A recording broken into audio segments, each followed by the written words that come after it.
seated.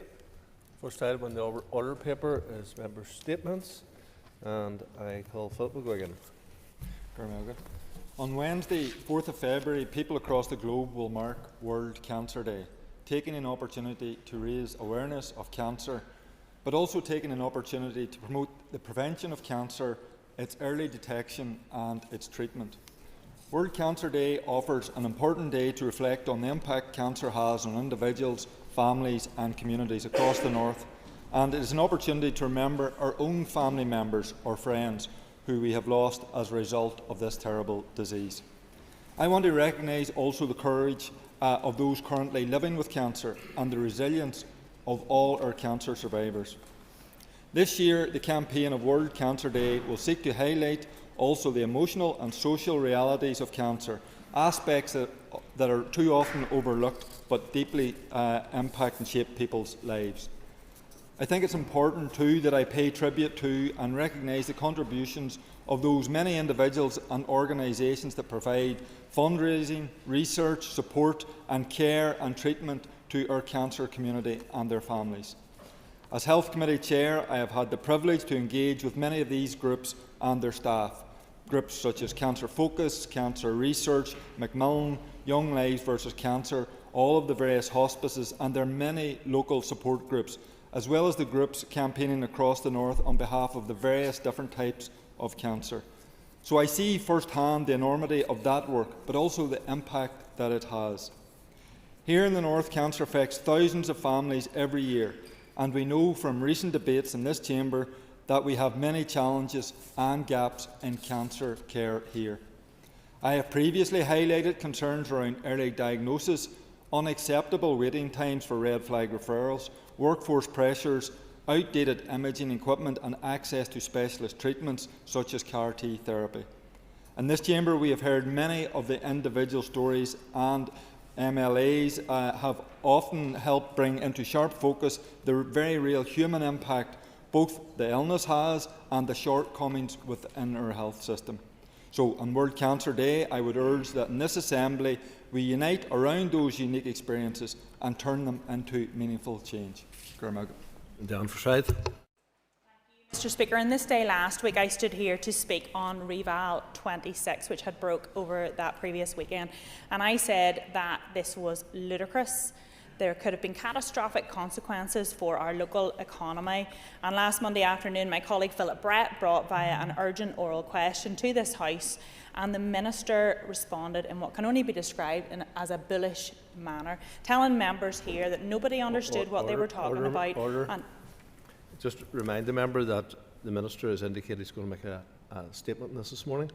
So generally we don't have people making commentary and things that there's going to be on the agenda later on. Speaker, I appreciate that. The point I wanted to make was we started out last week that way, and as Finance Committee we took evidence, we respected the professionalism of the valuers, and the point that I want to make is that throughout the civil service we have professionals that make academic recommendations in their professional field, be it as accountants, as valuers, but whenever they bring these forward they hand them over to ministers, where them and their advisors need to take stock, listen to the wider society and assess the economic impact before they push forward with decisions. The Minister said he was in listening mode, and we have seen a U-turn on this, and to this point I would hope that the Minister considers this in terms of the multi-year budget as well. I am concerned that he has took forward, like he appears to have done on the Reval 26, the numbers rolled out his draft multi-year budget without listening to others. We need to take perspective of the wider public services, what this will mean for education, what it will mean for our health service. Whenever numbers are presented to our ministers, they are right to challenge. They are right to take account of what it means for individuals and businesses right across Northern Ireland. I welcome the fact that the Minister appeared to be in listening mode on this, but I think as we look to this multi-year budget, where we owe better to the people of Northern Ireland, to our vulnerable community sector who need security in their contracts, for our people here who are looking for better public services across their education, across the health service, we owe it to them to deliver on a multi-year budget that means something for them. So I hope that the Minister is in listening mode to all of those who have fed back, to our school leaders who have come together to highlight these points, to our businesses who have highlighted what it means to them. The Minister has shown that he can make a U-turn, but is he in listening mode when it comes to the budget? Okay. Thank you, Mr. Speaker. Last week's storm Chandra wreaked havoc across Northern Ireland, and I was happy to go out and support many residents across Lagan Valley who were impacted. But I want to raise an issue related to Dramara and impacting on a number of elderly residents. On Friday, I spoke with Isabel and I met with Robert and Jock. They told me about devastating floods that impacted their property twice in the past. So as the storm raged and the rain fell last week, they lay awake fearing the worst. Despite previous incidents costing tens of thousands of pounds worth of damage, no meaningful or preventative work has happened or been carried out to prevent this happening in the future. Now, I'm the newest rep to the area, and I know reps across Lagan Valley have been advocating for these residents for a number of years. But I want to add my voice to theirs today to ask the NIHE, the Rivers Agency and any other government department who has a responsibility to these elderly residents to please come together to actually find fixes for this and to make sure that the next time there's a storm, and these storms happen every year now, that they will not be lying awake fearing the worst. Thank you, Mr. Speaker. Sinead McLaughlin. Thank you, Speaker.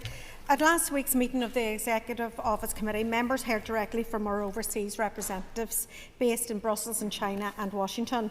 What struck me most was not just the breadth of the engagement, but the consistency of the message they brought back. The global economic landscape is shifting, and governments across the world are responding in real time. We see it in the European Union pursuing trade engagement with India. We see it in Canada recalibrating their relations with China, and we see it in the UK and Ireland mounting renewed trade missions, broadening partnerships, diversifying markets and spreading risk. That is not accidental. It is a rational response to a world in transition. For decades, global growth was shaped by an assumption that stability, investor confidence and political reliability would always be anchored in one dominant power, the United States.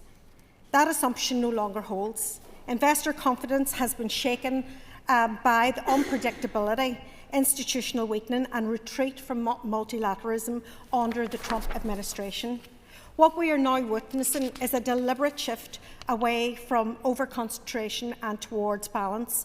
That matters to us on this island because a rebalancing of the global economy presents a real opportunity for Ireland North and South. A world where capital and innovation are more evenly distributed, in one where smaller regions can actually thrive, but only if we are prepared to seize the moment. That is also why the SDLP believes that the British Government must move with urgency to rebuild closer alliances with Europe. Leaving the European Union was a major misstep, one that has cost us economically and socially, but it is a decision that can be reversed. As the global landscape shifts, the case for rejoining the European Union is clearer now than ever before, and social democracy must sit at the heart of how we respond. Because diversification is not just an economic strategy, it is a political one. It means building growth that is shared and sustainable, rooted in strong public institutions. Global investors are seeking stability, certainty and long-term value. Northern Ireland can offer that, but only if this Assembly provides coherence, ambition and confidence. Trade missions matter, overseas offices matter, but they must be matched by delivery at home, a planning system that works, infrastructure that enables growth, and an executive that understands resilience comes from balance, not dependency. A new global order is emerging. The question is whether we recognise that shift early enough to benefit from it, or whether hesitation and short-term thinking leaves us behind. This is not a change happening to us, it's a change we must be ready to meet. Thank you, Speaker. You don't get to be racist and Irish comes to mind when I think of Plenary 26 taking place this week as part of the Irish Anti-Racism Week organised by my former school and employer, Costa Forestry and Sportland the Heron. As a Gael, I faced discrimination. I was often on the streets marching for my rights, marching to be recognised, marching for equality, for respect and for acceptance. It is only right that we offer the same respect to those in our society who face discrimination. The best way to tackle racism and support the discriminated minorities in our society is through education, compassion and empathy. That is exactly what the programme Events created by Fáilte 26 does. A wide range of events, debates, arts and sporting events throughout the week to help tackle the far-right talking points and to welcome minorities into our community. I am an Irish speaker is at the heart of our identity. Being a Gael is open to everyone, is not based on ethnicity. It doesn't. People live in one another's shadow. The First Minister launched the programme last week, and as she said herself, it is particularly heartening to see peoples of College Farste front and centre of this week-long programme Events. Our young people are the champions of our future. I praise them for taking an active role in anti-racism. You are a great credit to yourselves and to our community. I am looking forward to attending some of the events, and I encourage members to attend them. I look to everyone involved in those events. Thank you, Speaker. Sinn Féin-led departments are in chaos. Pothole pandemics, an economy minister that seems more intent on losing jobs than creating jobs to the Northern Ireland economy, a finance minister that's had to do a reverse ferret on a rates increase which would have decimated our hospitality. But as sure as day follows night, once again, the Sinn Féin First Minister is calling for an Irish unity referendum. And once again, people right across Northern Ireland are asking the same question. Why this? And why now? 500,000 people on a consultant waiting list appointment. Families driving on roads so riddled with potholes they resemble that of a third world. Communities in every country and every county seeing their services stretched beyond breaking point. They see no urgency, no delivery, and a finance minister that seems to have lost all grips of financial realities. And yet, the First Minister is telling those people, our constituents, that a divisive border poll is now the priority. How about the Sinn Féin First Minister Michelle O'Neill tell her ministers in infrastructure, the economy and indeed finance to get their act together and deal with the people's priorities, or appoint competent ministers that can do just that? We've heard these promises before, members. Sinn Féin told their supporters that a border poll would be delivered by 2016. But mind you, they said that in 1974 when they said it would be a year of victory. And then it was in 2025. As each deadline passes, more promises fade. And each time it is wheeled out, again and again, more scrutiny arises as to their own failures. It's the politics of distraction. Sinn Féin constantly putting their own narrow ideological drive in front of the interests of ordinary people. When the pressures mount, the failures become impossible to ignore. The people are calling for action. They're calling for this Assembly to get on and deal with the real issues affecting them in education, in health, in infrastructure. Those are the issues which unite the people of Northern Ireland. So my call is to the Sinn Féin front bench and their backbenchers. No more division, no more distraction. Get on with delivering for the people of Northern Ireland, because we're all sick of this sideshow. We want to see real delivery. Are you up to it? Liz Gimmons. And I stand there to send my congratulations to Jones Square Primary School in my constituency in Uri Armagh, who have celebrated over the last year their 180th birthday. The school, founded during the Great Hunger here in Ireland in 1845, the building that the children attend today is still the same building that was established almost 2 centuries ago. Steeped in history, the school has shown superb resilience and endurance as we see what has come through over that period, and still remains a very strong and positive environment for children and indeed for the community in rural Jonesborough. Last Friday night in the Carrickdale Hotel, the school community came together with past pupils, with supporters, family and friends to celebrate and reminisce about everything the school has achieved, where they heard of all the different memories of people who attended the school, and it was a very successful night celebrating everything about Jonesborough Primary School. So I want to take this opportunity to congratulate the friends of Jonesborough Primary School, the school itself and indeed the entire community on a fantastic recognition of this incredible milestone, and I really look forward to what the future holds for Jonesborough Primary School. Speaker, quite often people look back in terms of past events. I'm glad that the Infrastructure Minister is in the Chamber today, because I want to talk about past events. The people of Mazarine Street and Riverside and Antrim who were flooded last week. Since I came to office in 2007, their houses have been flooded on numerous occasions. And what do we get? We get hollow words and hollow promises. Indeed, we get promises that after rivers enter a certain level, that Rivers Agency, and in conjunction with DFI Roads, will bring in pumps to prevent it happening. But of course that didn't happen last week, Mr. Speaker.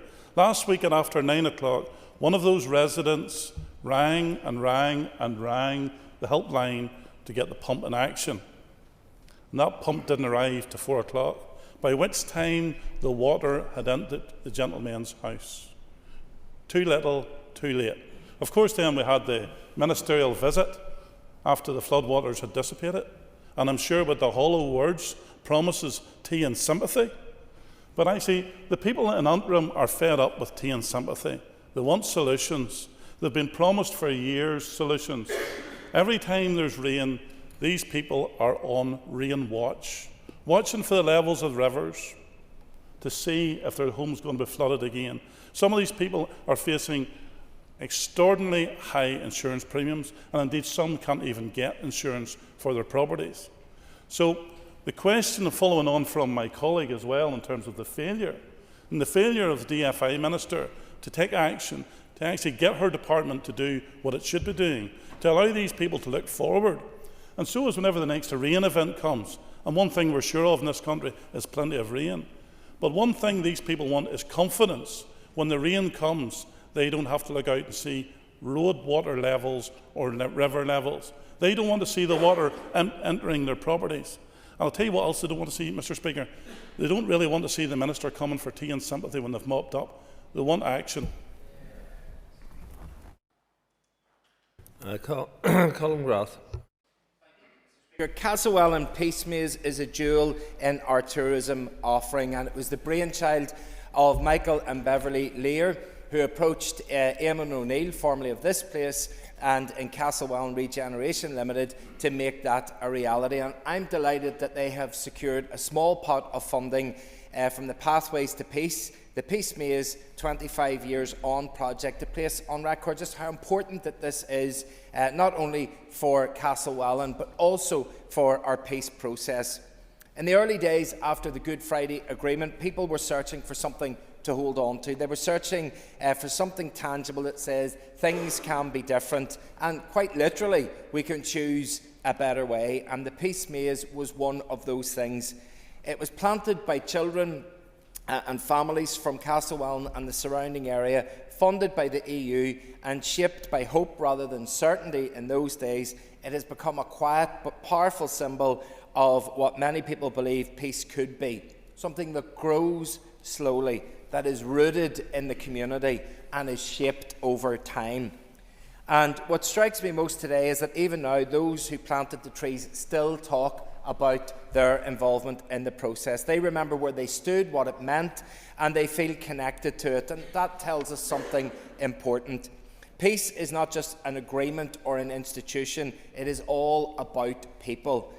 The current project matters because it recognises that truth. It preserves the original artwork, captures oral histories, and invites a new generation to reflect on what peace means to them today. Part of that work will involve, for the future, an art competition for schools in the district about what peace means to them, followed by an art exhibition. So Newrymore and Down schools need to be ready, and maybe even further afield. At a time when, even this morning, politics too often feels defined by constant fighting for fighting's sake and point scoring, projects like this remind us of our responsibility as a political institution. People need something to hope for, as they did in 1998. They need to see that cooperation is possible, that progress can be made, and that peace is something we tend, not something that we take for granted. And I want to recognise again the work of the people on the ground, assisted by the County Down Rural Community Network, to try and take this Peace Maze, which is 25 years old, into its next stage so that it can be there for the future, for future generations, for children, young people and communities to be able to learn the importance of peace, and also about maintaining Castlewellan with that tourism specialty and on the map. Spring started yesterday with St. Bridget's Day, a time that our Sin Sisters called Imbolc. That is a new start in the year. St. Bridget stood for the rights of the poor, and she showed kindness to all. Whether you subscribe to the notion of St. Bridget, the Celt or the Christian missionary, or Bridget, the Celtic goddess, we can all agree that this was a woman ahead of her time. And I'm heartened to see that this weekend in homes and around hearths across the country, we see the old Irish traditions to honour her live on. And I want to particularly commend the people in my own community who came together both in the Shepherd's Rest in Six Towns and in Anradu and Moninina to offer people the opportunity to make St. Bridget's crosses over the weekend. It's hard to believe that anybody in Ballinascreen would be short of their own rushes, but I think that took some of the work out of it. I think that tradition in itself and the making of something for a neighbour to bring health and happiness for the coming year to hang over your door is something that we can all learn from today. We've had conversations in this chamber in recent weeks about the dangers of social media and AI and all the problems that poses for our young people, and we can see the old community spirit could be the solution for a lot of those worries. So I think we can all learn a lot from this influential woman. Gormila Mahagat. Brooks. Thank you, Mr. Speaker. Potholes, and I see the Infrastructure Minister has now left the chamber. I hope to get a grip on the issue of potholes across Northern Ireland. On Saturday night, my phone lit up with constituents urgently getting in touch to report that there were 12 cars blocking the country-bound lane on the Ballygowan Road. Hazards flashing after a widening pothole had severely damaged or burst their tyres one after the other. The damage was so severe that I had to contact the PSNI to attend the road brought to a standstill. This was not an isolated incident in this location. Just days earlier, the same pothole had been subject to headline news when a funeral cortege suffered 2 burst tyres, forcing a grieving family to walk the remaining route to Roselawn. Despite that media attention, despite that warning, 12 road users found themselves stranded on the side of the road on Saturday night at the same location for the same reasons. Potholes are unfortunately a fact of life, but increasingly they have become more symptomatic of systematic failure rather than isolated wear and tear. I can never recall a situation where so many vehicles were damaged in such a short space of time by the same defect. That doesn't happen by accident. This particular pothole was reportedly made safe, a direction issued by the Department of Infrastructure to contractors, which typically involves filling the defect with loose stones until a permanent repair can be carried out. I simply must ask, how many times can a road defect be allegedly made safe before it is acknowledged that this approach no longer works? In recent years, road maintenance in Northern Ireland has shifted to what the Department describes as a safety-only approach. Defects are left untreated until they meet higher intervention thresholds. Even when those thresholds are met, repairs are much smaller, more limited and far more likely to fail, reopening in the same location and creating repeat hazards. When the Department changed that policy in 2021, it was presented as an emergency response to funding pressures. That emergency position has now become the default operating model, overseen by the Minister for Infrastructure. These consequences are now playing out on our roads. Repeat failures, repeat damage and ordinary people left stranded, out of pocket, waiting for compensation from the same department that decided the road was safe enough and did meet the intervention criteria. This is not bad weather. This is not bad luck. This is the predictable outcome of policy choice. When the cost of these choices is borne not by the department, but by hard-working road users, deferred maintenance simply converts maintenance costs into compensation payouts. 12 road users are now bearing the cost of that failure from their own pockets, but I dread to think what the consequences would have been had a motorcyclist encountered it. I think that the Minister needs to come before the floor of this Assembly and give an honest account of why defects are repeatedly made safe, allowed to fail, and only acted on after the damage has occurred. Call Timothy Gaston. Very much, Mr. Speaker. In this chamber, I have previously raised the challenges I've faced in relation to transparency when it comes to the Executive Office and their refusal to answer written questions. That situation, thankfully, has improved somewhat since I last raised it in this place. What has remained a problem, however, are challenges in relation to freedom of information requests. I particularly think of the one lodged in the aftermath of the private meeting between the First Minister and the Chair of the Executive Office, Paula Bradshaw. That meeting took place after giving the committee 10 minutes' notice and without seeking the consent of its members. Since then, I am pleased to say that everyone in the committee has agreed that there should be no such repeat of such meetings. However, there are still many questions over that meeting which still go unanswered. The only minute of that meeting between Miss Bradshaw and the First Minister was written up by the staff working to Miss O'Neill's office.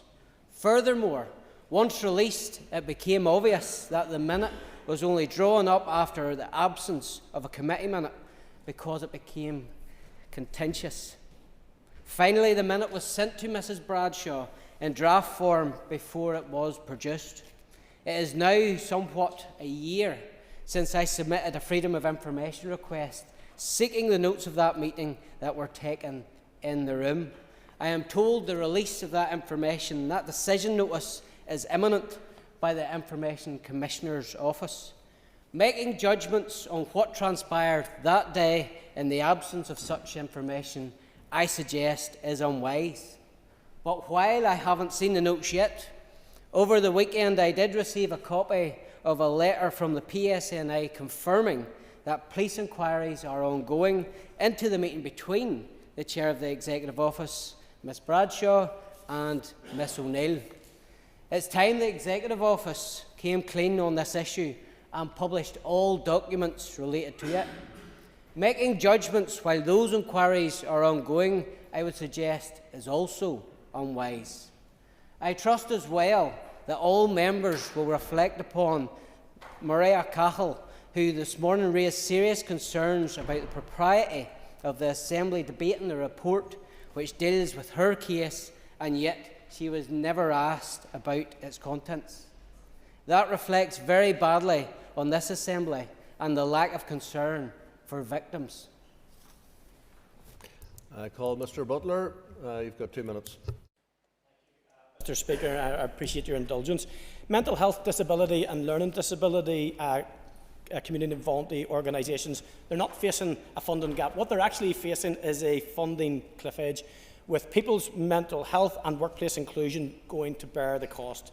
The transition from the UK Shared Prosperity Fund to the new Local Growth Fund, if implemented in its current form, risks creating a profound and totally avoidable funding crisis for our communities and for the services that support them.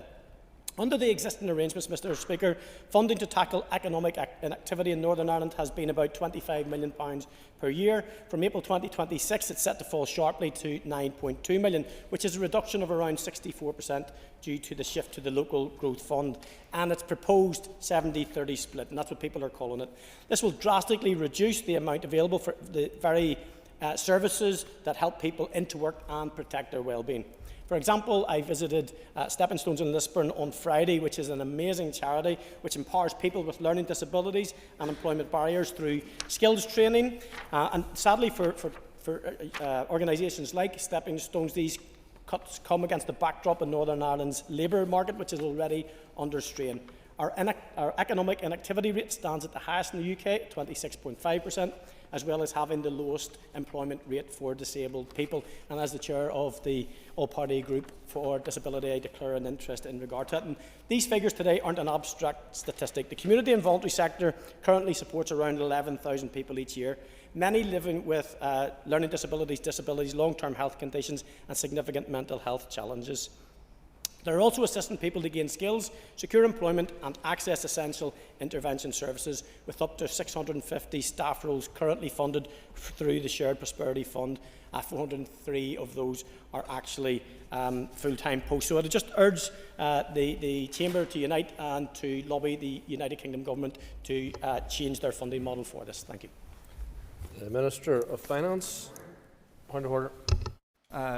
Ceann Comhairle, during member statements you interrupted one member, given the fact that the subject matter under discussion related to a matter scheduled for debate, and quite rightly pointed out that that shouldn't be the case. I think it's Standing Order 24A6B.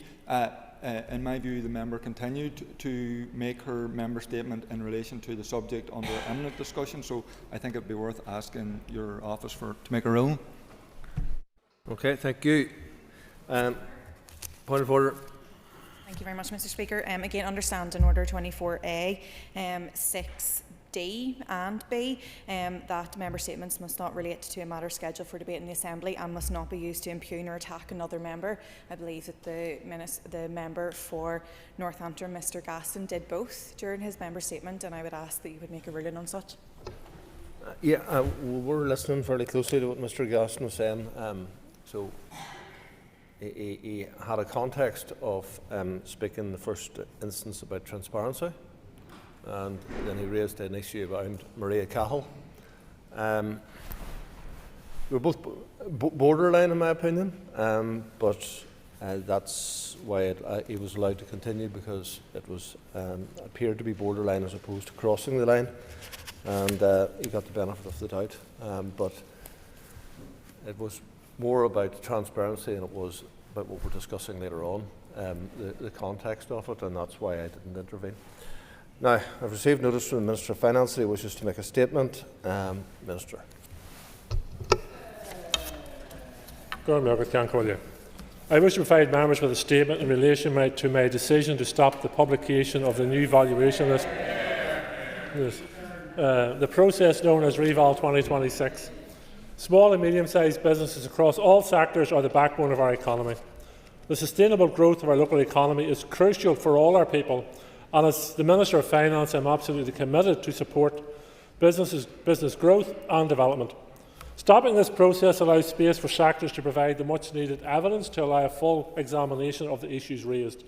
I am in listening mode and will take time to consider the next steps. My focus is on supporting our public services, our local businesses, workers and families, and growing our economy for the betterment of all. I have listened carefully to the concerns of the hospitality sector about the implications of implementing the revised values in April. I value our businesses and their contributions to the local economy and civil society. My decision to halt has not been taken lightly.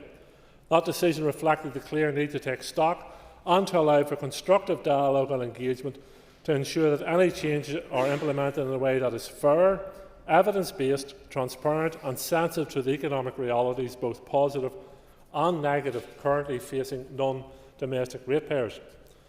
The conversation has started. I met with the hospitality representatives on Thursday. I will look at any alternative methodology proposals that people want to offer.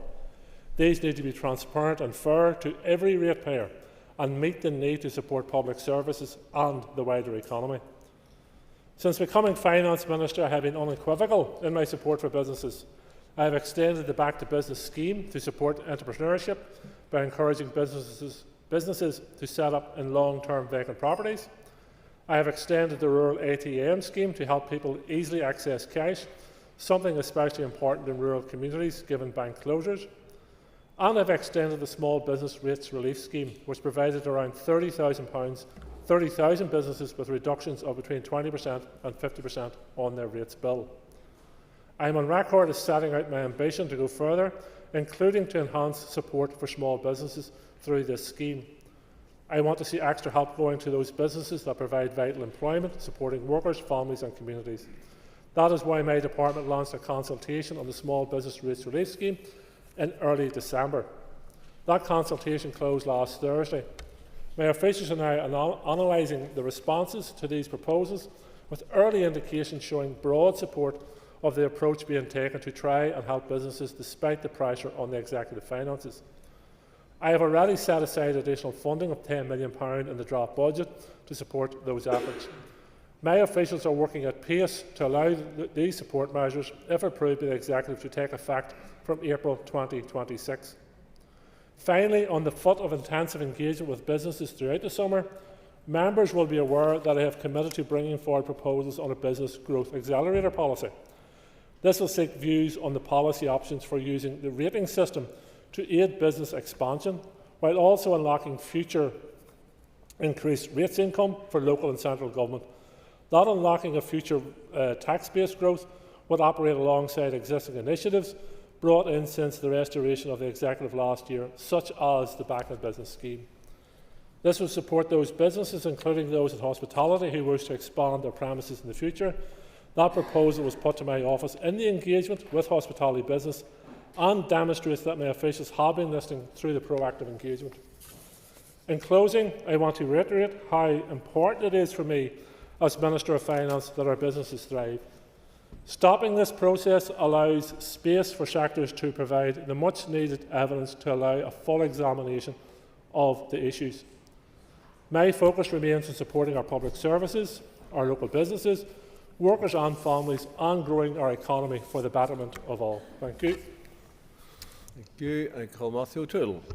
Thank you, Mr. Speaker. Minister, because of the unfilled potholes on our roads, your colleague, the Infrastructure Minister, hopefully will be filling those in. Lots of motorists in Northern Ireland are having to swerve.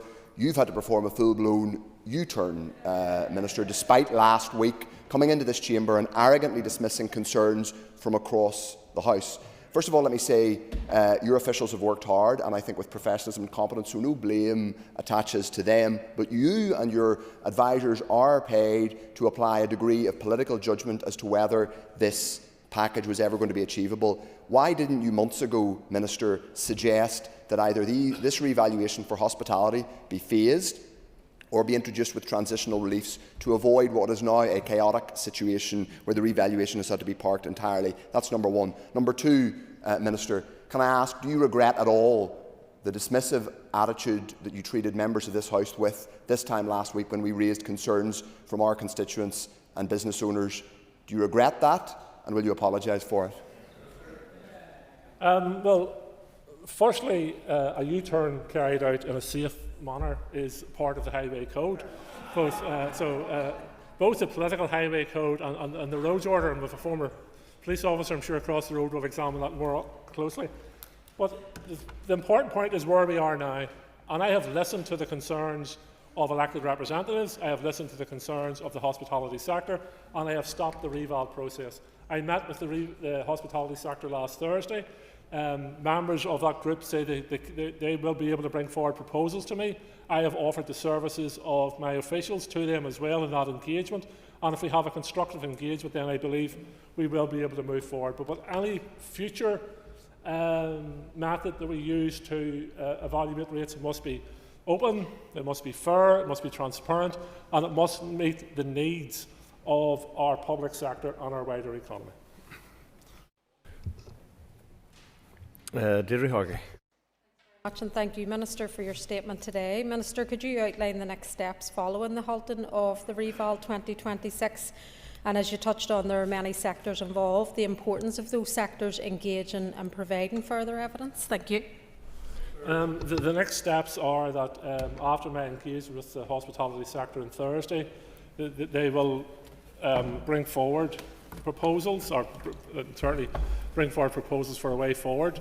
I have said that my officials will engage with them and in a constructive way, and if we continue to engage with each other in a constructive way, then I believe we will be able to find a landing zone where everyone accepts that they're being treated fairly in an open and transparent manner. The objective here is to ensure that we have a rates base that supports our businesses but also supports our public services and the wider economy.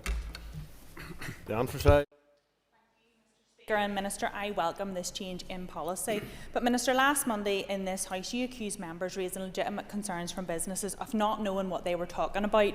You said that you had the evidence of how you were right and we were all wrong. Yet in your statement today you're saying that stopping the process allows for the evidence to be provided to allow a full examination of the issues. Minister, why did you not make sure that you had this evidence before the list was published?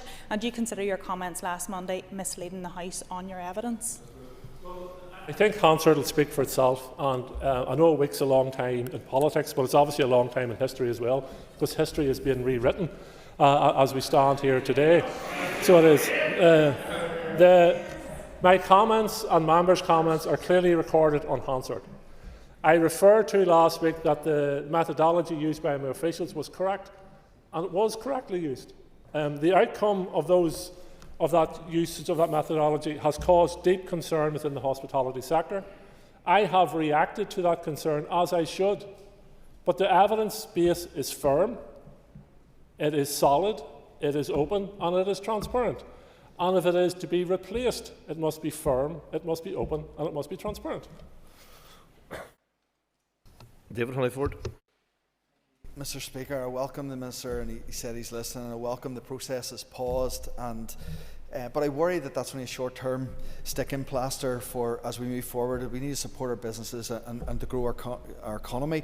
So would the Minister commit to an independent root and branch review of the entire business rating system, which includes hospitality, to look at the methodology and trying to deliver a progressive, fair system as we move forward in the future? Thank you. As I said, I met with representatives of the hospitality sector last week.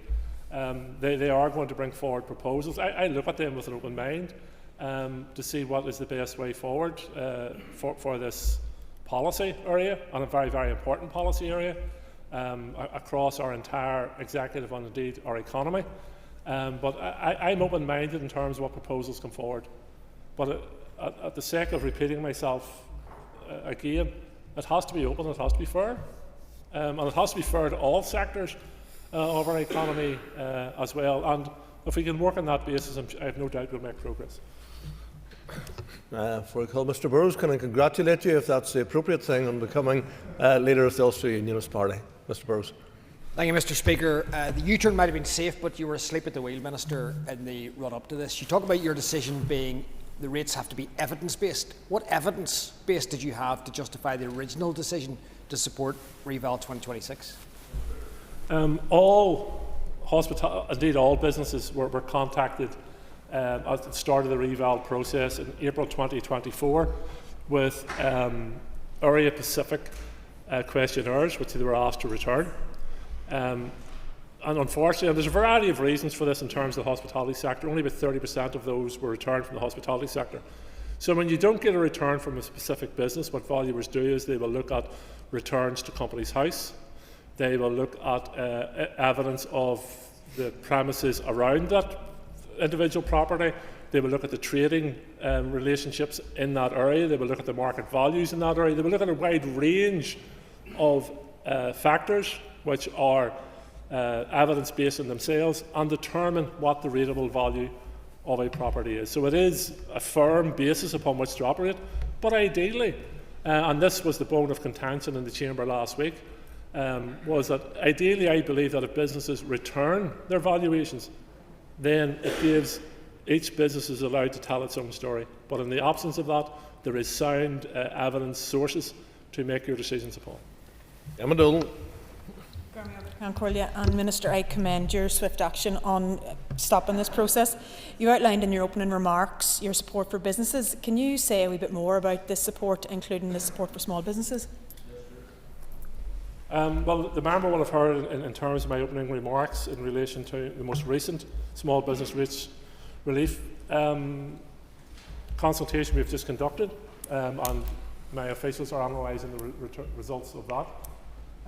And a factor that has been lost in the noise is that in acknowledgement of the reval taking place, or in acknowledgement of the information I had at hand, I set aside £10 million in the draft budget to support small and medium businesses. And my vision of that £10 million was to assist those businesses who are most challenged by the economic circumstances within which they are operating.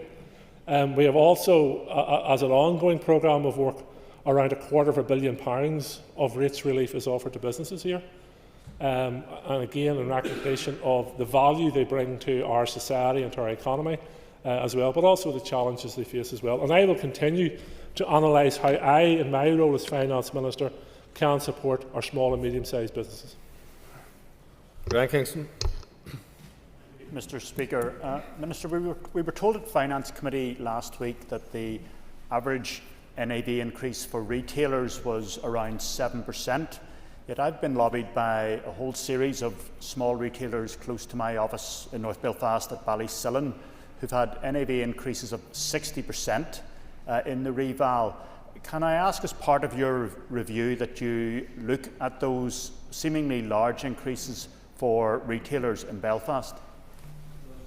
See, you will have a sector average, and there's a variety of different sectors in the valuation list, and some will be above or below that sector average, and that'll be for a variety of reasons, but it'll be down to the characteristics of each business. Now, now that the reval has stopped, there's little opportunity at this initial stage to query in terms of what your individual business have been facing. No, I'm sure LPS will be open to a discussion with you if those businesses are content for you to act in there or to represent them around that, just to understand the varying characteristics as to why those businesses in your locality are so far above the average, but it will be about the characteristics of the individual business. Shalma Hull. Thank you very much, Mr Speaker, and thank you, Minister, for coming to the Chamber. Mr Speaker, in his statement, the Minister references the Business Growth Accelerator policy that has been discussed last summer during my conversations with some of the businesses around this reval process in North Antrim. They talked a little bit about that Business Growth Accelerator programme that was happening on the other parts of the UK. Is that something that we are going to see soon, Minister? Do you have a timeline for any of that policy coming forward? Will require consultation around it, but I am keen to get out the consultation on it. I suspect it will be later in the spring before we can go out to consultation in regards to that matter. But I think it is an important policy direction for us to go in, because we obviously want to see our businesses expand both in terms of turnover but also in terms of their physical capacity and size. And once a business does increase in size, and this is one of the factors as to why some businesses were seeing such a dramatic increase in their rates, whether it be 100%, 200%, 300%. In many of those cases, that was down to the fact that they had put major physical expansions onto their business. As part of the proposals I want to consult on, we would see them being given a period of grace around those expansions in terms of their rates, to allow them to absorb the cost of the actual building as they move forward in their business plan. So I will be consulting on it later on in the spring. Minister, and thank you for your statement so far. Minister, you've talked about £10 million that can be unlocked for supporting small businesses. As members of this House, the way that we can do that is to support the draft budget which you've brought forward. Can you update members on your plans for that draft budget, and how we as members can support you to continue your support for small businesses? Sure. Yeah, I noted last week that many members in the Chamber were pictured with pints in hand in pubs and hospitality businesses across the world. Well, one, I hope they bought them out of their own pocket, and two, I hope they bought the other people in the bar a drink as well and left a few pounds behind the till for the staff. So it is. But there's an old adage that there's no answers to be found in the bottom of a pint glass. Now, I enjoyed a pint or two myself, so I'm not criticising anybody for having a pint. But there's no answers in the bottom of a pint glass. But there is answers in delivering a 3-year budget. And as part of the first year of the budget, I have set aside £10 million to support small and medium enterprises, including the hospitality sector, in recognition of the challenges and opportunities they face moving forward. So, yes, advocacy is very important. Supporting our local businesses as local MLAs is very, very important. Speaking up is very, very important. But the practical measure here is, let's get a 3-year budget over the line, and let's make sure as part of that 3-year budget there's a package in it to support our small and medium enterprises. Pam Cameron. Thank you, Mr. Speaker, and I very much welcome this statement before the House today, and I'm sure that all the hospitality sector within South Antrim will equally welcome this statement to the House today. Through the Speaker, can I ask the Finance Minister, when the valuation numbers were presented to him as Finance Minister, did you complete any economic impact assessment at all? The figures were first presented to me in October of 2025. And there was a number of meetings between me and officials following that, leading right up until the publication of the figures. The reval is a standalone process, so an economic assessment going side by side with them is not part of the role of the Department of Finance or indeed LPS as we move through a reval process. I knew from the first time I seen the figures there was going to be a challenge around this. But I also believe in openness and transparency in government, and I thought it was only right and proper that the process was completed and that the figures were published.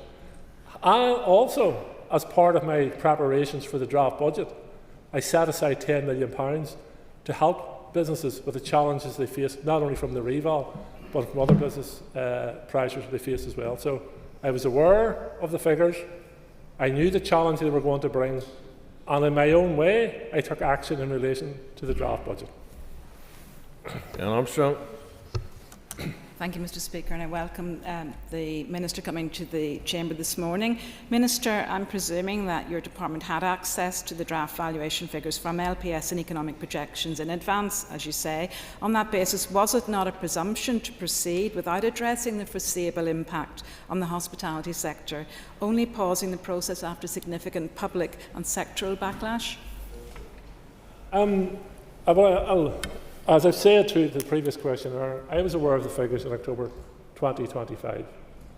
I was aware of the challenges they were going to bring to the hospitality sector and to others, also the opportunities they were going to bring for some within that area, because the conversation, perhaps understandably, has been solely around hospitality. But there are many other sectors out there who were revolved as a part of this process. And some of you may have received correspondence from some of them who feel their voices haven't been heard in this debate. So let's talk about the reval in its totality rather than individual sectors within it. So in terms of moving forward, I believe in openness and transparency in government.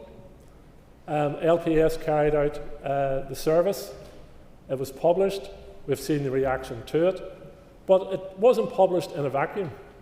I published it in the knowledge that I had money set aside in the draft budget to help them support business. I'm not suggesting it would have completely alleviated the pressures they were under, but already I had taken actions in that.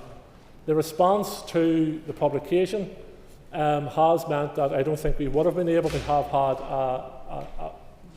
the cool, level-headed debate and discussion we would be required moving forward, and I've taken the decision to stop it. We will now engage more with the hospitality, and indeed I suspect other sectors will want their voices and should have their voices heard in this as well. Dan Dodds. Mr. Speaker, Minister, I'm really interested in your assertion that you were aware of the figures, you knew the challenges they were going to bring, yet you stood in this House last week and said that the people who were bringing these issues to you didn't know what they were talking about. Did you mislead the House? Mr. Well, as I've said to other commentators, or MLAs in the Chamber, Hansard has been printed. There's a video of the debate, so everybody's aware of what was said and what wasn't said. So history, and I can understand members' desire to rewrite history, but you aren't able to rewrite history. You're not able to rewrite it that quickly. Did I mislead the House? No, I didn't mislead the House on any occasion. The challenge I put to members was this, and I was giving you information to assist your constituents. And I said to you, the best advice you can give your constituents at this stage is to engage with the LPS if they believe their evaluation is not based on the correct figures. The process that was followed leading up to Reval 2026 was sound. What was the challenge for us in this is the removal of the COVID support grants that were there for businesses dating back until 2021. That was the challenge with that. There was such a dramatic rise for some businesses. That was the challenge in it. But I had already taken action. I had put money aside in a draft budget to help support our businesses. I have been going through reviews in relation to small business rates relief schemes and how else we support our businesses. So it wasn't taken in a vacuum. It was taken in the knowledge that challenges existed and that ministers have to take action in those circumstances. But I do believe in open and transparent government. The report was finalised. I believe it deserved to be published. Steve Loughlin. Thank you, Minister. Reverting to the property valuations of 2023 is not a solution. They too were unfair. They were particularly unfair for our city centres, and they were particularly unfair for the retail sector. The system of NVA is antiquated, it's not fit for purpose, and needs a complete overhaul. Can you address this going forward? Because it's not fair, it's not transparent, and the methodology is absolutely, it's so out of date that it's not fit for purpose anymore. Well, there is reviews taking place in Scotland and reviews taking place in England, which I already back in November in this chamber, I said I was going to take cognizance of in relation to how we move forward in terms of future revals, etc. And as I said, I have met the hospitality sector on Thursday and committed to further engagement and working on any proposals they're prepared to bring forward, and my officials are happy to engage with them around that. But if members are standing up in the chamber with such definitive statements, then there's a responsibility on them to bring forward proposals as well. If you're of that strongly of that view, then I think there's a responsibility on the official opposition to bring forward a counter proposal. Carl.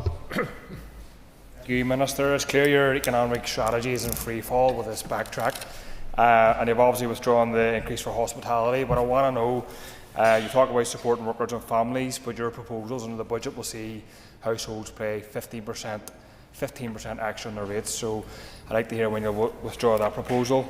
And you talk about 8 days and being transparent with 8 days. The top 100 businesses here saw their pre-tax profits rise by 26% to 1.86 billion. Why can't you increase rates for those companies?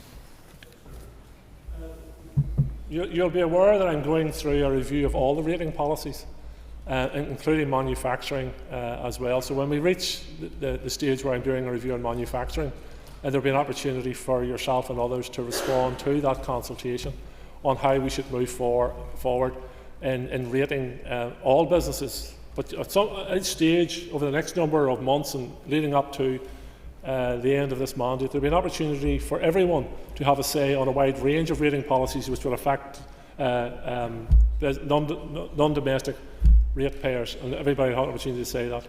I firmly believe in a rates policy which is fair, open and transparent, and that supports our public services and our wider economy. That's the principles upon which engagement with the hospitality sector will take place in relation to Reval 2026, and it's the principle on which I will engage with every other sector moving forward. It has to be fair, open, transparent and capable of supporting our public services and wider economy.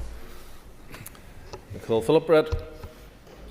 Speaker, Minister, I'm not an individual to hold grudges, but last Monday you told me I didn't know what I was talking about, I didn't have any evidence and I couldn't stand over my claims. You say a week is a long time in politics, but clearly for you, Minister, 3 days is a long time in politics, because on Thursday you echoed the remarks that I exactly said.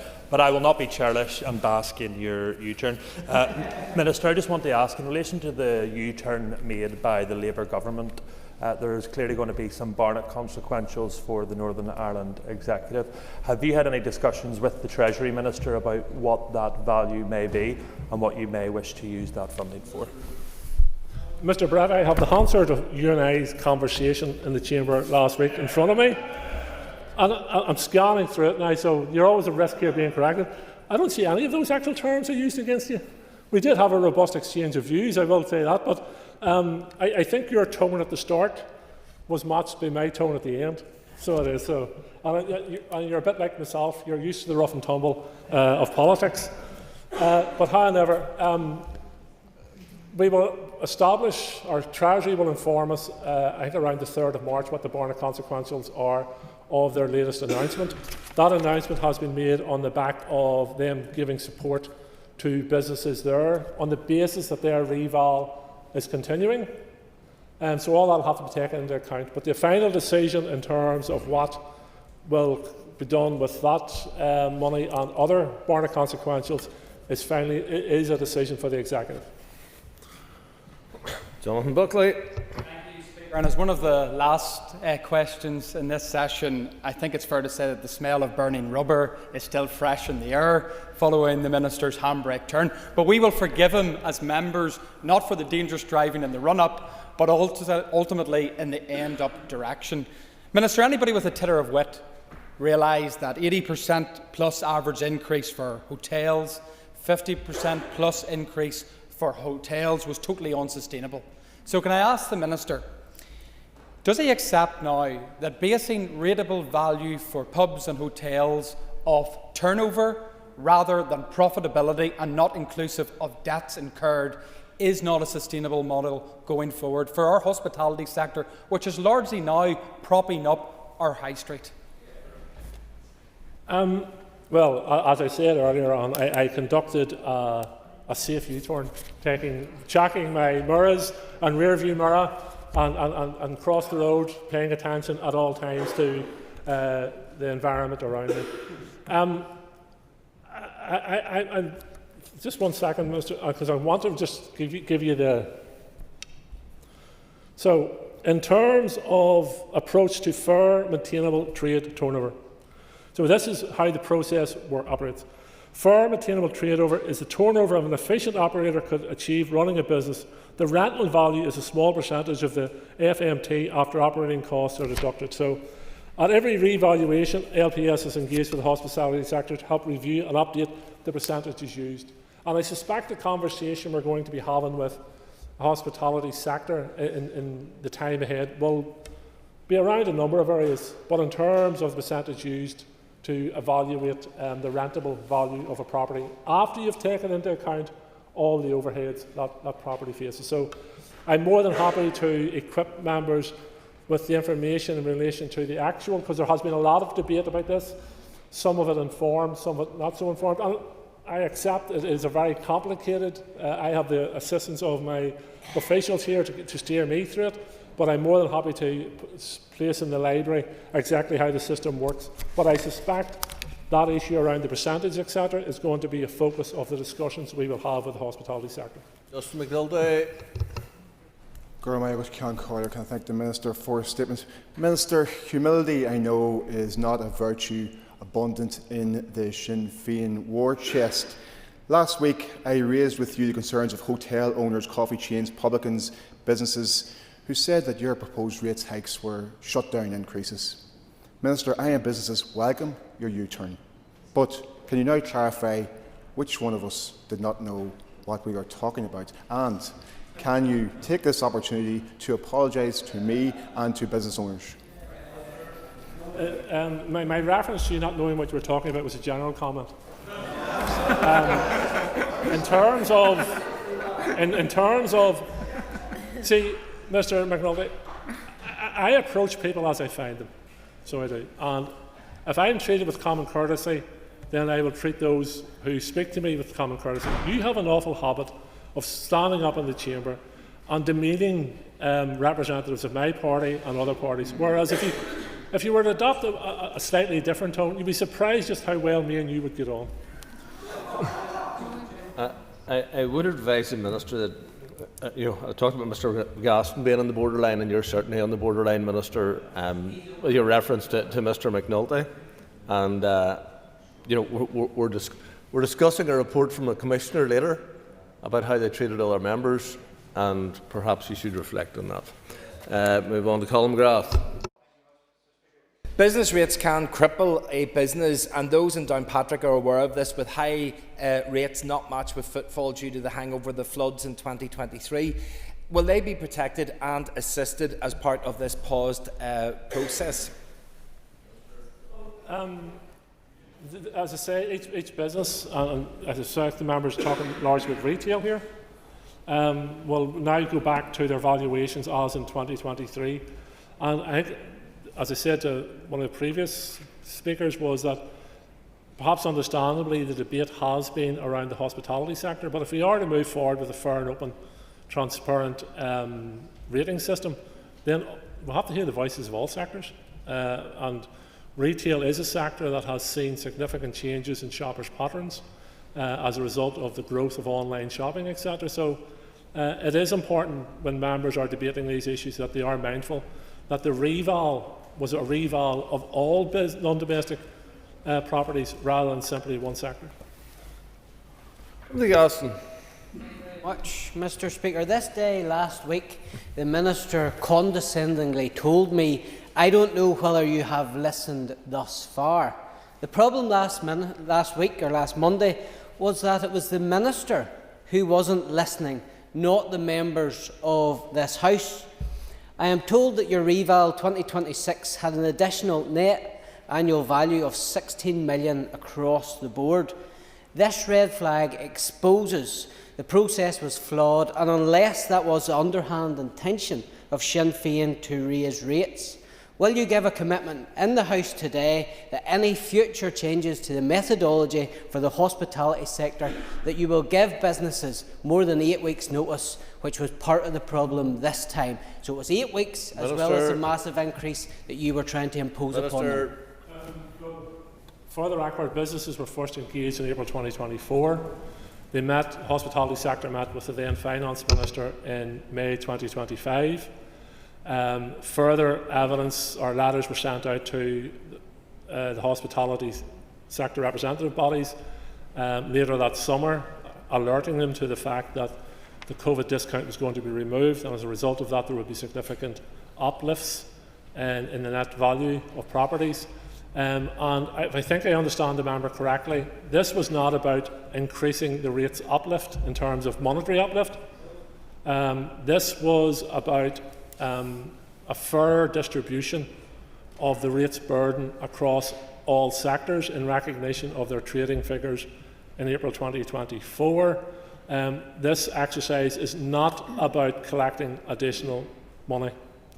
It's actually neutral in that sense, so it's spread across the sector. So it's not an underhand way by me or by anybody else about collecting additional rates money. Mark Tucken.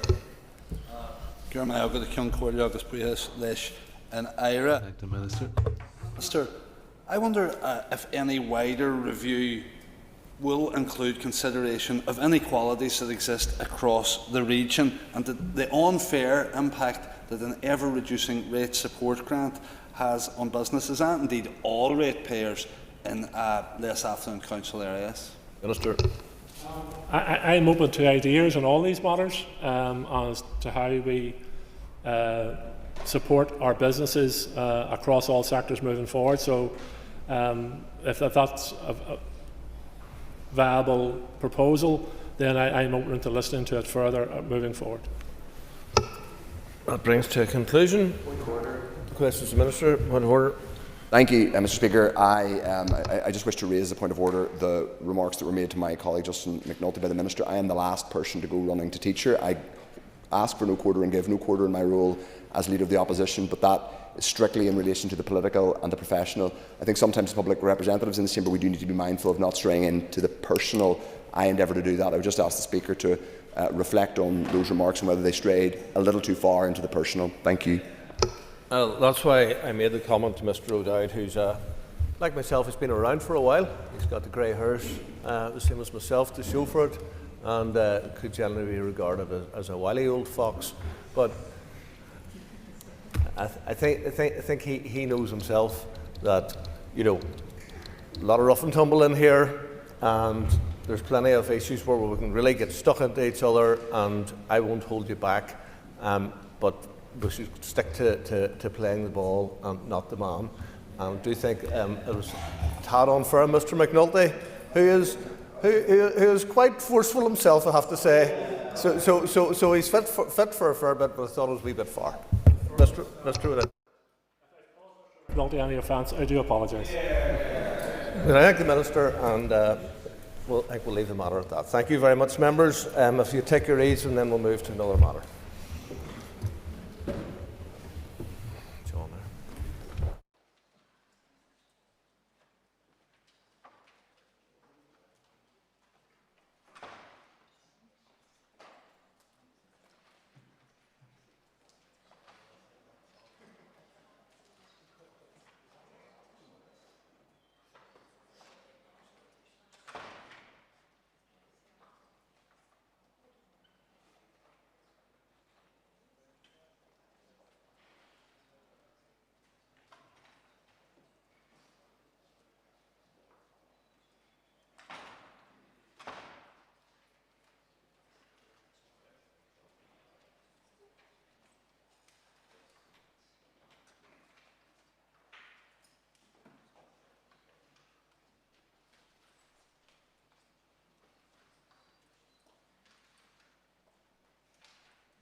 Members, the next item of business is a committee membership motion from the Ulster Unionist Party. Clerk, please read the motion.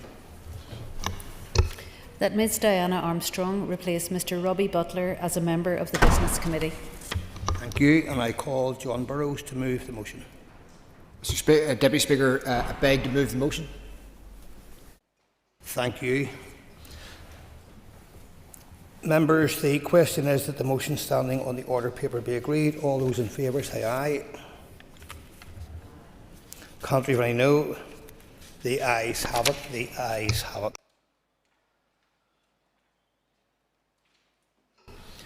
Members, the next item of business is a legislative consent motion for the Crime and Policing Bill. Clerk, please read the motion.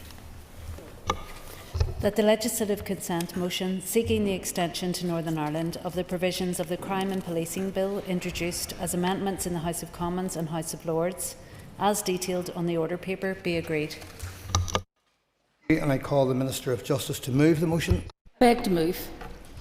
Minister, thank you. The Business Committee has agreed that there will be no time limit on this debate. Your amendment has been selected and is published on the Marshal's list. Please now move the amendment.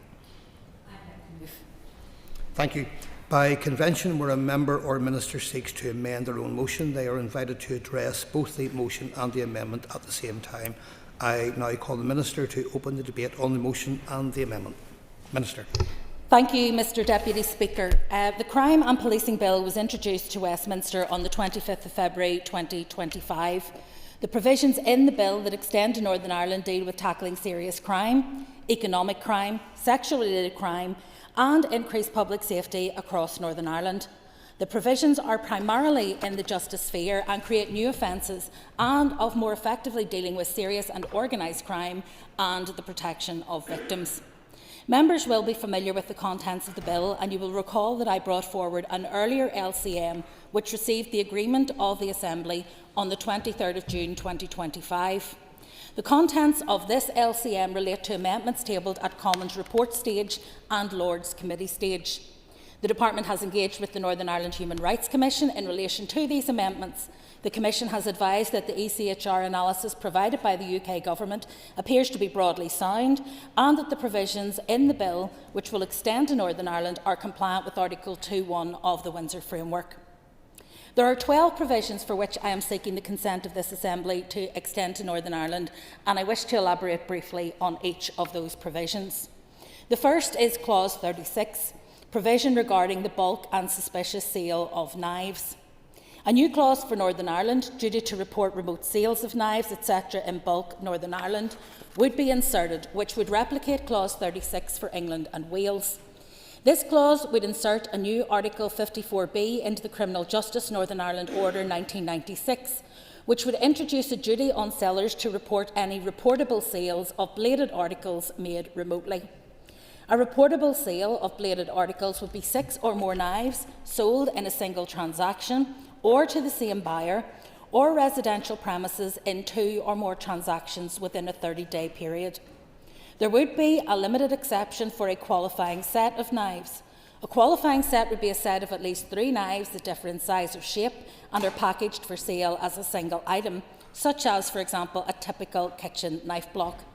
The purchase of one qualifying set is treated as the purchase of a single knife. The purchase of 2 or more qualifying sets in a single transaction or in a 30-day period is treated as a bulk sale. Sales where the buyer informs the seller that they are carrying on a business and that they are registered for VAT or as a company are not reportable. The maximum penalty for the offence of failure to comply with the reporting requirement is a fine not exceeding level 5 on the standard scale. The clause would confer a power on the Department of Justice, which would be subject to the negative procedure, to prescribe by order the details of the reports and the reporting process, that is, to whom reports must be made. This may include requirements about how reports are to be made, that is, the method of submission and to whom, when reports are to be made, and the information that reports must include. The clause would also confer a power on the Department of Justice by order, subject to the draft affirmative procedure, to amend what constitutes a reportable sale by varying the number of bladed articles or qualifying sets specified. At this stage, Mr Speaker, I want to also draw to members' attention the possibility of a third LCM in this area. Home Office was required to withdraw amendments which they had tabled to existing provisions contained upon introduction relating to strengthened age verification requirements for the online sale and delivery of knives and crossbows in England and Wales, that is clauses 31 to 35. These amendments would also have extended the amended provisions to Scotland and Northern Ireland. Those amendments were withdrawn due to a convention preventing the UK Government from making contested amendments at Lord's stage. The UK Government's intention is to reintroduce them at Lord's report stage. Should there be an opportunity between the beginning and the end of the Lord's report stage, it would be my intention to bring forward a third LCM for Assembly debate, dealing particularly with the issue of age verification. The second item which this LCM deals with are clauses 40 to 55 and Schedule 5, child criminal exploitation, CCE offence, and civil prevention orders. I'm extending a new offence of child criminal exploitation and CCE prevention orders to Northern Ireland at clauses 40 to 55 and Schedule 5. The new offence of CCE will seek to increase prosecutions by driving behavioural change and addressing evidential challenges with existing offences, a deterrent to gangs from enlisting children by charging them as child exploiters with penalties to match, and improved identification of victims. CCE prevention orders are designed to disrupt harmful and exploitative behaviour and to protect children at risk. They are based on similar legal tools like slavery and trafficking prevention orders and sexual offences protection orders. The third element is a new clause to be inserted after clause 63 to provide for new child sexual abuse image generator offence. This seeks to criminalise those who make, adopt, possess, supply or offer to supply anything which is made or adopted for use for creating or facilitating the creation of child sex abuse images. It will close a legislative gap to criminalise those who make available a generating tool to be used for the sole purpose of creating child sexual abuse images. Under current legislation, it is only an offence to produce, possess or distribute the images. This will criminalise those who make the generating tools available. The new provision seeks to reduce the alarming demand for and possession of digitised child sexual abuse materials that have grown exponentially in recent years, and we debated, I think, at length last week. The fourth item is a new clause to be inserted after clause 84 around the AI testing defence. A new clause to be inserted would create statutory defences for authorised bodies or individuals testing AI models to investigate whether they have been made or adapted for use for creating or facilitating the creation of child sex abuse material, extreme pornography and non-consensual intimate images. Specifically, it would provide for an enabling power for the Secretary of State, for the Department of Science, Innovation and Technology to make regulations with UK-wide extent to ensure that persons are enabled to carry out authorised technology testing without committing a criminal offence. One set of UK-wide regulations ensures consistency of approach in this delicate area. Before making such regulations, the DCIT SOS must consult my department and Scottish ministers. Testing the AI models will allow feedback to be provided to responsible technology companies or enable them to directly test to help them understand how their AI models may be misused so that companies can take active steps to improve AI model safeguards pre- and post-deployment with the aim of preventing crime. The fifth element of this is a new clause to be inserted after clause 84, which deals with the issue of pornography depicting strangulation or suffocation. It would create two new offences of possessing or publishing pornographic images, portraying in an explicit and realistic way a person strangling or suffocating another person. This clause implements a recommendation made in Baroness Burton's independent review of pornography, which found that strangulation and suffocation pornographic content is rife on mainstream platforms, normalising this behaviour and having real-world impacts on how people are having sex, especially amongst young people. Extension of the provision to Northern Ireland, I believe, would send a clear message that this is not behaviour that should be normalised, that it is high risk and potentially fatal. And we had, again, I think, a lengthy and helpful discussion about this last week. This is one of the positive things that we can do to try and challenge the growth in those pornographic images. The sixth change is around clause 92.2, which is sex offender notification requirements, restriction on driving licences in new name. It is the last of a number of proposed measures of the bill I've sought to extend to strengthen the sex offender notification requirements. It specifically supports provision at clause 94.1, which was agreed as part of LCM1, but where further engagement was needed with the Department for Infrastructure before I could bring this measure forward. Clause 94.2 will allow the Department for Infrastructure to make supporting regulations to provide a legal ability for the Driver and Vehicle Agency, DVA, to refuse a registered sex offender a replacement driving licence in a new name as part of their risk management requirements. Clause 94.2 will complete the overall clause and ensure that Northern Ireland remains aligned with other UK jurisdictions. The regulations would be subject to affirmative procedure. The seventh change then is around stalking protection orders on acquittal and conviction. That is clauses 97 and 98 of the bill. Part 6 of the bill aims to tackle violence against women and girls by giving victims of stalking the right to know the identity of the perpetrator, alongside strengthening stalking protection orders. Clauses 97 and 98 specifically will give courts the power to impose stalking protection orders directly at conviction, or even on acquittal if there is enough evidence to suggest that the defendant is still a risk to the victim. This will help stop, for example, offenders from contacting their victims from prison. Currently, applications for SPOs are made by police pre-conviction to provide early intervention and protection at the earliest opportunity. The intention is to ensure that SPOs can also be made at the conclusion of criminal proceedings, as since their introduction it has become apparent that restraining orders are not the most appropriate tool in stalking cases, particularly as the courts cannot impose positive requirements on a defendant via a restraining order, such as, for example, attending a mental health assessment or handing in their mobile device to police. The eighth change then is clause 100, new stalking guidance about disclosure of information by police forces. This provides a new measure to introduce a right to know statutory guidance, which aims to tell victims of stalking the identity of their abuser at the earliest opportunity, and will empower and encourage police to release identifying information about anonymous stalking perpetrators to victims. The guidance will set out a clear process for police to follow so victims can know who it is that is threatening them.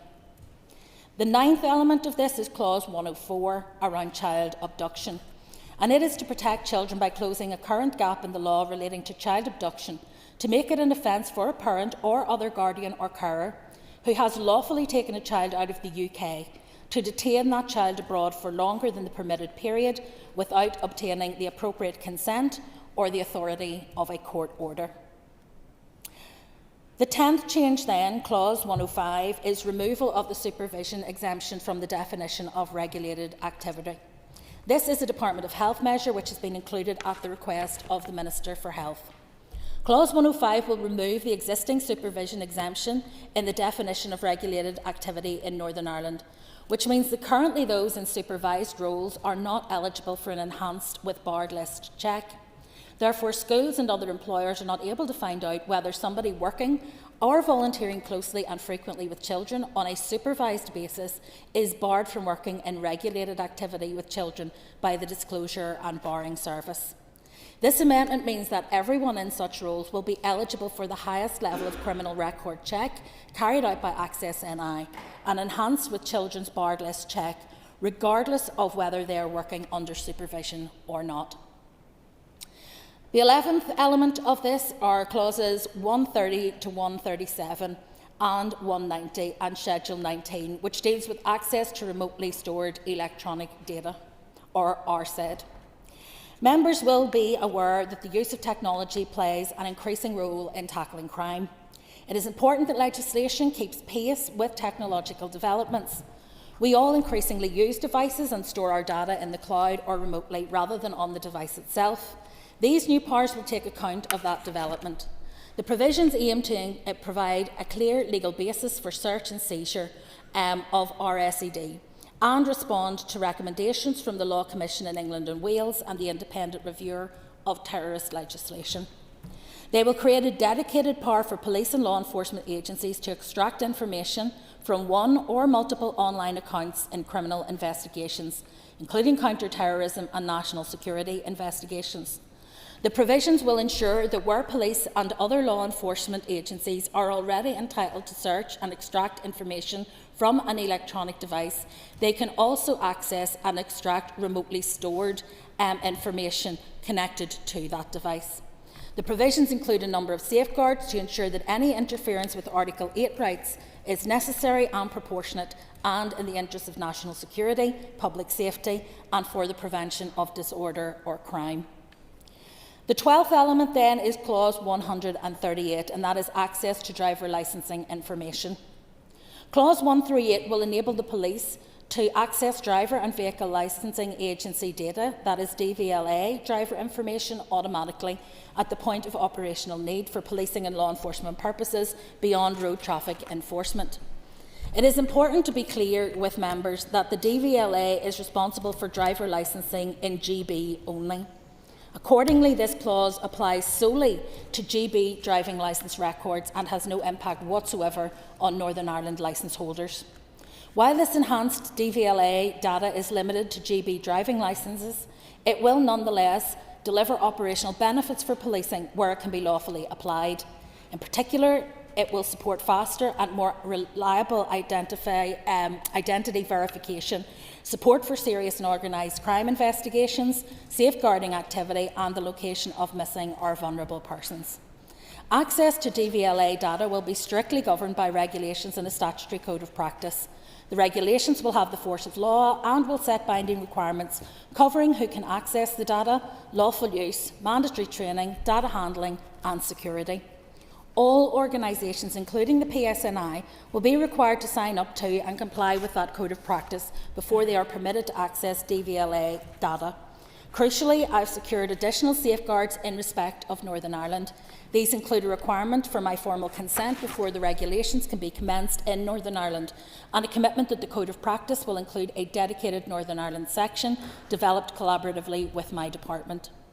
The regulations and Code of Practice will be shared in due course with the Justice Committee.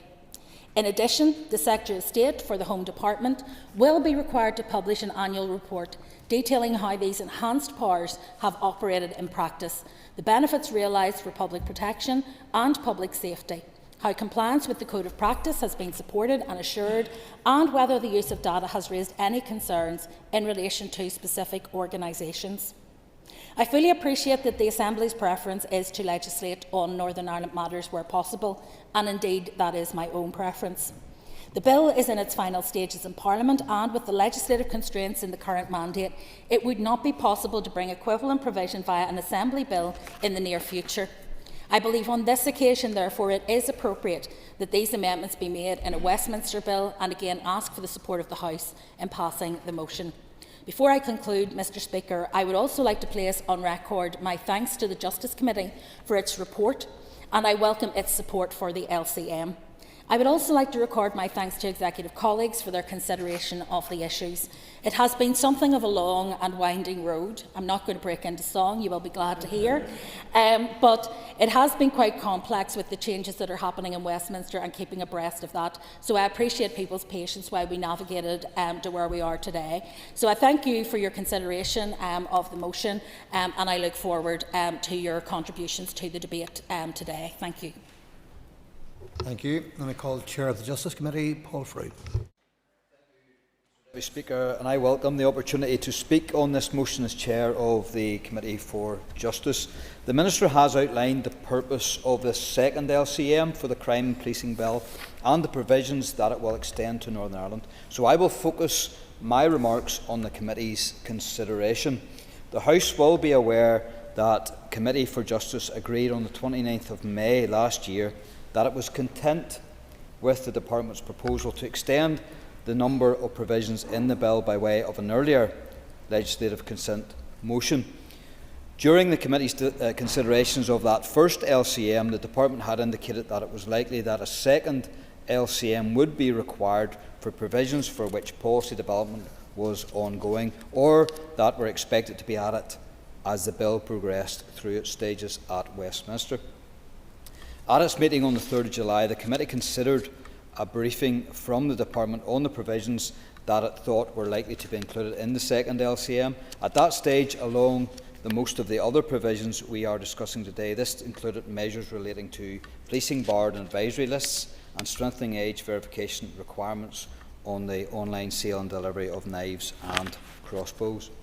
Department officials in attendance at that meeting indicated that whilst the Northern Ireland Human Rights Commission has advised that provisions relating to the access to remotely stored electronic data could interfere with Article 8 rights, this could be permissible for a particular purpose with legitimate aims, and that a code of practice to include necessary safeguards will be put in place before the powers are commenced.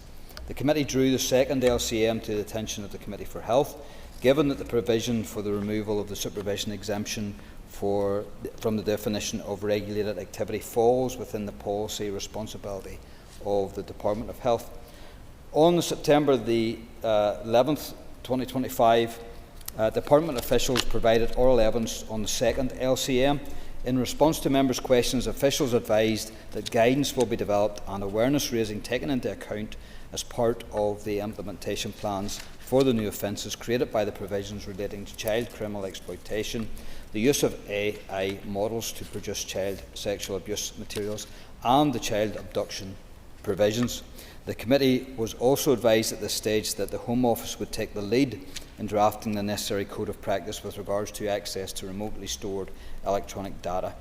We were told that the code of practice will not be in place before the LCM would be required to be agreed by the Assembly, but the powers will not be commenced until the code is agreed.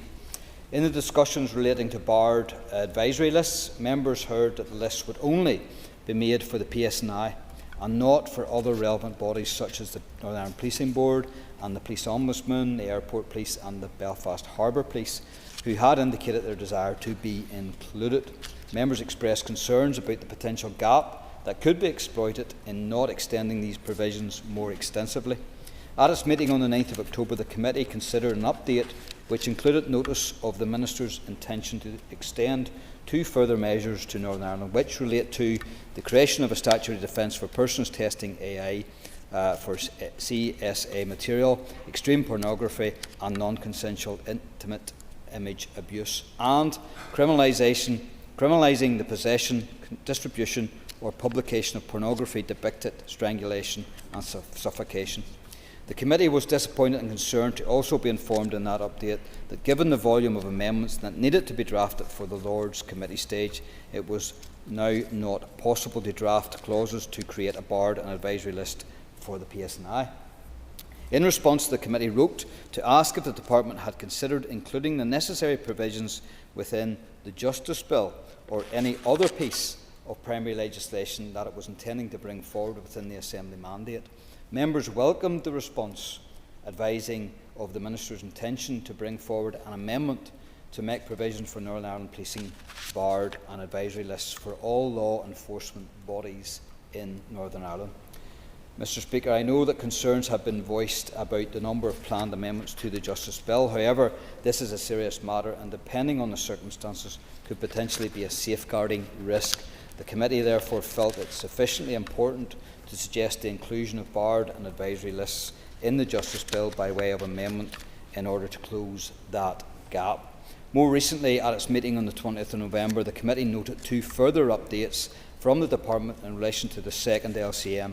In the first of these, the committee was informed that the measures to strengthen age verification requirements for the online sale and delivery of knives and crossbows would not now be included, as the opposition at Westminster had indicated they would oppose the amendments, as they were linking the power to specify other methods of age verification with the government's plan for a digital ID scheme.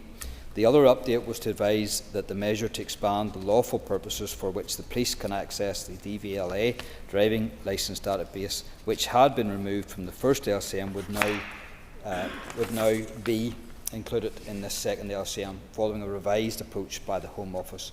The committee noted at its meeting on the 15th of January 2026 that the legislative consent memorandum and draft LCM had been laid 2 days earlier, and having considered all the written and oral evidence received, the committee agreed on the 22nd of January 2026 that it was content with the proposal to extend the further provisions in the Crime and Policing Bill to Northern Ireland by way of this second legislative consent motion. Thank you very much, Mr. Deputy Speaker. Thank you. I call Cara Hunter. Deputy Speaker, and I welcome the opportunity to speak today in support of the legislative consent motion. And from the outset, I want to be clear that we broadly welcome the provisions of the Crime and Policing Bill being extended to apply to Northern Ireland. These measures will strengthen our criminal justice framework, improve public protection, and ensure that people here benefit from legislative advances being made elsewhere. In that sense, this LCM is both sensible and proportionate. I also want to acknowledge the principle that underpins legislative consent motions more generally, that legislation should, wherever possible, be delivered as close to home as is practical. Devolution matters, and this Assembly should always be mindful of protecting and exercising its own legislative competence. Minister, you'll be mindful I've never been on the Justice Committee, and given our debate last week, I would just like to use this opportunity today just to ask for some clarity and points with regards to AI, online harms and deepfakes. I would like to ask the Minister in her wine to help us understand what the next steps will look like. It is my understanding, Minister, that the Crime and Policing Bill contains provisions which tackle the filming and distribution of non-consensual intimate imagery, including the growing and deeply concerning use of AI-generated deepfakes. This is an area, as discussed last week, there is clear, evident harm with rapidly evolving technology and an urgent need for robust legal protections. Those protections, to my understanding, are not being taken forward through this legislative consent motion. Instead, and Minister, you can correct me in the wind, the Executive proposes to address this issue through amendments to the Minister's own Justice Bill. While we understand and support the objective of legislating locally, there are several elements within this LCM that could have equally have been delivered through a Justice Bill. Yet they're being brought forward via legislative consent instead. Minister, just any clarification would be helpful. Why in this particular case the proposed amendment on non-consensual deepfake imagery is better placed in the Justice Bill rather than through the legislative consent motion? If you could just clarify in the wind, is it quicker to do it this way? What's the rationale for treating the issue differently from other criminal justice provisions in the Crime and Policing Bill that we are content to extend to Northern Ireland? Finally, I would also welcome any clarification from the Minister on what engagement she has had with the Justice Secretary regarding the extension of these deepfake-related provisions to Northern Ireland, and whether other options or discussions were had, if it was possible to include these through legislative consent. Was that explored? Again, Minister, this is not about opposing the approach being taken, it's more about understanding it and ensuring that we're acting with clarity for the public, but most importantly, urgency when it comes to protecting victims of this emerging abuse. Thank you. Thanks very much, and thank you to the Minister for bringing this important LCM. As you rightly point out, we're dealing with the devolved elements in terms of enhancing safeguards for communities and people here, particularly around child criminal exploitation, looking at issues around restrictions for driver licence for registered sex offenders, and also enhanced stalk and protection orders and advice to the PSNI on the important issue of disclosure. I know there's been good engagement also, Minister, with the second LCM with the Infrastructure Minister, and I'm glad to now see those provisions included as well. Obviously, there's also been good engagement with the Human Rights Commission, and I think that's been an important piece of work as we have moved through the different iterations of this, particularly pertaining to the Code of Practice, and this is something that we have raised in our engagements through the committee with the Minister, but also with the Human Rights Commission themselves. And I am glad that we do have assurances that safeguards need to be in place, particularly the Code of Practice needs to be in place before the powers are commenced. I think that's an important area just to ensure that we do have those safeguards moving forward. So I just commend this LCM today. Thank you. Conor Egan. Thank you, Deputy Speaker. I rise today to add the Alliance Party's support for the legislative consent motion on relevant provisions within the Crime and Policing Bill. This legislation covers a vast amount of offences, all that will help better public safety and deter crime across the region. I briefly wanted to pull out a few specific examples to note to highlight the work of Minister Long and the Department of Justice have been progressing during these last months. This motion would bring new restrictions on the bulk buying of knives. PSNI statistics show that last year knives were involved in over 500 violent or sexual crimes in Northern Ireland, so this new law will help stamp out knife crime and keep local communities safe. This motion will also bring in new offences of pornography portraying strangulation and suffocation. Strangulation and choking during sex has become troublingly normalised among young people and particularly young men, and this is putting people's lives at risk. This policy will provide a further tool in our efforts to protect women and eradicate violence against women and girls. And of course, the criminalisation of the creation or possession of child sexual abuse image generators. The rapid development of AI means we're fighting against child abuse on more fronts than ever. So this measure will put an additional protection in place to help keep children safe. This will also complement a wider package of measures being delivered by Alliance, which will include the Minister's work on deepfakes and Kate Nicholl's Justice Bill amendment on notification apps. I urge all across this House to support the passing of this motion and the protections contained within it. Thank you. Thank you, Deputy Speaker. Not wanting to fall into the everything has been said, but not everybody has said it. So I fully support the Chair of the Justice Committee in what he's laid out. So therefore I stand in support of this LCM, but want to add value to it. It's something I've just been thinking over this last few days, and I wanted to raise what I think could be a gap in this bill in its present form if not addressed. Clause 94(3) rightly aims to stop registered sex offenders from getting a driving licence in a new name.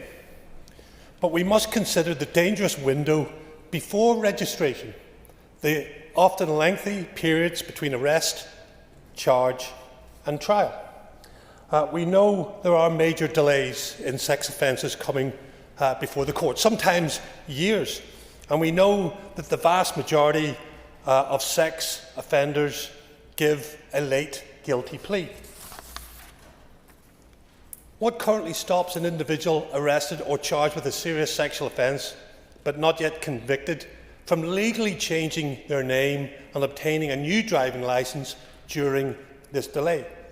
The answer is potentially very little. They could exploit this gap, and here's how they could exploit this gap: confuse and intimidate a victim who knows them by another name. Begin constructing a new identity in anticipation of a potential conviction, getting ahead of future restrictions. Undermine the administration of justice by creating confusion around their identity in court and before a jury. Perversely, this legislation could incentivise a late guilty plea. This is not hypothetical. The well-documented backlog in our courts makes this delay a real operational vulnerability that manipulative defendants could use. Therefore, while supporting Clause 94(3), I genuinely urge the Minister to consider whether enabling powers or amendments are needed to allow interim measures. For an example, could a condition of bail for sexual offence charges include a prohibition on legally changing one's name? Or could a flagging system be established at the DVLA and HM Passports Office upon charge, not just conviction? Closing the door after conviction is essential, but we must also lock the door from the moment a serious allegation is formally made to protect victims and the integrity of the judicial process during this vulnerable period of time. And I don't want to go through the rest of the LCM. I think it's pretty sound, and I think other people have looked at it. And I suppose we can all look at things hypothetically and say, well, maybe this will happen or maybe that could happen. But this is a real possibility. There are people out there who are manipulative and can use this.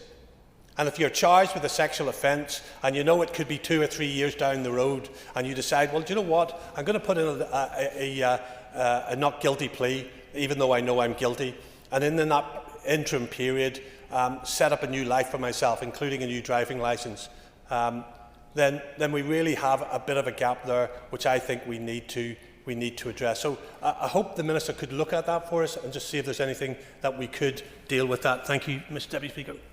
Thank you, and I call Patsy McGlow. I thank the Minister for detailing the provisions included in the legislative consent motion, and indeed the Chair of the Assembly Committee for covering the scrutiny that the committee has given to it. Of course, it is Westminster legislation. Some of the provisions have been changed in Westminster while the committee was in fact deliberating it, which is less than ideal, and I note there may even yet be a third LCM on this bill. We would, of course, prefer to be dealing with primary legislation through the Assembly. That said, the SDLP is broadly content with extending to the North the provisions of the Crime and Policing Bill set out in this legislative consent motion. Those provisions include important measures that provide greater protections for everyone in our society, and particularly for women and children. These will make it an offence for any adult to attempt to involve a child in criminal activity. The criminalisation of the possession of publication of pornography portraying strangulation or suffocation is a step forward in addressing the harm that extreme pornography can do. And we welcome the protection for victims of stalking, including new guidance for the PSNI on disclosing information about the identity of the abusers in those cases. These are welcome measures which will have long-term benefits for our society. However, we do have concerns about the implementation of some of the measures. The new provisions to enable the Department for Infrastructure to bring forward legislation to restrict access to replacement driving licence by registered sex offenders are indeed reasonable, but we expect the Infrastructure Minister to bring forward the required legislation promptly where that power is enabled, including addressing those issues already raised by Mr Beattie. We hope the new offence of child abduction, where a child has been kept abroad without appropriate consent, will act as a deterrent. But it is less clear how useful it will be when a parent or guardian is attempting to have a child returned from abroad. And there's been much publicity around at least 2 of those cases here in the North and indeed in the rest of the island. In the absence of an extradition treaty, the resolution of those cases may ultimately depend on diplomatic pressure. Simply, that's as they are now. Similarly, the provisions regarding the suspicious sales of knives may sound reasonable, but it remains to be seen how in fact that will operate in practice and whether it will actually reduce knife crime. We're also disappointed that there's no new offence included to criminalise the creation of deepfake sexualised images, and I'm sure that the Minister will address that. And I would be interested to find out too, again, Minister, what representations had been made by the Department on specifically this one to the Secretary in Westminster to see if amendments can in fact be introduced in Westminster to this. My colleague Cara Hunter, as we've heard, has been campaigning on this issue for some time and we and her will continue to do so, and she will continue to do so. Mr. Speaker, Fio Lashkin Coley, Gumaleshkin John, had you elevated there, but you never know.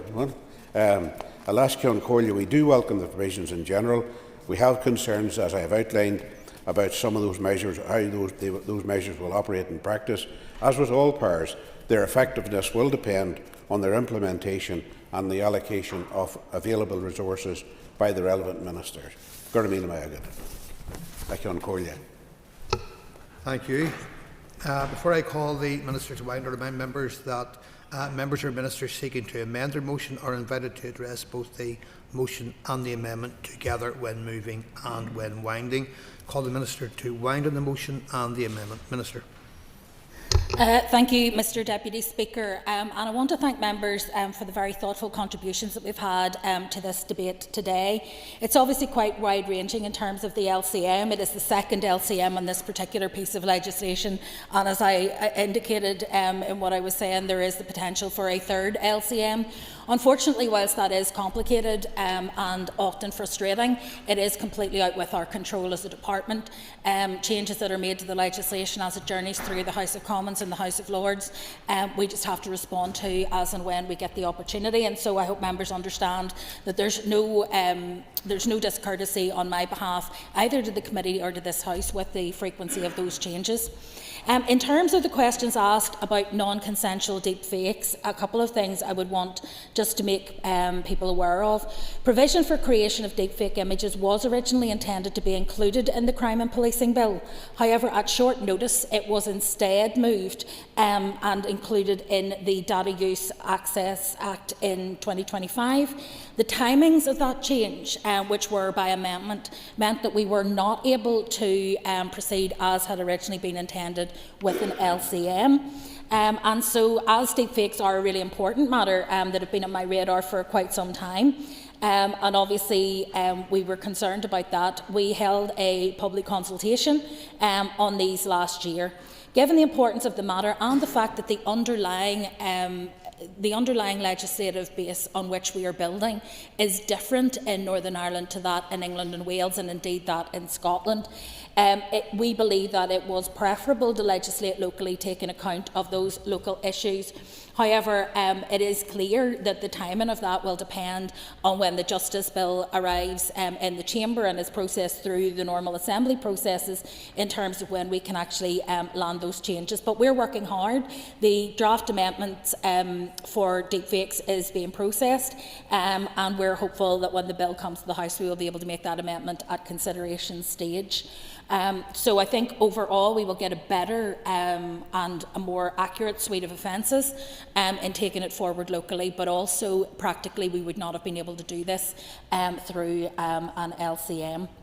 Secondly, the point which Mr Beattie has made, I think is somewhat a moot point, in that if you legally changed your name during the court case, then the conviction would attach itself to your new name, but also would keep a record of any previous names that you will have held. So the idea that you could, as a sideline, create a new identity, which would then be handled differently, is, I think, potentially a theoretical possibility, but would bring very little benefit to the offender, given that then they would be found guilty in their new legal name.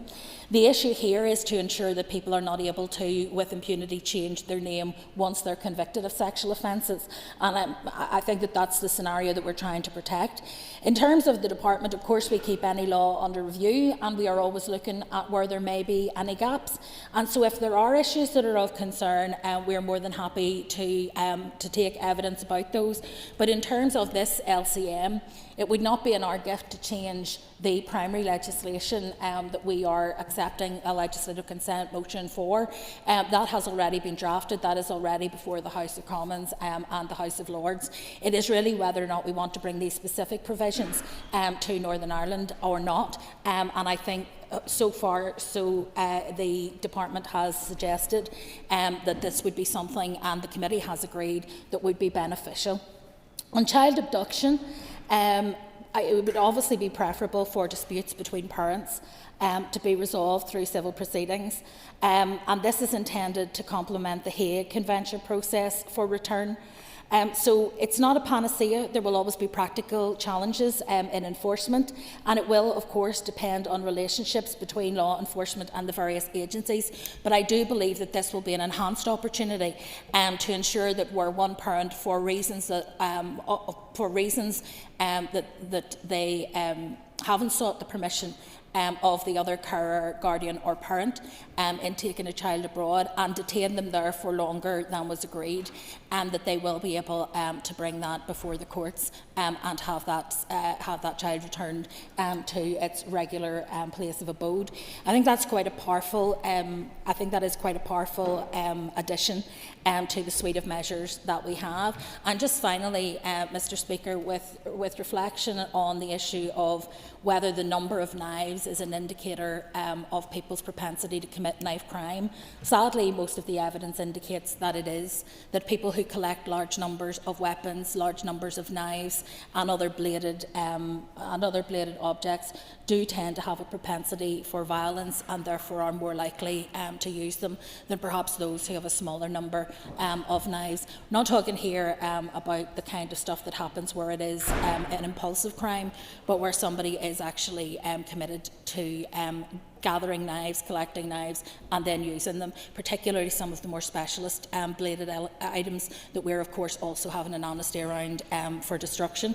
So what we're trying to do with this, I suppose, is improve public safety and limit people's opportunity for hoarding large numbers of potentially deadly weapons without at least some intervention and consideration and supervision. Thank you.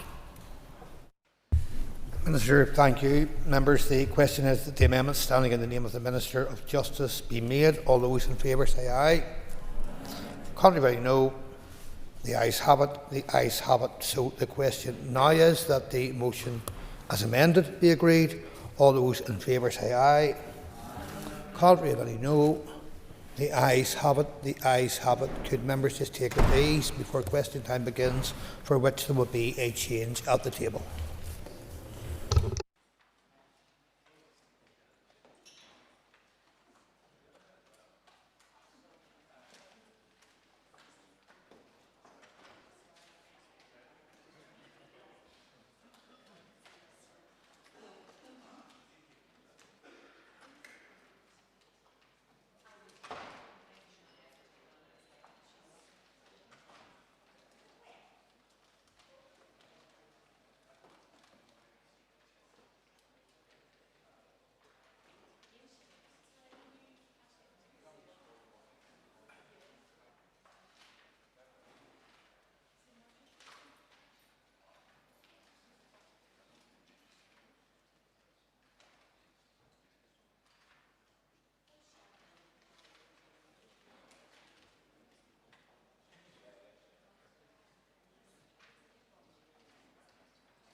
Order, members.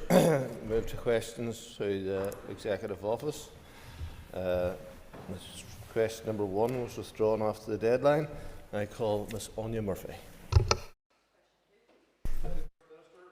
Thank you. We are operating within a constrained financial environment shaped by inflation, growing demand on public services and a sustained period of underfunding of our services here. We welcome the $372.3 million of additional Barnett consequentials announced in the autumn budget. And while this may sound like a substantial allocation, the reality is, when taken over a 5-year period, it falls short of what is needed, and we believe the Chancellor could and should have gone further. The delivery ambitions of departments substantially exceed the funding available. There remains a significant and unsustainable gap between our ambitions and the resources at our disposal. Addressing this disparity will require adequate funding from Westminster for public services, as well as substantive reform and meaningful transformation in how we design and deliver our public services. Each Minister and their departmental permanent secretary must strive to improve efficiency in how our public services are delivered. We welcome the publication of the 5-year People Strategy in April 2025, which sets out a 5-year plan for developing the Northern Ireland civil service workforce, improving skills and strengthening leadership. Transformation across all departments will be a key driver to allow the Northern Ireland civil service to act as a single coherent system, sharing data, skills and resources to deliver better outcomes, reduce duplication and modernise public services in a way that is consistent, efficient and sustainable. Ms Murphy. I'd like to thank the Deputy First Minister for her substantial response. Minister, notwithstanding the damage of years of underfunding and austerity by the British Government, the Executive now has an opportunity to set its first multi-year budget in over a decade. Would the Minister agree with me that agreement on a multi-year budget is key in terms of providing departments long-term surety in terms of spending, and will she commit to delivering this outcome? And I thank the member for her supplementary question. I want to see a 3-year budget. I believe that that would give the most certainty as possible to each of the departments. But of course that is the challenge and task of the Executive, to get around the table and to try to find consensus. It is the primary responsibility of the Finance Minister to put forward proposals, but of course he should do so in a way that he feels best meets the needs within each of those departments and indeed will best achieve that consensus. So that's the challenge that we have at hand, and I look forward to a constructive engagement with him. And in the meantime, we will also continue to engage with Treasury to try to make sure that we have the tools available to us to ensure that we can meet the needs of so many people that need those vital public services. And Forsyth. Speaker, would the Deputy First Minister agree with me that Treasury should not only fund Northern Ireland to its level of need, but also work alongside the Executive to ensure delivery of reform of the civil service to drive the efficiencies that are required? Thank you. I thank the member for her very important question, because it is important that this isn't just about simply going to His Majesty's Treasury and asking for more money. This must be about a combined approach that looks not just at sustainable funding, and I do believe that Northern Ireland has been underfunded. That is the analysis of the Department of Finance for some years. We are suffering from that, and our public services have suffered from that. We do want adequate funding, but we also must rise to the challenge. It is important that it's not just about how much money we have, it is about how we spend that money. And we must spend that money in the most efficient way, driving productivity across our public services, trying to eliminate waste where that occurs, and making sure that we've got the right people with the right skills delivering on time. That is the best use of public money. And we will be working with the senior Northern Ireland Civil Service leadership team to try to make sure that that happens. Mr. Speaker, Deputy First Minister, it's remarkable for you to talk about civil service reform, and I strongly support civil service reform, when you and your party can't even confirm that you will agree a multi-year budget. Now, I stand up and criticise the Finance Minister regularly. I did it earlier on today. But surely you and your party have to accept that if you block a multi-year budget, it will be the final nail in the coffin for credibility of this Executive. Thank you. I thank the member for his question. Unfortunately, in this place, we see it too often. People focusing on whether or not something is moving instead of focusing on what it is actually about. This budget must be the right budget. It must be a budget that supplies the Department of Education, for example, with enough funds to be able to get the education provision that the children right throughout Northern Ireland deserve. It must be the right budget to ensure that the health service can reduce those waiting lists, can drive forward that transformation. So look, we have an opportunity to get this right, an opportunity to build the foundations for growth, to build those foundations to tackle, for example, waste and sewage issues that are now holding back economic development, to get the foundations in terms of our infrastructure plan correct. But essentially, it must be a budget that delivers the public services that the people we serve not just demand but indeed need. Andy Allen. Speaker, and on the theme of the draft multi-year budget, can I maybe perhaps ask the Deputy First Minister for her assessment of that multi-year budget when it comes to delivering for those in housing need? There's a PFG commitment, there's a housing supply strategy, but yet the funding doesn't seem to be there to deliver the amount of housing that's needed for our people. Minister. Thank you. I thank the member for his important question. He raises a really important issue. The prioritisation in relation to the executive took place through our programme for government, which we published last year. And it is important then that we do take a look at what we are doing within each and every department, and with the support of the Finance Department, that we are adequately funding that particular minister to be able to achieve the targets that are set out. The targets for housing in the programme for government cannot be fulfilled with the proposed draft budget that is given in relation to this consultation. That needs to be addressed. And if I can put, I guess, a bit more of a political hat on in relation to the issue, I notice that the Finance Minister's party in the South are jumping up and down in relation to the inadequate funding being given to social housing. Yet we do have a housing minister that is asking the Finance Minister, John O'Dowd, to make sure that he gets and is very, very open and transparent what he needs to be able to fulfil the targets as set out. It is important that the Finance Minister does give ministers what they need to hit the agreed executive programme for government targets. I'm coming. Minister. The establishment of the Office of AI and Digital was a key commitment in our programme for government, providing strategic leadership and coordination on the responsible adoption of artificial intelligence across the Northern Ireland Civil Service. AI and advanced digital technologies have the potential to improve how public services are designed and delivered. The Office of AI and Digital will support departments to identify and safely adopt technologies that can deliver efficiencies and improved outcomes. This will be underpinned by strong governance, transparency and ethical oversight. Our draft AI strategy sets out the overarching direction with a strong focus on developing skills and promoting collaboration across departments and with academia and industry. Transforming public service delivery through AI and digital technologies cannot be achieved by a single office or department acting in isolation. The success of the Office of AI and Digital will depend on cross-executive support, with departments working collaboratively. A collective approach, sharing best practice, is essential to ensure consistency, maximise impact and deliver sustainable improvements to public services across Northern Ireland. Ms. Cameron. Thank you, Mr. Speaker, and I thank the Deputy First Minister for her answer so far. Can the Deputy First Minister tell the House more about how AI can drive efficiency across and within the Northern Ireland Civil Service? Sir. Thank you. Look, I think there is a huge potential for AI and digital to drive transformation. Just within the Health Department, for example, we had the rollout of Encompass. Northern Ireland is unique in having that integrated social care and health together. And that system, using digital technology, should be able to give us really, really useful data in terms of planning, in terms of looking at where issues arise and being able to roll out even more transformation.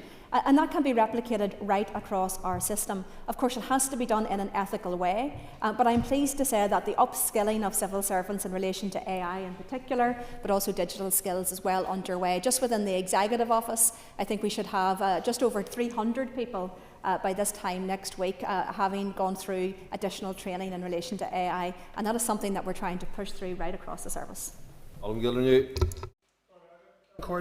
And does the Deputy First Minister agree with me that the Grock situation which we've seen recently was disgraceful, that ACT has a responsibility to address concerns, and that this whole episode speaks to the need for robust safeguards being put in place to ensure ethical and responsible use of AI? With that in mind, Deputy First Minister, what safeguards are being put in place to ensure responsible use of AI across the civil service?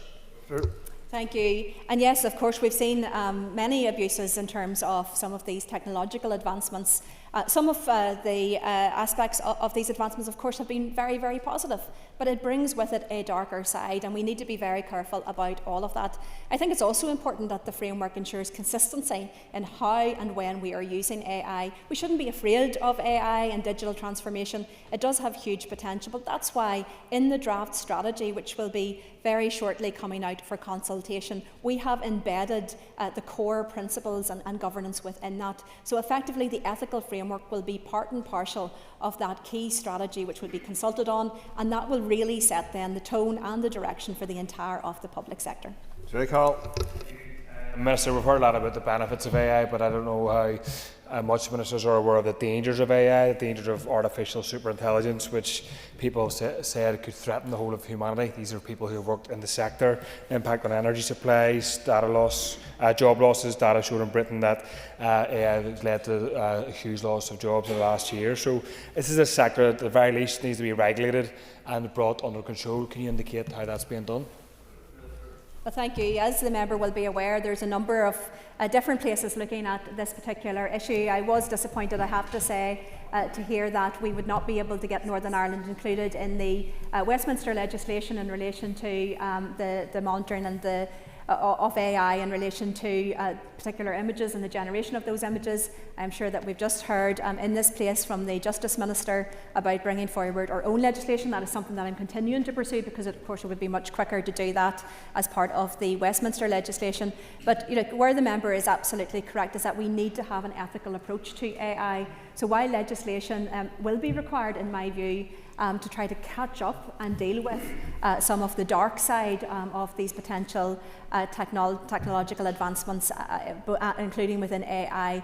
I think from a public sector perspective, having that ethical framework embedded within the strategy right from the outset, but also collaborating with other jurisdictions across these isles to make sure there's a consistency in that, so that when we are using that AI, should that be in terms of data, should that be in terms of triage, and whatever that looks like, that it is done in a way that best gives us confidence that it is correct and it is abiding by that ethical framework.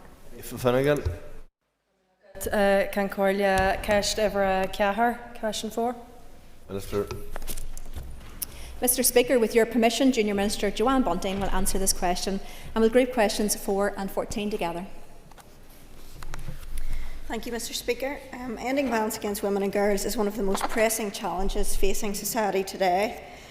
We've invested over £5 million into communities, working with partners across society to raise awareness and equip everyone to take action to prevent it. Early results from regional programmes are positive. 98% of participants surveyed reported an increased knowledge of violence against women and girls, and 96% reported a better understanding of what a healthy relationship is. In addition, the projects supported by the Change Fund are reflective of what communities need to respond to this crisis. Sports clubs, community groups, faith groups, children and young people, urban and rural areas, amongst others, are all engaged. Budget planning for the period beyond March 2026 will depend, of course, on the outcome of the Executive's budget process. To support delivery of the strategic framework, future year bids have been submitted that reflect the level of investment required to maintain momentum and also deliver the programme's ambitions over the long term. The next plan will be brought to the Executive shortly and will continue to deliver the strategic framework objectives. While we're at the start of a long journey, we are laying strong foundations and will continue to assess the longer-term impact of specific interventions. Finnegan. I want to thank the Junior Minister for her answer so far. Can the Junior Minister provide an update on the new campaign on coercive control? Sir. Yes, I'm grateful to the member for her question. We've conducted a recent pilot campaign on coercive control, and that addresses the issue of how it makes you feel, and it's using the memorable framework of head, shoulders, knees and toes. So that enables women and girls to check in with themselves so they can identify what coercive control is and understand if this is something that's impacting them or happening to them or others that they know, and from that, how to take action. It was developed in partnership with Ulster University, and the campaign engaged stakeholders, those with lived experience, importantly, and the youth sector, drawing on evidence-based research in its development. Also, a training toolkit for frontline services was delivered by our partners in Ulster University to 43 workers from 20 organisations across a range of sectors in September. So they trialled that training in their own settings for a 3-month pilot phase, and that ended in December 2025. An evaluation of the pilot is underway, and it's anticipated that there will be a region-wide campaign launch in the spring. Connie Egan. Thank you, Junior Minister. Given that progress on ending violence against women and girls needs to be sustained over the long term, how will ministers in the Executive Office ensure that the outcomes of the programmes under the framework are embedded across departments in the Executive and continue beyond individual funding cycles? Minister. I thank the member for her question. The member will be aware that there's considerable collaboration across departments. I mean, this is a priority within the programme for government. It involves many, if not all, departments thus far. So it's clearly embedded, and we know that cultural change like this does not happen overnight. When we evidence seatbelt campaigns and so on, these things take time. So we're laying the groundwork for that. And there are regular updates in the Executive about this work. With regard to collaboration, I think just to emphasise to the member the extent of the collaboration across the Executive and how seriously the Executive takes it. There are a number of key work areas in the delivery plan that involve other departments. So, for example, within the Department of Economy, we're looking at safer socialising, the workplace and tertiary education. With the Department of Education, they're leading on an action plan to coordinate interventions targeted at children and young people and focused on healthy relationships. EA, along with a group of young people and stakeholders, developed a board game called Raise Your Game. Junior Minister Riley and I were at the launch of that. There is a collaborative funding model. The member will be aware about extended late night transport pilot, and that's through the Department of Infrastructure and the Department for the Economy. So there are many, many departments involved in this. We will continue to work together because everybody, the entire Executive and all of this House, recognises this is a serious issue and it must be challenged and faced down. Stephen Dunn. Thank you, Mr. Speaker. With ever-growing concerns surrounding new forms of abuse, which often includes online, can the Junior Minister outline what measures are being taken to address this violence against women and girls in the online world? I'm grateful to the member for his question. Like this type of online behaviour, we're seeing it all too frequently, and whether it's intimidation, harassment, bullying, humiliation, embarrassment, or just name-calling, it's meant to silence women and shut them down, and it's unacceptable. We're committed to ensuring that women and girls are safe and feel safe everywhere, and recent media headlines are a timely reminder about just how important this work is. We're actively engaged with Ofcom on the implementation of the Online Safety Act, and Junior Minister Riley and I recently attended an event to discuss its new guidance on a safer online life for women and girls that highlights the growing risks in digital spaces. I also attended a similar event for young people about cyber safety, where similar themes were raised. So just to assure the member, we'll continue to work with Executive colleagues, the PSNI and Ofcom in relation to the online safety of women and girls to ensure we're working towards a safer life and presence for them there. And I should point out to the member too that online safety is also a feature of the Challenge Fund, which is part of the EVOG work. Thank you. Question 5. The Executive Working Group on Mental Wellbeing, Resilience and Suicide Prevention is chaired by the Minister for Health, who sets the agenda and organises the meetings. In the last 2 years, there has been a meeting on the 3rd of April 2025, and a further meeting is scheduled for the 12th of March of 2026. We welcome the opportunity for this annual update, although we know that officials across departments continue to work collaboratively to address the factors that contribute to mental wellbeing and suicide. Mr. Durkin. Thank the Minister for that response. Over the past couple of years, we've seen disinvestment in our mental health strategy and our suicide prevention strategy. In my own constituency, we've seen vital support services stripped of funding. Yet more cuts loom for the sector in the shape of the local growth fund. Last year, the number of registered suicides has risen to a record 290. That's 290 lives lost and families devastated. Yet a so-called working group of ministers has met only once in 2 years. Does the Minister think that is good enough? And what will she do and the executive do to make mental health a priority? Minister. Thank you. I thank the member for raising this important issue. We do know and understand completely the devastating effect that a suicide can have on a family, on friends and on a community. I think it's important to say that there are a number of strategies that have already been agreed by the executive, so the policy direction is there, but there are significant funding challenges. We know that from the confirmation from the Health Minister in relation to the mental health strategy and in relation to the important work on suicide prevention. I know that the all-party group on suicide prevention are looking at the very recent report to see what more can be done, but I can assure the member that we do talk about this on a regular basis at the substantive executive. There's been a number of different issues where this has been talked about. It's very difficult to say, look, our figures are appalling in Northern Ireland.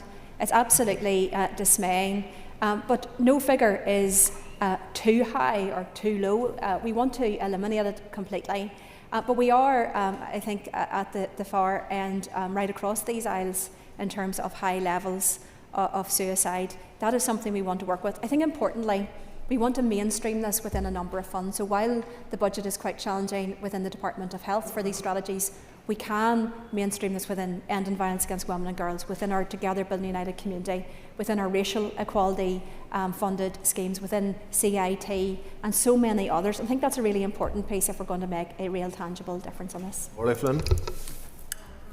And thank the Deputy First Minister for her answer.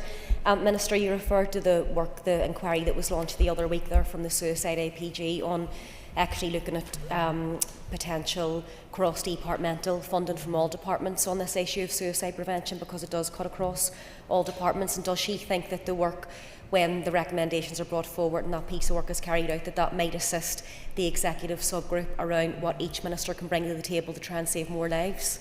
Sure. Absolutely, I think it's a really important and timely piece of work. While the group would only meet at the moment annually, just to kind of get a checkpoint and to get an update as to what's happening, of course there's huge collaboration with the departments in terms of officials, in terms of driving forward the key objectives and actions within those particular strategies. There is always more that we can do, and I actually do think that one of the big issues we can look at is, at a time where we know that funding is very, very tight, how can we embed and mainstream some of that best practice within a whole range of the community intervention projects that we already have, and that includes those projects within the Department of Justice, Department of Communities, our own department in the Executive Office. I see huge potential. We are already rolling out a number of interventions, I think as well in excess of 130 different interventions in relation to mental health through CIT, for example, but there's so many other opportunities, and that's what we will really actively be looking at, and look forward to see the outcome of the work of the all-party group. Dodds. And thank you, Deputy First Minister. The Craigavon part of my constituency, unfortunately, has a very high rate of male suicide. It is something that is very distressing, and I was speaking to those who came to the last all-party group on suicide prevention, and it is devastating for families.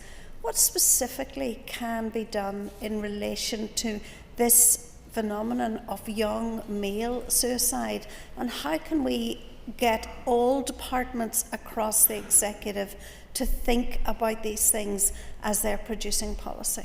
Minister.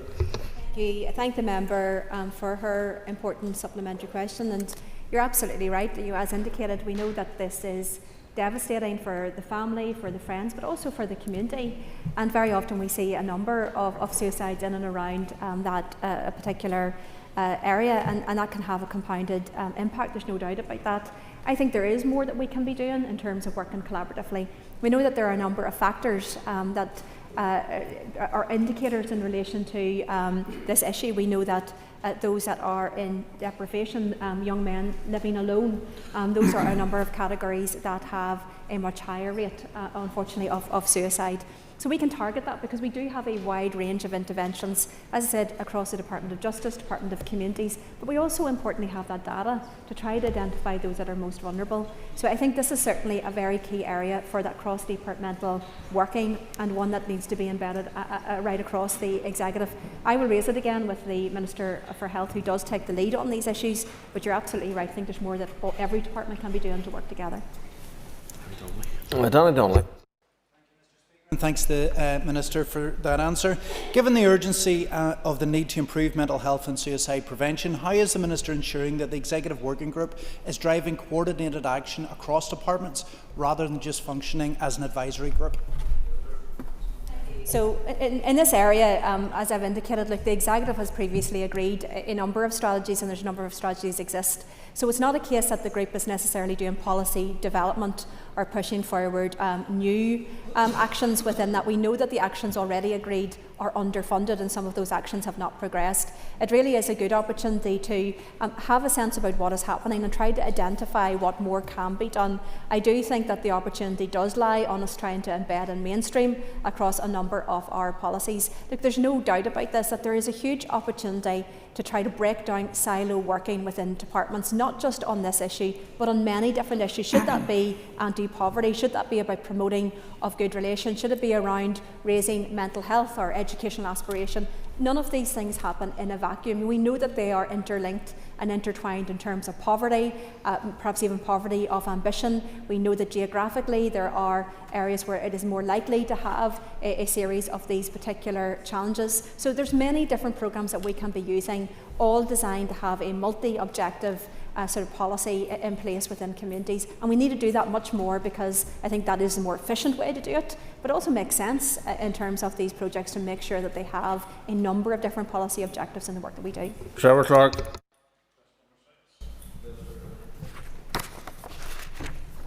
Mr. Speaker, with your permission, I'll answer questions 6, 9 and 11 together. The US is the largest economy in the world. As our second largest export market and our third largest source of imports, it is a critical market for our economic development. Our relationship with the US is a long-standing one, reflected in our ties to the signing of the Declaration of Independence, strengthened through the peace process, and continuing today with major investments such as the Bank of America's commitment of up to 1,000 jobs. The Bureau will be hosting its annual St Patrick's Day breakfast in partnership with Invest NI, Tourism Ireland, Queen's University Belfast and Ulster University to showcase the Executive's priorities. We will decide our plans for St Patrick's Day once we have confirmation of the full range of events and indeed invitations scheduled to take place in Washington DC. Mr. Clark. Thank you very much, Mr. Speaker, and can I thank the Deputy First Minister for that answer. I'm sure, can I ask you, Deputy First Minister, would you agree with me, and given as you've already indicated that America is the largest economy in the world, that it's most important to amplify Northern Ireland at every opportunity, regardless of who actually presides in the White House? Minister. Thank you. I absolutely agree with the member. It's incredibly important for us to engage. Just last year, and I know a number of people around this chamber will have also attended the St Patrick's Day in the US, and there are so many different events, so much access, not just in terms of key policy makers, of course, to the President himself, but also to a range of businesses and other key influencers. It is probably the most unique of opportunities that I think any jurisdiction gets to have that level of access, and of course we should. I think it's important also to say that at the moment, obviously there are a range of key decisions that are being made by the President of the United States that can have and will have a direct impact on us in Northern Ireland, on our businesses in Northern Ireland, on the people of Northern Ireland. And as leaders right throughout the globe are taking the opportunity to try to talk and engage with President Trump, to influence his decisions towards certain beneficial things, but of course to try to urge him away from things that may be detrimental. I think it is incredibly important, more important than ever, that we do engage, regardless of our personal views as to the politics of the holder of the office of President of the United States. Brooks. Thank you, Mr. Speaker. And I would ask the Minister, I thank you for her answer so far, but I ask the Deputy First Minister whether she would agree with me that particularly on this, the 250th anniversary of the US, whether this gives a prime opportunity for Northern Ireland to showcase itself stateside. Minister. Look, absolutely. It is a unique opportunity. Of course, it celebrates and marks the US leaving from the United Kingdom. But of course, the Ulster Scots, or the Scots-Irish as they're known in the US, played such a pivotal role in relation to that. I note that last year that the Taoiseach made reference to a number of the Ulster Scots, Scots-Irish people who were involved in the signing and indeed the preparations of the Declaration of Independence. I think it's incredibly important that Northern Ireland firmly does take control of that process, and I'm pleased to see my colleague Gordon Lyons doing so. It is something that is unique. The Ulster Scots had such a significant role in the US, not just in relation to the politics, of course, of the day, but in terms of actually growing America, in terms of the economy, business and industry of America, the cultural life of America. That is something that is hugely unique to this part of the world and to what is now Northern Ireland. And indeed, I think that from this place, this very small place, we have got the most links to US presidents from the beginning of the USA. And that is something that we should use the opportunity to platform and to make sure that we are using every opportunity to draw attention to Northern Ireland and indeed the opportunities for investment and further collaboration. Really glad I said briefly there. Moving on to topicals, Matthew O'Toole. Thank you. Deputy First Minister, you mentioned the Scots-Irish. I'm going to speak simply in Ulster Scots now. The public in Northern Ireland are scundered the performance of the Executive. It's nearly 2 years. In fact, it'll be 2 years tomorrow since you and the First Minister took up office, but a poll published in the last week shows that barely a quarter of the public feel that the improvement in their lives, that this Executive has made a positive improvement in their lives. Last week, in this chamber, we debated a grand total of 9 minutes of legislation. 9 minutes. When you took up office 2 years ago, you promised to work tirelessly for all the people of Northern Ireland. Deputy First Minister, genuinely, sincerely, can you stand over the record of this Executive? Thank you. I thank the member for his question. This week marks 2 years from the Restoration, and I do stand over the fact that I have worked tirelessly to try to drive forward progress. There is no doubt that our system of government is a challenging one. I don't believe that there is a more difficult form of government than a four-party mandatory coalition, with parties from right across the political spectrum. Do I want more delivery? Absolutely. And will I continue to drive that? Absolutely. But as I said last week, just let's have a short look at what we have been able to achieve. Over 200,000 additional appointments and procedures, driving down health waiting lists. The Ending Violence Against Women and Girls strategy out, the framework out, funding out and on the ground. Public sector pay settlements made. Childcare scheme out. The enhancements to that scheme out. The funding out and in the pockets of parents. Full-time preschool increased. Loughnane Plan agreed. The actions underway. The Transformation Fund Phase 1 out. The Cultural Commissioners appointed and operating. The growth deals, secured by the DUP, by the way, already out and making a real difference in terms of the launch of Studio Ulster very shortly to have the Advanced Manufacturing Centre open, the PFG out. Many, many things that have actually been delivered by ministers in this Executive. And while, of course, people may not always see the benefit of it to themselves personally, all of these things collectively make a significant impact. And in relation to legislation, there is a legislative process. The Minister will look at the policy, it goes out to consultation, it goes to the Executive, and then it goes to the committee. The member is well aware that the vast majority of that legislation is currently at committee stage undergoing scrutiny, which is why it is not in this place. Deputy First Minister, I appreciate your effort at trying to defend the record of the Executive, but the truth is that your party and Sinn Féin spend most of your time at one another's throats. The public out there, you're shaking your head, but it's true. I mean, like, do you want to go out on the Newton Ards Road or the Falls Road or the Shankill or the Lisburn Road or any other road in Northern Ireland and ask the public? They don't buy it, Deputy First Minister. 2 years ago, I asked you and the First Minister whether you would promise not to resign your office before the end of the mandate. You still haven't made that promise; has still never been given to me.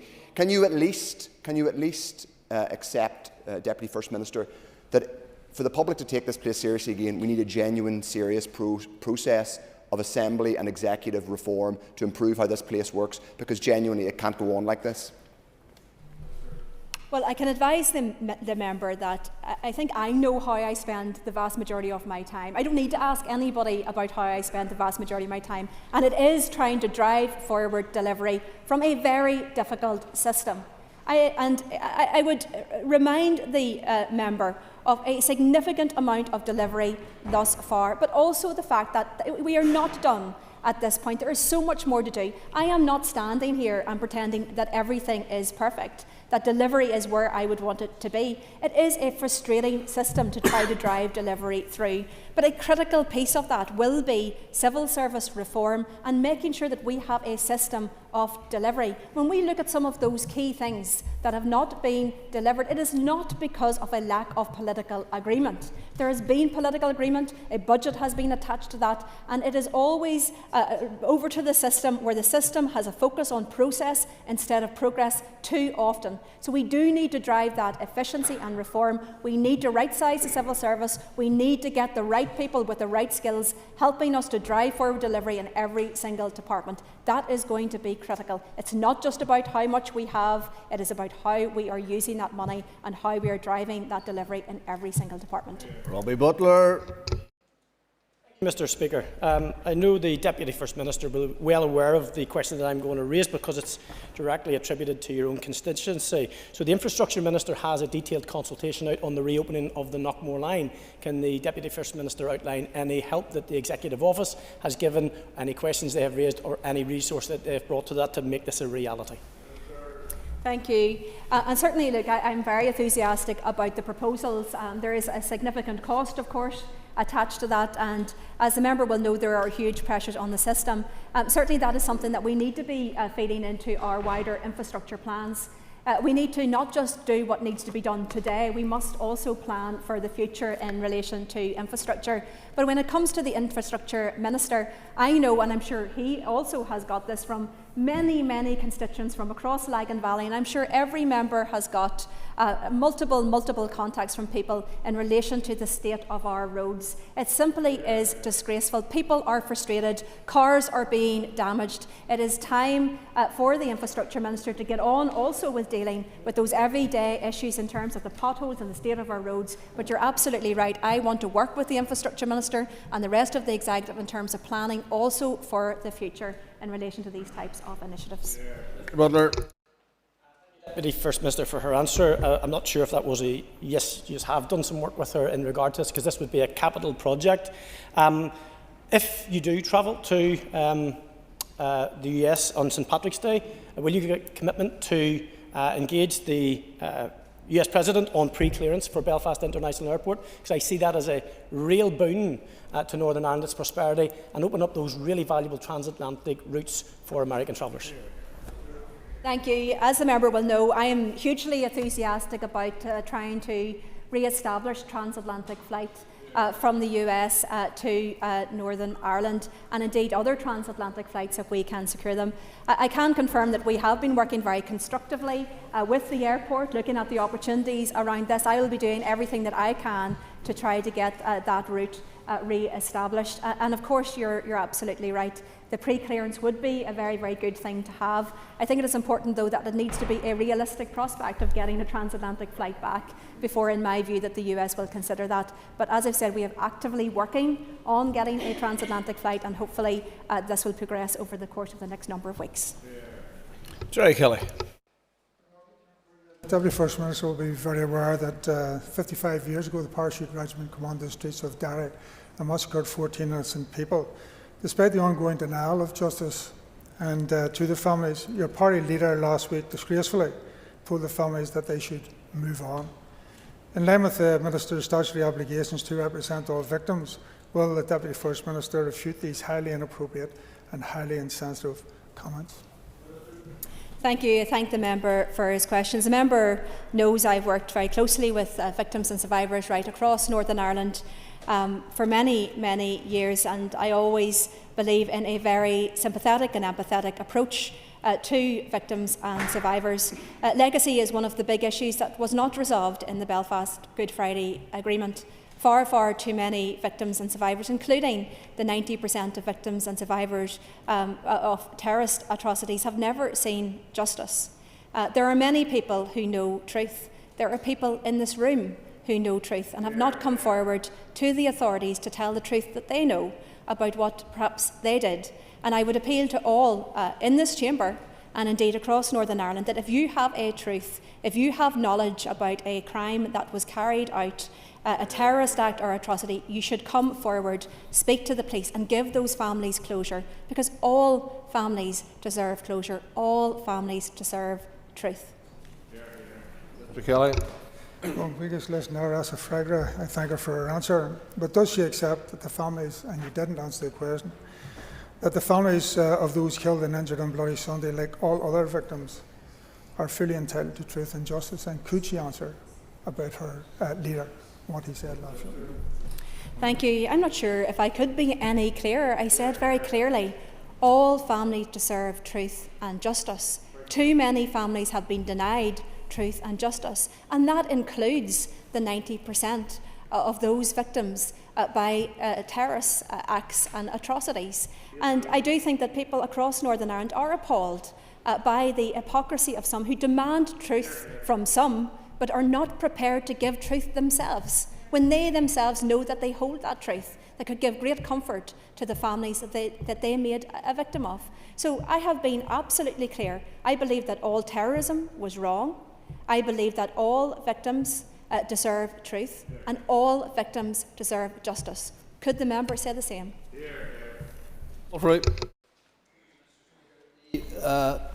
Deputy First Minister answered a question from Matthew Till, who's now left the chamber, about civil service reform. Can the Deputy First Minister add more detail about her aspirations for civil service reform? Thank you. I thank the member for this important and timely issue. When I saw the report from the Audit Committee last week, I was absolutely dismayed, because this is a key issue that I have been raising to the head of the civil service for some considerable time. It is absolutely clear that we need reform and transformation, and that must start with our civil service. We have more civil servants and public sector workers per head of the population than anywhere else across these isles, and many of them do a fantastic job. But it is also critical at a time of fiscal constraint that we do look at ensuring efficiency and productivity across the system. What does that mean? It means that we must right-size the civil service. We must get the right skills, so moving away from being generalist to specialist skills to help the system to deliver on time and on budget, because that is what people want, to remove bureaucracy and to remove inefficiency.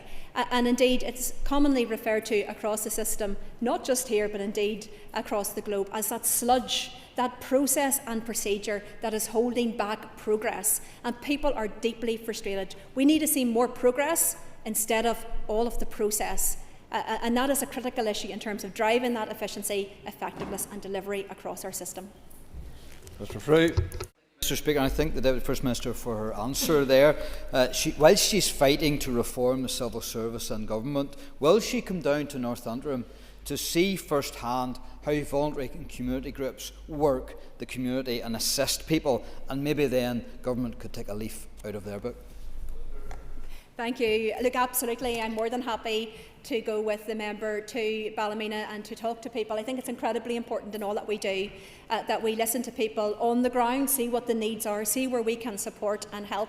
And of course, as I've indicated, there are some really good best practice in the system, and I think it's important that we can try to share that where we can, but to work hand in hand with communities so that they have the right support and the right tools and the right funding to be able to tackle the big issues that they know most about, and they know what the solutions are to those issues. Well, the Deputy First Minister's party colleague, the Communities Minister, showed no expression of empathy for those who had been harmed or forced to flee their homes, and his social media posts may have heightened tensions and contributed to further unrest. Minister Lyon's actions fell short of the standards expected under the Ministerial Code. Those aren't my words, but those of Dr. Melissa McCullough, the then Commissioner for Standards in this Assembly. Does the Deputy First Minister accept the Commissioner's findings? Thank you. I thank the member for his question. Look, the Minister for the Communities, Gordon Lyons, is one of the most empathetic and compassionate people that I know, and he brings that into his politics day in and day out. I see the people that he helps. I see the way that he is and he speaks to people. I think that it is absolutely wrong that on the basis of one tweet that anybody can hold that somebody does not have empathy, that does not have compassion, or to try to suggest what the meaning or intention was behind that. And I do think we all need to be very, very careful about a third person being able to do that and then for people to blindly follow that opinion. Moving on then. Questions to the Minister of Education.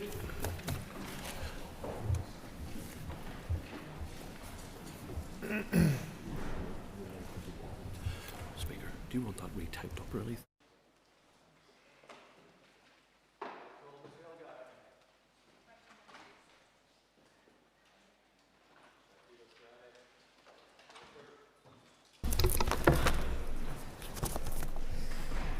Mr Speaker, the Education Authority is currently implementing its new term service contracts for maintenance and minor works. 16 of the 18 lots have been awarded, with 10 lots already implemented across Northern Ireland. It is anticipated that all 16 lots awarded will be fully implemented by the 1st of April of 2026. The new contracts have been designed to strengthen value for money through a combination of improved commercial controls, clearer performance management and greater cost certainty. Contract pricing has been benchmarked through competitive procurement with clear schedules of rates and fixed pricing addendums. Stronger contract management arrangements, including enhanced reporting and governance, provide earlier visibility of emerging issues and reduce the risk of cost escalation over the contract term. The contracts also have the inclusion of a local management of schools addendum for cost certainty. This means the most requested maintenance activities have set prices fixed for the duration of the contract, ensuring assurance and transparency for school leaders. In addition, improved data and reporting requirements support better forward planning and more informed decisions for capital investments. Further, in addition to the new contracts, a pilot project is currently being agreed by the EA to test the delegation of low-value tenant maintenance, such as painting and carpeting, to schools in the financial year of 26-27. Mrs. Guy. Thank you, Mr Speaker, and thank you, Minister, for the response. In the midst of the financial crisis in education, it is vital that we have confidence in procurement that it's achieving value for money. A school leader in our constituency recently, Minister, vented his frustration to me that the EA procurement frameworks were not delivering on that. He was forced to pay over £600 an annual fee for one supplier, yet he still had to pay that supplier a further £500 in fees to deliver pretty much nothing. Yet in another sector, he used the same supplier who charged him considerably less. Minister, can you provide assurance that these new systems will achieve value for money for schools and ensure that the taxpayer and indeed our schools are not being ripped off by these contracts? I share exactly the same sentiments that the member has articulated. It is a frustration of mine when principals are able to outline that if they didn't have to go through EA, they would be able to achieve greater value for money if they were able to go into a direct contract award. When I engage with EA on this, they will outline that when it comes to the economy of scale of being a large purchaser and being able to secure contracts, that they can deliver greater value for money than allowing schools to be able to procure things individually. I think that is an open question for people to interrogate. It's certainly an area that I've engaged with EA in terms of trying to identify lower value spend, which should be at the discretion of the school. Understandably, for significant capital works, there needs to be a procurement framework to do that. But where there is low value spend, there should be greater levels of autonomy for schools. And I've outlined in my initial response some of the work that's being taken forward to provide for that. I'm Cameron. Thank you, Mr Speaker, and I thank the Education Minister for his answers so far. Could the Minister outline the work that is being done to allow schools greater flexibility regarding procurement within the existing frameworks that they have? Speaker, I touched on this in the earlier response, but the EA are looking at options in respect of the potential pilot scheme around giving schools greater autonomy in purchasing low-value consumables for their delegated budget and the choice to use EA frameworks or alternative suppliers. The main objective of this project will be to assess the potential benefits and the impact of removing the mandate to use framework arrangements. Mr. Speaker, in addition, the pilot will assess the level of risk attached to schools undertaking procurement below the £10,000 threshold, which is the absence of the EA's Centre of Procurement Expertise, Support and Knowledge, and that will be part of the outworkings of the pilot that the EA wish to take forward. McMurray. Thank you, Mr. Speaker. Question number 2, Minister. The Schools Residential Outdoor Education Bill for Scotland has recently been passed by the Scottish Government and is currently awaiting royal assent before becoming law. The bill mandates a minimum of 4 nights and 5 days of residential education for every pupil across the period of their school career. This may be fulfilled by way of 1 5-day-long school trip or through several shorter trips, adding up to the 4 nights, 5-day residential education. Detailed costs have not yet been calculated, but the cost estimate for year 1 runs from 21 million up to £35 million to be met by the Scottish Executive. And Mr. Speaker, whilst I am supportive of the important work that outdoor education providers contribute toward the school lives of our children, I have no intention of introducing a similar bill in Northern Ireland at this time. Mr. McMurray. Thank you, Minister. Minister, you'll be aware that the Assembly legislated for a licensing authority for outdoor activity providers nearly 20 years ago, but has never been implemented. Tunnymore National Outdoor Centre, which provided training for many who look after our children and young people in the outdoor environment, has been closed now for a year. Do you agree that the benefits of outdoor residential education have been treated as an afterthought, and that legislation similar to the Scottish Bill is required to ensure that all children can access these transformative experiences? Minister. So I don't disagree with what the member has said. I think outdoor residential activity is very beneficial. That's why some schools are in a position to do that. But he is right, there is no universal provision for every child to be able to avail of that opportunity. I was in Tullymore yesterday with my own family, enjoying the benefits of the great outdoors, and certainly it's something that I encourage schools to do. But with that comes a financial resource, and whilst I would have every sympathy and would wish for there to be greater access that is paid for by the taxpayer, I just cannot introduce a bill that would add to the further financial pressures that are being faced here by the Department of Education. But I absolutely support and encourage where schools can to provide for outdoor education. Stephen Dunn. Thank you, Mr. Speaker. Can the Minister outline what would the equivalent cost of introducing similar residential education provision here in Northern Ireland, like the Scotland model? Mr. Speaker, having looked at the Scottish Bill and trying to identify what would it mean here for Northern Ireland, such provision we believe would be in the cost estimate of between £11 to £18 million per year. And so whilst, again I repeat, I support outdoor education, I also have to be cognizant of the financial pressures that are currently before the education system, and this wouldn't be an area that I would be able to bring forward in the current climate. I call Declan McAleer. Question 3.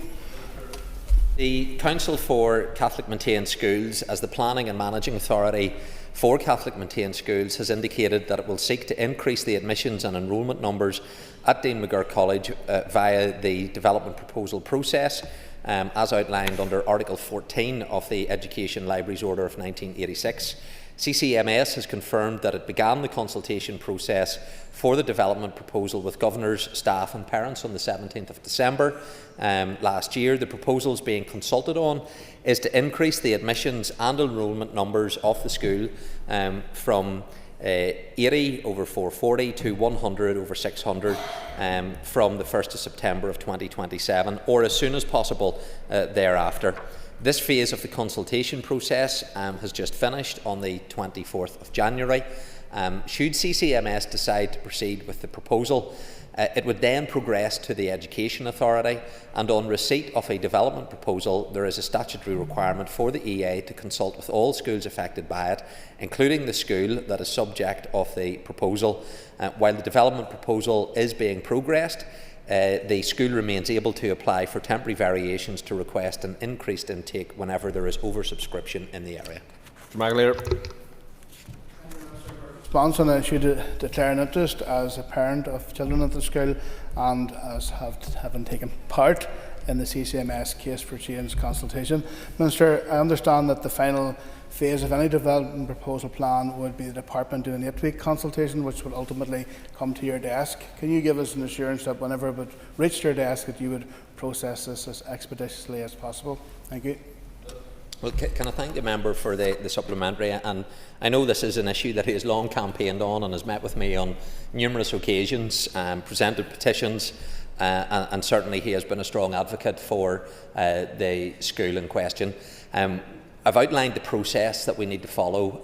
It is for CCMS now, having had the consultation. If they wish to take forward a formal development proposal, they go to the EA. They carry out its process, and then ultimately it will come to the department. I will assure the member that in no way will I delay taking a decision on the development proposal once it has been assessed by my department and presented to me. But ultimately, as the final decision taker on this, whilst I have every sympathy and I commend the member for that, it wouldn't be appropriate for me to be able to give a view on that. But needless to assure the member, I would not delay in reaching a decision in respect of this.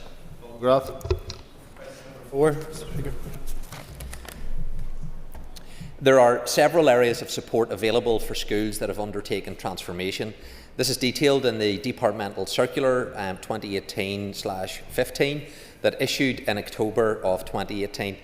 This circular offers guidance on the following areas: area planning and development proposals, amalgamation implementation plan, establishing an interim board of governors, the school reorganisation agreement, teaching staff arrangements for non-teaching staff, financial support, accommodation, transport, special educational needs and school meals and catering service. If a school has a specific query on any of these areas, then I would encourage them to contact my department in the first instance. Mr McGrath.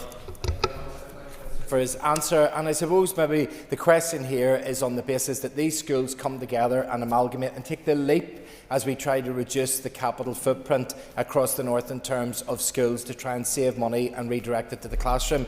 But many of these schools, including Lakeal, Trinity and Downpatrick, need a small amount of capital investment to make them more sustainable. This is 2 buildings, a small connecting corridor would connect them together to be 1 building and would save children having to walk in the rain, snow, across ice or whatever to go from one class to the next. Could I ask for that decision to be revisited to see if there's some way of helping that school? Well, can I thank the member for the supplementary? Obviously, at a higher level, when it comes to the amalgamation, I absolutely understand the need and desire to have that on a single site solution. And we've just opened St Ronan's in Lurgan, and that operated on various different sites, and undoubtedly there are clear benefits. Similarly, in the Causeway, we have 3 schools trying to come together, and it is fraught with challenges because we're unable to get that single site solution. And he has referenced one in his own constituency where I've been able to visit. I'm aware of the issues. Ultimately, I want to be able to take forward the single site solutions for these schools that do amalgamate, but given the financial challenges that we face, that's proving difficult. He has highlighted one specific aspect of a capital works that would help aid and facilitate these schools being able to operate more effectively, and I'll certainly take that away and ask for some further advice in respect of that particular scheme. Nick Matheson. Thank you, Mr Speaker. And considering that the notion of mergers and amalgamations, can the Minister outline any work that the Department is doing to take forward the independent review of education recommendations around establishing an independent area planning commission to really take those proactive steps to building a school estate that is sustainable into the future? The member makes an important point in terms of the area-based planning and the approach. It is with managing authorities to bring that forward. I've just highlighted how one development proposal needs to go through from CCMS to EA before it gets to me. And there is not a sufficient pipeline of those development proposals that are being currently taken forward. I can only take decisions on what actually is presented to me. And that, I think, is a challenge. So he raises, I think, what is an important issue, which has merit, and I would intend to say something further on that in due course. Cheryl Brownlee. Thank you, Mr Speaker, and thank you to the Minister for his answers so far. The Minister will be aware of the plight of Carrickfergus Academy, who have been operating a split site for over 10 years now. Could the Minister provide an update on this much sought-after project? I thank the member for her question and her ongoing advocacy for Carrickfergus Academy. It was one of 28 major capital works that were announced in March of 2022. However, it was subsequently put on hold due to budget pressures. That project was restarted in February 2024. I moved it forward along with a number of other schools as part of the first tranche. Edmund Shipway consultants were appointed in respect of being the integrated consultant team in March of last year. The technical feasibility report, which explored options for the provision of suitable accommodation and outside space for a school with an improved enrolment of 1,250 pupils with 5 specialist provision classes, was submitted to the Department for consideration on the 18th of July last year. The options explored in the report were both refurbishment and extension of existing school buildings, as well as a new build school option on each of the school sites. The Education Advisory Branch concluded their review of the report on the 6th of November, and a business case is currently being prepared by departmental economists. I can assure the member that once the business case has been approved, the preferred option will then be progressed to the design stage. Alan Robinson. 5, Mr. Speaker. Mr. Speaker, I'm delighted to confirm that work is progressing positively to address the independent review of education findings that complex management arrangements were, in particular, suboptimal for the controlled school sector. Later this week, the Education Authority will officially launch the new Controlled Schools Unit. The immediate establishment of this dedicated unit marks the completion of the first interim phase of 2 recommendations made by the task force that I commissioned to bring forward recommendations for improvement.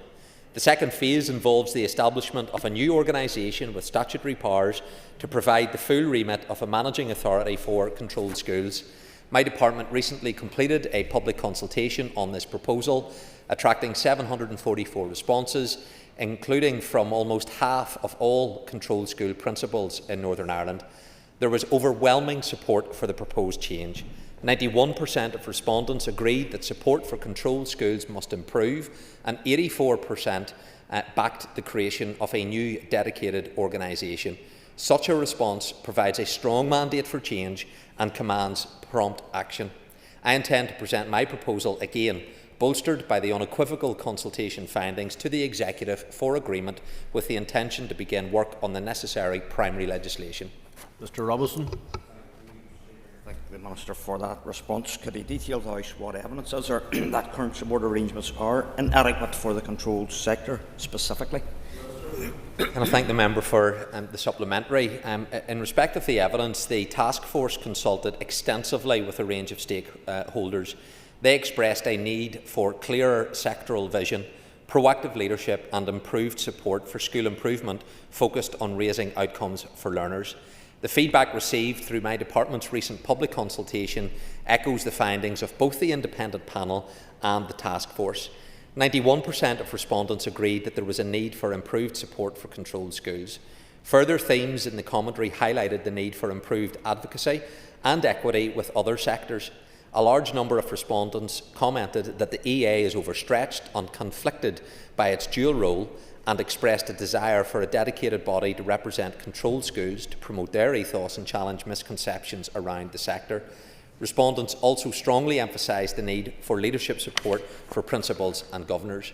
3/4 of respondents supported the immediate step to establish the Controlled Schools Unit in EA, and 94% agreeing with the proposal to establish a new body that would provide a managing authority for the controlled sector, which mirrors that of the Council for Catholic Maintained Schools. This is a powerful mandate for action, and I am calling on my executive colleagues to agree to the introduction of the necessary legislation in order to respond with clear intent to the overwhelming call for action from school leaders and key stakeholders, which includes CCMS. This is not about elevating one sector above another. A dedicated body is a step towards ensuring support for controlled schools is equitable and is one part of my wider commitment to high-quality support for all schools. Shane. I've got a Ceann Comhairle, and the creation of this new managing authority for the control sector will cost a significant amount of money to set up and to resource in the time ahead. But could the Minister tell us what research he has had carried out And what evidence does he have to show that outcomes, educational outcomes of children and young people in the controlled sector will improve as a result of this initiative? The member's wrong, because there's already expenditure when it comes to controlled schools. We have the Controlled Support Schools Council. That would no longer be necessary because it would have a managing authority, and therefore we would roll that into the new body. And it would create a more efficient and effective managing authority for controlled schools, which would ultimately save the taxpayer funding. So the member, in my view, presents a red herring on this particular issue, and the challenge for Sinn Féin and the challenge for other parties in this Assembly: do you believe in equality or not? The Catholic Council for Maintained Schools, in their response, and I encourage the members opposite and others to read it, say they believe this should be created because it is an equality issue. If this was the other way round, and there was a dedicated managing authority only for controlled schools, and the Catholic maintained sector did not have this, the members opposite and others in this chamber would be demanding equality. And yet, here we have excuses being presented as to why they shouldn't have it. The test is for others. The test is for the First Minister for all. The controlled schools have asked for a meeting with the First Minister, and we will see if Sinn Féin actually support equality. This is their opportunity to demonstrate, so we'll wait to see if they pass the test. Sir Dixon. Answers so far. Minister, would you not agree with me that instead of advancing bureaucracy, we should be stripping away bureaucracy, and we do not need the creation of another body? And in fact, to address your question with regards to equality, should you not in fact be creating a single managing authority for education, including all of the current sectoral bodies? Well, the member points to the independent review of recommendation, which references the creation of a single authority, but leaves out the recommendations and indeed each member of the panel who have said that this would be a necessary step towards the creation of a single education authority. So those independent members recognise that the controlled sector is treated in a suboptimal fashion. They support the creation of this managing authority for controlled schools, and they say that this will then create an opportunity to move towards a single authority. Because he is right. You have sectors like the integrated sector, you have the Irish medium, there are other sectors, and a single authority, if that could be achieved, is something that we should all aspire to. But what we shouldn't do is keep down the only sector that doesn't have its own management authority. You should support them. Listen to the advice of the school principals in your own constituency who are crying out for this support. They have been failed, and we will await to see how Sinn Féin, the SDLP and the Alliance Party treat controlled schools. At the moment, the signs are they want to continue their acts of discrimination towards them. I, as Education Minister, support all schools, and I will champion the rights of the controlled sector for equality. Would the Minister agree with me it's important to recognise that many control schools are de facto integrated and that they are a welcome space for everybody, and that should be acknowledged, and we shouldn't lose sight. They're not Protestant schools, they're control schools that many of them are very integrated as it is. The member is right, and indeed there are many controlled schools more integrated than those who have the integrated name on their school building. So there is a diversity that exists within the controlled sector. That hasn't been properly reflected even when it comes to Fresh Start funding, when a considerable amount of allocations were given to integrated schools. Shared education is an area that I actively promote and support, but I agree entirely with the member. We have a great diversity within the controlled sector. Those who don't see that need to go and engage, and they will soon recognise it. But we hear arguments being put forward for others as to why they want the controlled sector to be treated as second-class citizens. There was once a movement that called for civil rights because of discrimination. We wait to see how those people respond to the voice that is going up from the controlled sector for them to be heard and treated equally. Alan Chambers. Mr. Speaker, question 6. Mr. Speaker, I'm unable to disclose the precise costs that were incurred at this stage, as not all costs in relation to the matter have been invoiced yet, and the matter is now subject to an appeal. I can, however, confirm that to date the Department has incurred £26,715 inclusive of VAT in respect of council fees arising from the successful defence of the judicial review proceedings relating to two development proposals, DP 727 Bangor Academy and Sixth Form College and DP 728 Rathmore Primary School. Appeals have been lodged in both cases and are due to be heard in March, and therefore costs will increase further. Mr. Speaker, Minister, I certainly appreciate the fact that you haven't got the finished figures yet, and also I'm sure you haven't got the figures for the Supreme Court case that went through, but can you confirm that whatever amount of money that has been spent on these legal cases, that it does make a major dent in your department's budget to spend on our children's education? Speaker, I referred to this last week to other members. People are entitled to have recourse to the courts in terms of challenging decisions. But people need to, whenever they do take forward those challenges, be very clear as to what it is that they're trying to achieve and why they're taking that forward. In respect of this particular case, which is now subject to an appeal, the Department comprehensively won that court case.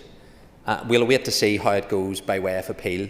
But this was the judgment that Judge McAlinden, in respect of the integrated school challenges, said.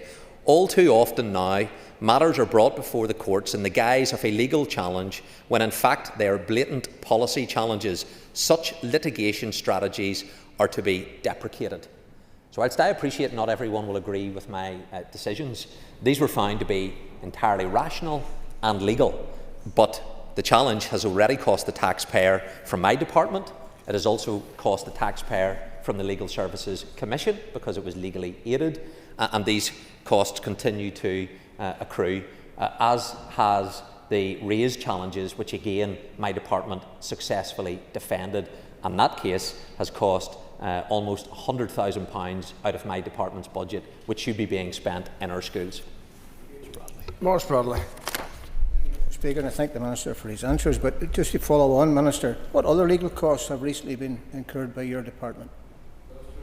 Well, the judicial reviews that I referenced in terms of the RAISE programme to date is £91,719.75 that have been already challenged in respect of that, but not all the costs have yet incurred in relation to date. By way of that particular case. It is also now subject to an appeal. That case was also legally aided funded and will have came out of the Department of Justice's Legal Services Commission budget. What I would say to members and to the wider public, policy decisions, and these ones have found to be rational, legal. Again, you may not always agree, but ultimately, that is what democracy is about, and unless a minister is found to have acted illegally, and in this case that is not what has happened, then there will be an election in 14 months and the public will have their say, and then I will ultimately be held to account for the decisions that I have taken. But in both cases, it has been subject to significant legal costs and expenditure that my department could be using better. Danny Baker. Mr. Speaker, I am pleased to advise that the new Special Educational Needs Regulations 2026 are now finalised, and following my consideration they will shortly be issued to the Education Committee for scrutiny in advance of their laying at the Northern Ireland Assembly, as they are subject to the affirmative resolution process. Officials from both the Department of Education and the Education Authority are scheduled to jointly brief the Education Committee on the new SEN regulations on the 25th of February. Taking into account the various dependencies across other departments, it has been agreed that provisions within the SEND Act of 2016 and SEN regulations will commence on the 1st of September 2026. Schools continue to receive targeted training from EA to prepare them for the new duties that the SEND Act and regulations place on them. And since 2021, my department has allocated £92.5 million directly to schools in recognition of the new statutory duties being introduced and the additional work they may bring. The new SEN regulations are in close alignment with the changes which are being delivered through my SEN Reform Agenda delivery plan. And as the SEN Reform Agenda progresses, all relevant legislation will be considered to ensure that it continues to support the best outcomes for children and young people with special educational needs. Mr Baker. Minister, can I ask, I welcome that when I asked what the delay was, because back in March 2024 you told me that they were in the final stages of drafting, then officials told me back in autumn that we would have them before Christmas. Mr Speaker, the delay certainly hasn't been on my part, so only very recently has a submission came to me. It is now actively with me in terms of making progress on it. I intend to make progress so that we can have this introduced, and then obviously the committee will have the opportunity to look at it in more detail.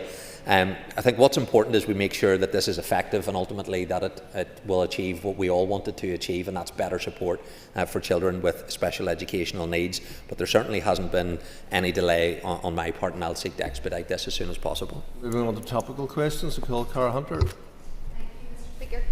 Minister, thousands of children across Northern Ireland have experienced the stress of the transfer test, which benefits some children but punishes many others, particularly working class pupils. Minister, do you agree with virtually all academics that our selective system has for generations contributed to low educational attainment overall and poor outcomes for particular groups such as working class Protestant boys, and if not, why not? Since the members wanting to get into the debate that we'll have tomorrow in respect of this, and I'll be able to say more in respect of this particular issue. I think ultimately on academic selection, and I've said this now, and it'll be 2 years tomorrow from taking up office, I could have spent time focusing on trying to reach consensus around what we do for transfer from P7 into Year 8. And I don't believe we would have reached consensus on that. The sector certainly aren't able to reach consensus, the wider public can't reach consensus on it, and therefore I decided that my focus would be on improving every single school so that every child can get the best possible support irrespective of what sector they go to, irrespective of whether or not they pass the transfer test and gain access to a school based upon their score. My focus is on driving up school improvement everywhere.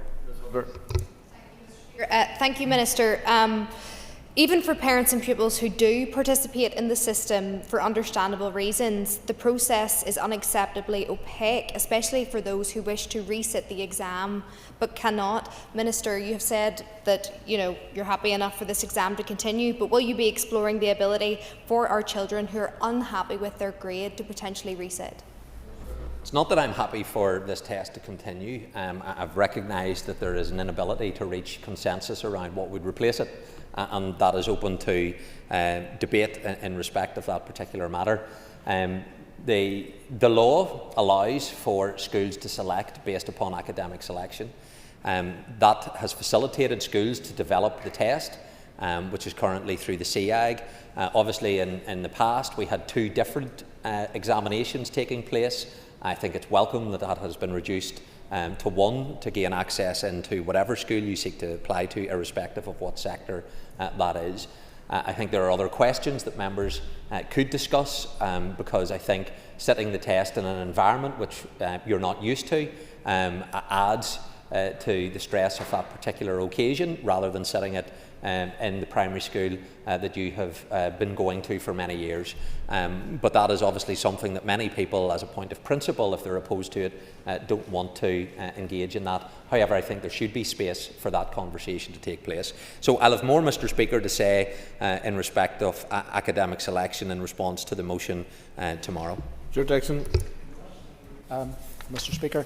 Minister, you'll be aware that an agreement for savings of nearly £1 million has been reached between the Education Authority and taxi operators. Would you agree with me that the unplanned and react approach to placement of pupils and students drives up transport costs? I do agree with that. That's why I outlined what a 10-year capital programme would look like for special educational needs provision, not least in establishing new schools, but also enhancing provision in mainstream settings. Where you can have children being able to avail of their local school, that inevitably will then reduce the requirement of having long distance and the transport costs associated with that. So the EA have, though, looked at the current provision in terms of the contracts with their taxi providers. They have identified the means by which they have been able to reduce the costs by almost £1 million.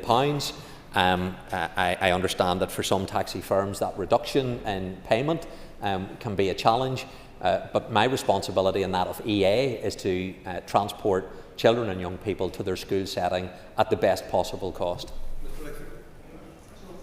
For your answer so far, can you tell the House then what practical steps you intend to take to ensure that specialist placement for pupils and students are available in the areas in which they require them in order to keep children and young people in their local communities and as close to home as possible? Mr. Speaker, we've engaged with a number of organisations, not least the National Association of Head Teachers, and we facilitated engagement with principals. We continue to identify specific localities where there is a need. We seek to engage with those school principals, but ultimately there are not enough schools that are making themselves available. For whatever their concerns may be, they need to be able to actually work with the EA and identify what challenges there are. So I intend to strengthen the provision for the Education Authority so that schools have to engage with them. We cannot have only 26% of schools meeting the current need. We need many more schools doing that. Some may have legitimate reasons why they're not able to, but it is not acceptable just to say, no, we won't engage, and therefore I intend to strengthen the powers that EA has to force that conversation, but then proactively work to find solutions in order that we can address these issues in local areas. Minister, can you give an update on any plans you have to bring forward legislation on homeschooling in the North and an outline for the proposed timetable for this legislation? I'm not aware that I'm bringing forward legislation on homeschooling. Thank you for that concise answer. And so, given the absence of a clear statutory framework at present, have you any plans in the future to bring forward any legislation on this? I think what is ultimately important is for those who choose, and any parent can choose to deregister their child and then engage in homeschooling, is that they are given the appropriate support for that to be effective. And we need to be able to assure ourselves that that is effective and that the child is getting the support that is necessary. So that is something that should be taking place without the necessity of legislation to be in place.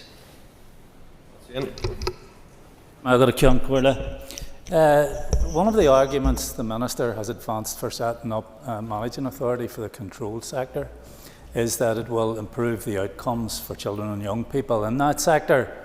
Now, I'm agnostic on this issue of a new managing authority for the control sector, and I'm very happy to look at the evidence. So could I ask the Minister to tell us what research he has had carried out and what evidence does he have to support his assertion? And rather than going off on a rant and making unfounded allegations, could he answer that question? Well, Mr. Speaker, let me in good faith acknowledge what the member has said, that he's agnostic to it. I hope to move his agnostic position to one of positive advancement, because I believe the evidence is very much there.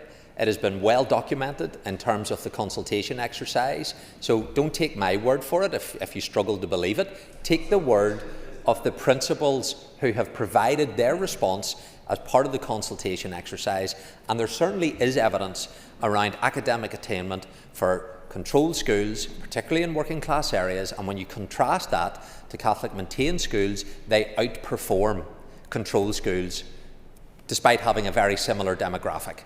I'm happy to furnish the member with more empirical evidence that sustains that argument. I'm happy to look at any evidence the Minister can provide. He certainly hasn't provided any there. A consultation is not research and it's not evidence. And the fact that the Catholic sector outperforms the controlled sector is not evidence that the managing authority of one provides those outcomes in its own sector. So, I welcome the fact that the Minister has said he will provide evidence, and I look forward to seeing it, but I will remain agnostic until I see it, and I look forward to the Minister trying to convince me otherwise. I'm happy to do that. The question for the member will be, does he want to listen to the evidence? And it is there and documented. The principals have identified that. And will his agnostic position be a brake and an obstacle to allowing this legislation to progress through the executive into the Assembly, where members of the committee, of which he is one, can interrogate it, can go through all of the scrutiny process before reaching a decision by way of voting on this legislation? I think that is the challenge, that we've had this discussion now for months within the executive. We have not been able to progress towards legislation. So I trust that the agnostic position will no longer be then an impediment to blocking it to coming into the appropriate scrutiny of the committee, and ultimately for this Assembly to be able to vote upon it. Minister, I've been contacted in recent weeks by a number of preschool settings in my constituency of North Antrim in relation to funded places where demand is clearly far outstripping supply. Last week I had correspondence from Eden Primary School, and I met the staff of Clockmill's early years. And in both scenarios, parents are having to take siblings who are that local primary school to a different preschool area. So can I ask, Minister, if you, I know it's an EA issue, if you're engaging with the EA in a scenario where you could both increase capacity in preschool places? And I suspect, Mr. Speaker, this issue will crystallise further as allocations are provided, through the PAN number that many will be aware of. EA manage that process very carefully to ensure that there isn't over-provision taking place, because obviously it comes with a cost if places are being funded but not actually utilised. But that is an ongoing process whereby if there is insufficient demand, EA will look at making that provision available, allocating additional numbers to those providers. But at the early stages of this process, that is something that needs to crystallise, and then we engage in the information, and we will make available further capacity if that is necessary to meet the need. The Minister for that response. I mean, I can certainly give him the position that there isn't over-provision in North Antrim constituency. As I say, demand is far outstripping supply. Would he encourage the EA to engage in good faith with the preschool settings in my constituency to try and resolve the issue and see if there can be further capacity?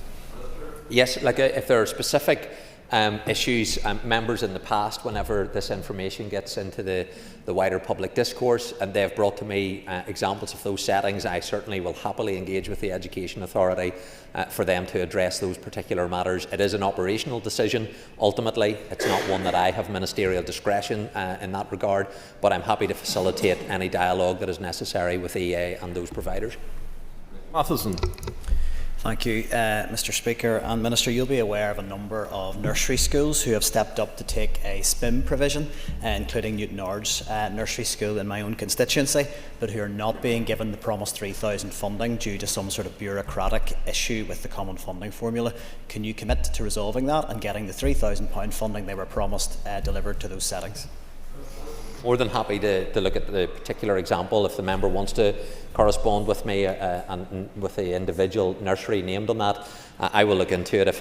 If a school or a nursery setting has stepped forward to provide specialist provision and that has been conditional on receiving additional financing, well then that should be provided, and I'm happy to look into the matter for the member. Mr. Matheson. Thank you, Mr. Speaker. My understanding is that the issue lies with the common funding formula and their status as standalone nursery schools. That shouldn't be an impediment to receiving funding to delivering education. Can you commit on the record today that you'll correct that seemingly administrative and bureaucratic error that is resulting in funding being withheld? Let me give the member the assurance that I certainly have sympathy with the sentiment that is expressed. I'm happy to look at the particular issue. If there is an anomaly or somehow an unfair treatment taking place, well then that's something that I'll certainly consider changing. Thank you. Minister, could you give me an update on the progress of the Stroll Educational Campus, NOMA? Mr. Speaker, it's progressing well. I intend to be in Omagh in a number of weeks' time, where I will visit again the site. I was there for the official sod cutting. I think it is an iconic development of 5 schools, 4,000 pupils from across our community coming together on one site. I was pleased that the Executive supported my recommendations to take that forward, and I believe that it will be transformational for the Omagh community. Mr. McAleer. I thank the Minister for his response. Minister, is the project on track, and what's the indicative time for having, which is now phase 2, complete? It is. Certainly, I've been assured that the official start date is still the same as it was whenever we started the construction process. There will always be a degree of movement, but the official completion is still, as of today, I'm told, on target. Okay, members, that draws to conclusion questions to the Minister for Education. Before we move on to the motion from the Committee on Standards and Privileges recommending a sanction on a member, I want to address the issue of the commentary that has been on the report we are about to debate. As is the case with any committee report which is to be debated in the Chamber, the report has been embargoed until the commencement of the debate, at which point it will be published. This approach respects the role of the Assembly by ensuring that the first place in which a committee's recommendations are publicly discussed and considered is this House. Assembly scrutiny needs to take precedence over any public commentary, and embargoes are therefore used to protect the procedural integrity of a debate. However, it is also the case that an embargoed committee report may be shared in advance with journalists on the basis that its content is treated in confidence to the report's publication, prior to the report's publication. And this is a courtesy intended to support the media in a timely and accurate reporting of Assembly business, and is done on the basis of long-established conventions that responsible journalists can be trusted to respect the embargo. It is therefore hugely disappointing to note that this morning that embargo was breached by one journalist and one media outlet, who had a copy of the report provided to him last week and received by the Assembly last week and received by him with the other outlets. I consider this to be a very serious matter. The reasons for the embargo are clearly well established, and it is a significant discourtesy to the Assembly and a breach of the trust and good faith demonstrated by the Assembly towards the media to receive an embargoed report and then disclose its contents before the report has been published. Further, it demonstrates blatant disrespect for other media outlets and colleagues who followed the long-established good practice. Members know my view on this Assembly being given its place in relation to the provision of information and scrutiny. And as an Assembly, it is important to record that the breaking of this embargo was unacceptable. I have therefore asked officials to consider how to deal with these concerns and what appropriate action will be taken with the relevant media outlet. It would be a pity if long-standing arrangements which respect the role of the Assembly and assist the media now have to be reviewed because of the irresponsible actions of one journalist and one outlet. Let us move on. I now ask the Clerk to read the motion. That this Assembly, having considered the report of the Committee on Standards and Privileges, NIA 103-22-27, notes its conclusion to recommend that a sanction be imposed on Mr Timothy Gaston MLA, and imposes upon Mr Gaston the sanction of exclusion from proceedings of the Assembly for a period of 2 sitting days, beginning on the first sitting day after the resolution. Thank you. I call the Chairperson of Standards and Privileges to move the motion. Point of order, Mr Gaston. Thank you very much, Mr Speaker. This debate is on a report which finds that I have breached the Code of Conduct because of questions about IRA rape victim Maria Cahill.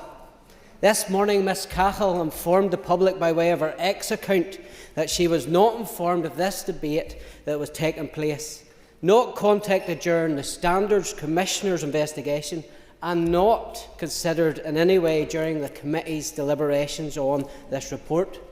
This Assembly is being asked today to impose a sanction on a member for asking questions which, according to the report, were inappropriate, yet the individual whose experience those questions related to was never spoken to, never consulted, and never afforded the opportunity to express a view. If it is procedurally sound for the Assembly to adjudicate on the propriety of questions asked in the name of a victim and to characterise them as misconduct, without that victim even being notified that such deliberations was taking place or being given the opportunity to be heard. Shame in this House for the way they have conducted and carried out this, that Maria Cahill had to find out from the media that this was coming up today. Well, I thank the member for bringing that to my attention. We have discussed some length issues that might arise today.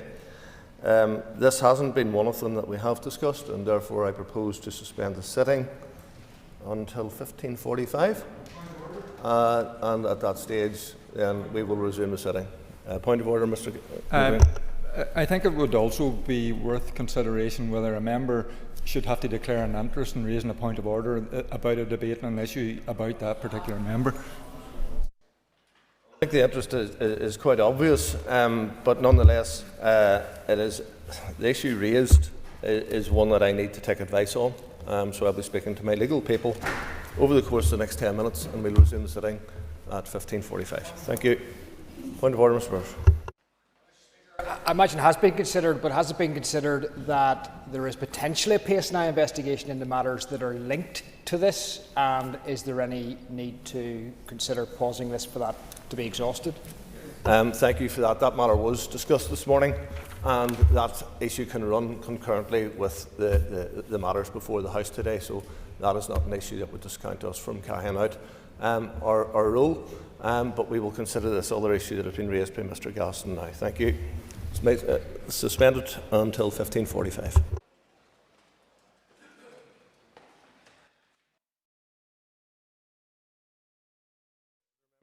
The sitting is resumed. Having considered the issues raised in the point of order, and indeed other issues that were raised for us prior to the sitting today, the Commissioner can give advice, as indeed can the Committee, in terms of what the Assembly's actions should be. It is for the Assembly to determine if there is to be any sanction on any member. Therefore, we will proceed with the debate today, and the member who has proposals to sanction will have the opportunity to speak for 10 minutes in that debate, as will others. And after we have a fair debate, and I'll ensure that there's a fair debate, then we will have a vote on that matter. So we will proceed. The motion has been moved. Point of order. Thank you very much, Mr. Speaker. And further to Mr. McGuigan's point of order, and indeed what you have just said and shared with the Chamber, in that vein, is it appropriate then that those who sat in the Standards and Privileges Committee get to vote on this matter today, because they have been subject to bias throughout the investigation? And I put the names on the record of Gemma Dolan, Colin McGrath, Cathy Mason, Connie Egan, Stuart Dixon, Mark Durkin, Paul Frew, Brian Kingston, Declan McAleer and Emma Sheeran. I'll look for your guidance whether them members can vote on this issue once it's debated by this Chamber.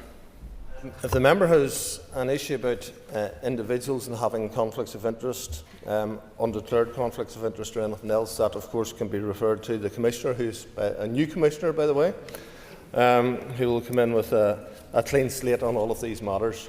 For today, it is a matter for this House and for every member of this House who is able to make a decision on the issue ahead. Just for clarity, the member who is proposing, the Chair of Standards and Privileges, will have 10 minutes to speak, 10 minutes to wind. The complainant will have 10 minutes, and the person who was complained against will also have 10 minutes. I think all other members have 5 minutes. All other members will have 5 minutes. I think we'll proceed at this point. Nicole Cathy Mason.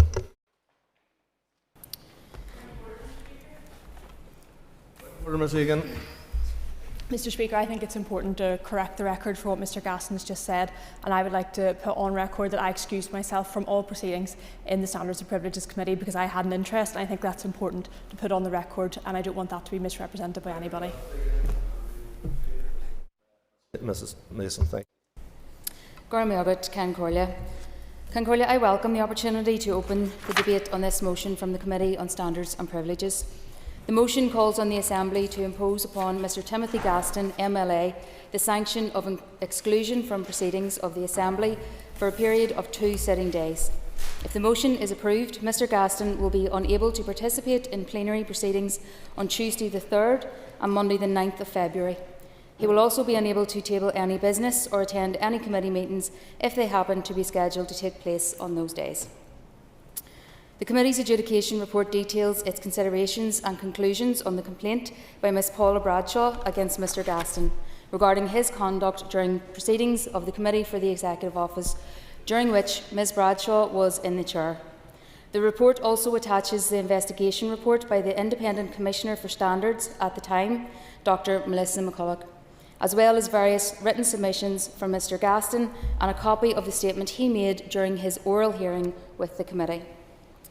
Before summarising the outcome of the complaint, I wish to emphasise at the outset that it would have been very easy for the Committee to go down a rabbit hole with this case and become distracted with issues including relation to the wider business of the TEO Committee. Instead, on commencing its work, the Committee was very clear that its focus would be on considering the facts of this case in relation to the points to prove within the applicable rules of conduct which were alleged to have been breached. Ultimately, that's what the Committee's decision-making has been based upon, as explained in its report. I would therefore encourage members to maintain the same focus during their contributions to this debate. I should also point out that the evidence in relation to the points to prove for each rule is not in dispute. It is direct evidence in the form of official video footage of the applicable TEO Committee proceedings. On commencing their adjudication of the case, therefore, the members of the Committee viewed video footage for themselves.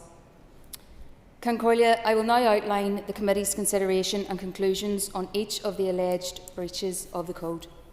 I shall start with Allegation 1, that Mr Gaston had breached Rule 15 of the Code, which reads as follows: "You shall not subject anyone to unreasonable and excessive personal attack."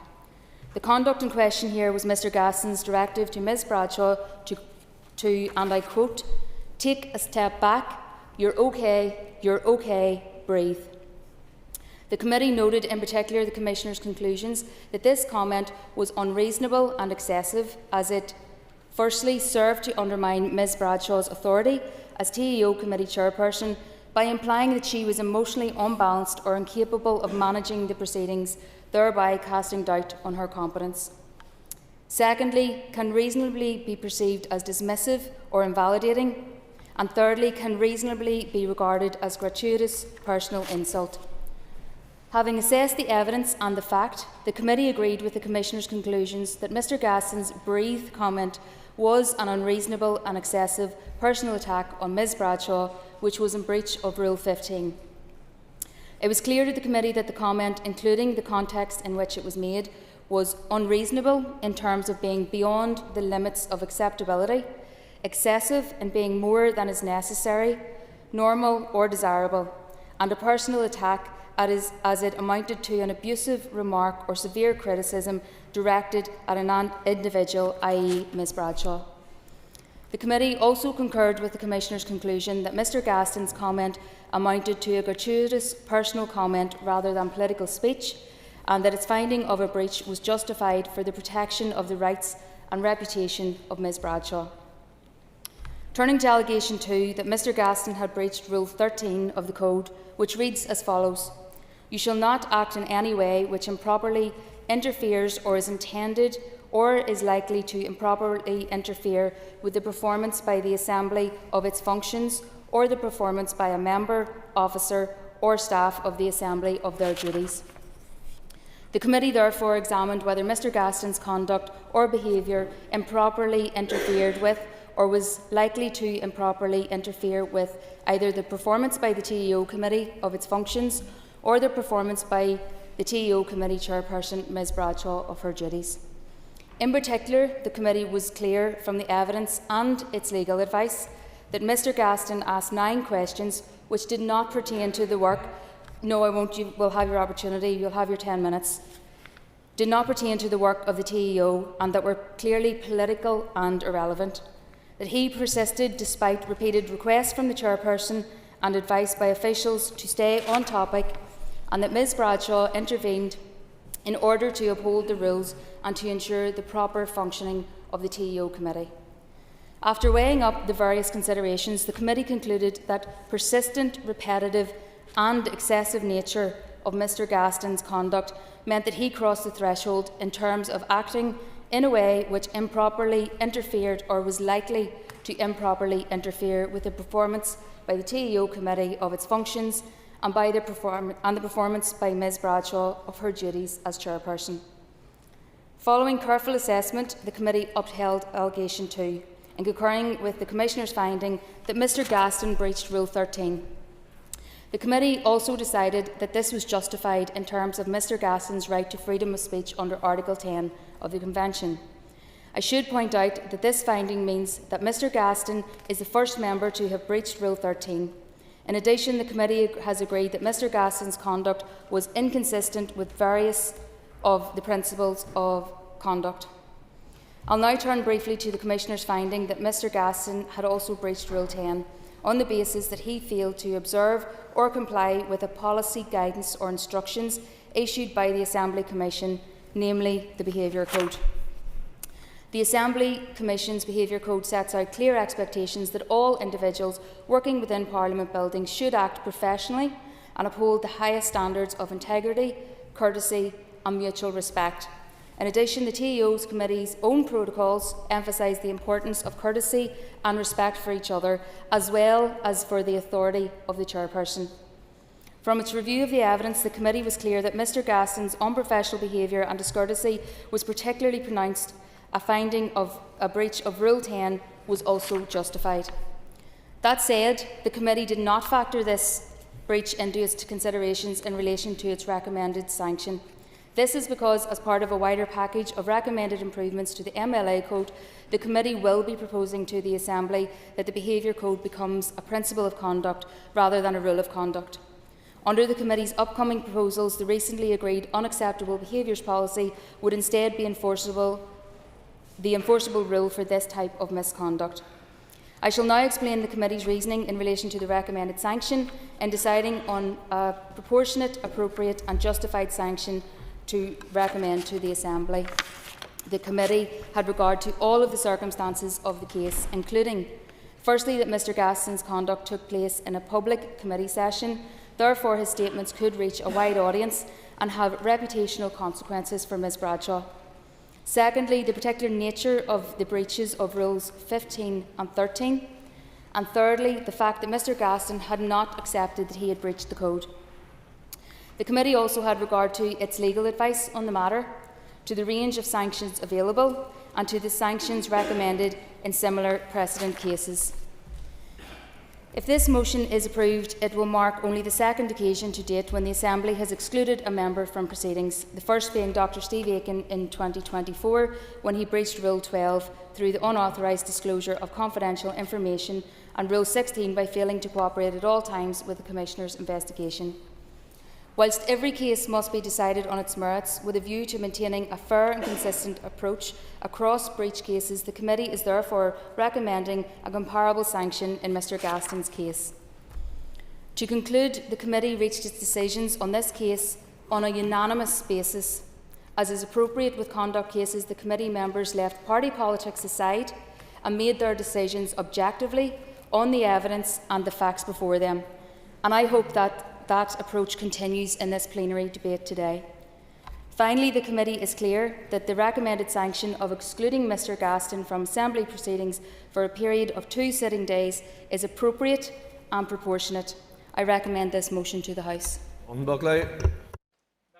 Speaker, and from the outset can I say that today's debate is a complete and utter waste of time for this Assembly. An hour and a half in which we could be discussing health, education, our roads, is being spent to adjudicate on a spot between two members. A breakdown of relationships from a member from two different political parties.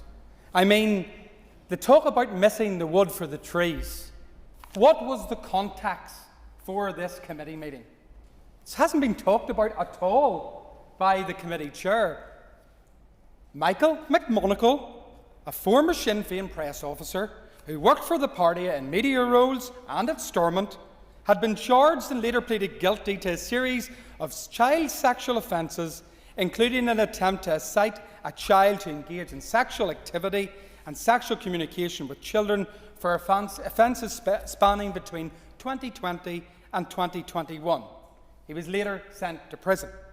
Now, the reason for the First Minister being brought to the Scrutiny Committee was following outrage from members across this House that potentially she, the First Minister, had misled the House, misled the Scrutiny Committee, where she claimed she had no knowledge of McMonagle's whereabouts or contact since his arrest. Absolutely. I want to thank the member for giving way, and just when he touches on the issue of the First Minister and the issue of standards and morals, we must remember that we have a First Minister who has told everyone publicly in Northern Ireland that the killing and slaughter of innocents was inevitable. Point of order. I heard you at the start in terms of moderating this debate. This debate is not about context or about anybody else other than the breach, the alleged breach by Timothy Gaston. Are we going to stick to the matter, or are we going to allow a free-for-all here? First of all, I won't have my judgment called into question. And I have heard nothing from Mr Buckley that is not appropriate to the debate, because the context of what took place in the committee is relevant. The context, I see you shaking your head, Mr Durkin, the context for what was raised in the committee is relevant. So all of these issues that have been raised thus far are relevant. I'll make the call whenever things step out of relevance. Mr McGuigan. I'm not going to interject or question your ruling, Mr Speaker, but I don't see any context for bad manners in committee meetings.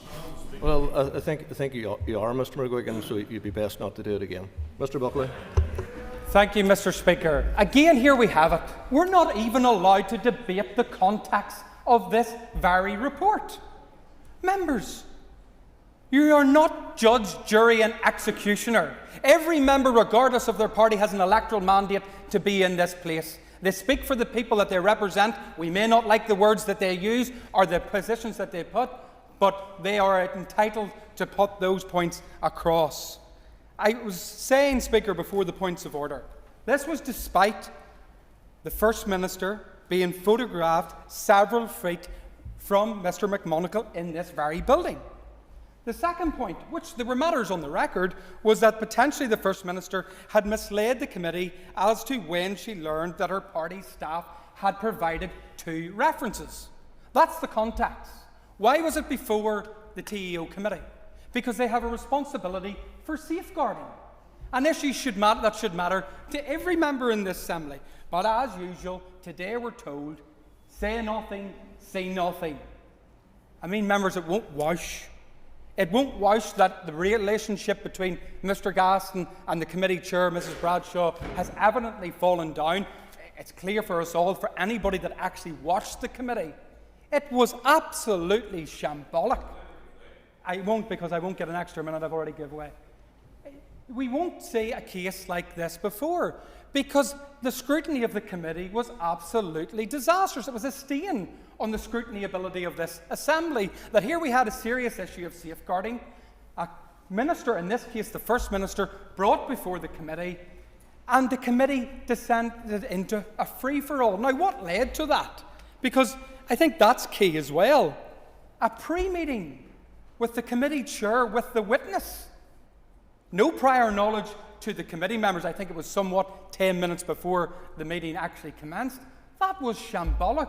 That was a disaster in terms of chairing ability. It was a low point for scrutiny of this Assembly and something that all members should reflect upon when it comes to training and conducting scrutiny of committee. We then have legal advice that was given. Was that legal advice provided to the First Minister beforehand? All of these questions in the context of that committee were important to the committee's deliberations. There needs to be an element of flexibility when scrutinising such a serious issue as to a failure of safeguarding in this place. I would argue that indeed in respect to one of the rules, Rule 13, which talks about improper interference with the performance of the Assembly's functions, and in particular Mr Gaston asking questions outside the committee remit. What about the very first question from the Chair, Mrs Bradshaw herself, where she asked clarification whether recent media commentary suggested that the IRA Army Council influences Sinn Féin's priorities was relevant to the work of the Executive Office? I mean, I think it's a fair question, but it's not in the remit of the Executive Committee, but yet no complaint from the members. We then look at Mr Gaston's comment in relation to Rule 15. And does the comment, "take a step, you're okay, breathe," constitute to unreasonable and excessive personal attack? Mr Gaston himself has said that it was ill-judged and that he apologised. I mean, do I count it as excessive personal attack and unreasonable? No, I do not. In fact, in this House, Ms Bradshaw herself is on record as to calling members liars. She's on record as telling a member to grow up whenever he expressed his personal experiences in relation to threat on his life. So is this the same Mrs Bradshaw that has taken so much issue with the term breathe? I would argue not, and for those very reasons and the curtailment of political free speech, the Democratic Unionist Party will be voting against this motion today. Thank you, Mr Speaker. I would first like to thank the former Independent Commissioner, Dr Melissa McCullough, the committee and all others involved in the response to this complaint. What we have is an independent, considered and expert-led outcome. I would remind others that the content of this report is the only basis for today's debate, whilst others have sought to distort and distract the narrative in this chamber and outside it. Today, this is the issue before us. The summary of the allegations in the complaint was that the member concerned repeatedly failed to follow the Chair's directions, disregarded the rules regarding the remit of the committee and made inaccurate public statements about the Chair. The independent investigation did indeed find that the member's comment to the Chair to breathe constituted an unreasonable and excessive personal attack under Rule 15. However, contrary to media commentary notably delivered ahead of the embargo this morning, this was only one part of a deliberate ploy to undermine the Chair's integrity. But the report notes the comment was both unreasonable and excessive. It could be perceived as dismissive or invalidating, as well as condescending and patronising. And I want to be quite clear on this. There have been attempts to diminish this particular element, and we've just heard it in terms of the rough and tumble of politics. There is a very clear difference. This was not in the robust debate of issues. Given that the report identifies as the broader cultural issue in which a woman's arguments are trivialised by framing them as emotional outbursts, perhaps it is about time that we all in this chamber recognise these microaggressions for what they are. I have a lot to get through. I will come back to you. Most damning, I have a lot to get through. I will come back to you as well if I have time. Most damning, in my view, is perhaps noted that the comment in question was used as a mechanism to silence. I think there are many people in this chamber, notably women, who have experienced that. The independent report further found the member repeatedly failed to respect the authority of the Chair and engaged in improper inference with the performance of Assembly's functions under Rule 13. Therefore, the member's conduct was found independently to have breached two rules identified in the complaint. Notably, the Commissioner even found that a further rule, Rule 10, had also been engaged and breached. It is noted that at one meeting, the member asked 9 questions outside the remit of the committee, despite attempts, I am trying to get through, apologies, you'll have your 10 minutes, attempts by the Chair to guide him back to the scope of the work. Here perhaps lies the most important point of all. The report notes the Chair was not only justified, but in fact obliged to intervene in order to uphold the rules and ensure the proper function of the committee. And I have to say, this represents a complete independent vindication of the Chair's actions, as well as raising a serious issue concerning the conduct of the member. The report continues then that the member has chosen not to recognise that the Chair was upholding established norms and protocols of scrutiny and thus to impede committee business. This conduct was persistent and repetitive, contributing to a public perception of disorder. When we hear that the committee looked like it had went into a fray, that is why. Let us be clear, contrary to much of the commentary before the media embargo, this issue goes well beyond one single remark, and rather a pattern of behaviour designed, frankly, to bully a committee chair. Mr. Speaker, it is totally in order to engage. Point of order.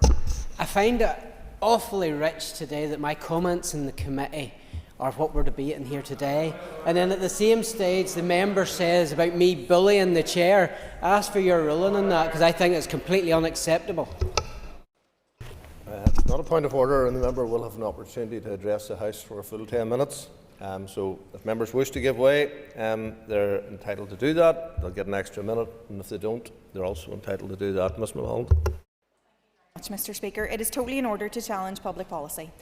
That is our job, in a fair and courteous manner, but not to engage in excessive personal and attacks, to engage in improper interference with the workings of these institutions and intentionally to undermine a fellow member's integrity. If we enable conduct designed to attack people excessively, interfere with proceedings and undermine each other's integrity, we will find ourselves with a weakened democratic process in which fewer people, particularly women, are willing to take part, and we should all reflect on that.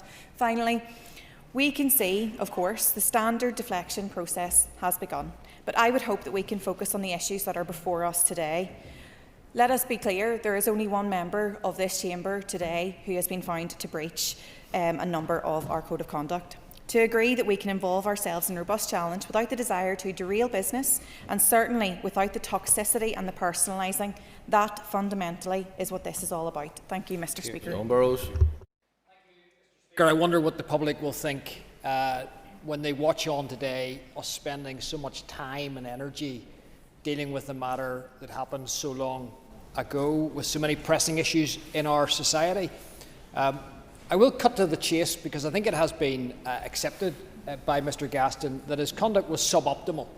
It was not becoming of a member. So I just want to focus on the issue of disproportionality, because I think that is the nub of this. I used to run a disciplinary regime, and there are very clear objective factors that you could apply to determine whether conduct is disproportionate or proportionate. And the first is the seriousness of the issue that was being discussed. And it was a serious issue, as Mr. Buckley pointed out, issues of safeguarding right at the heart of our democracy.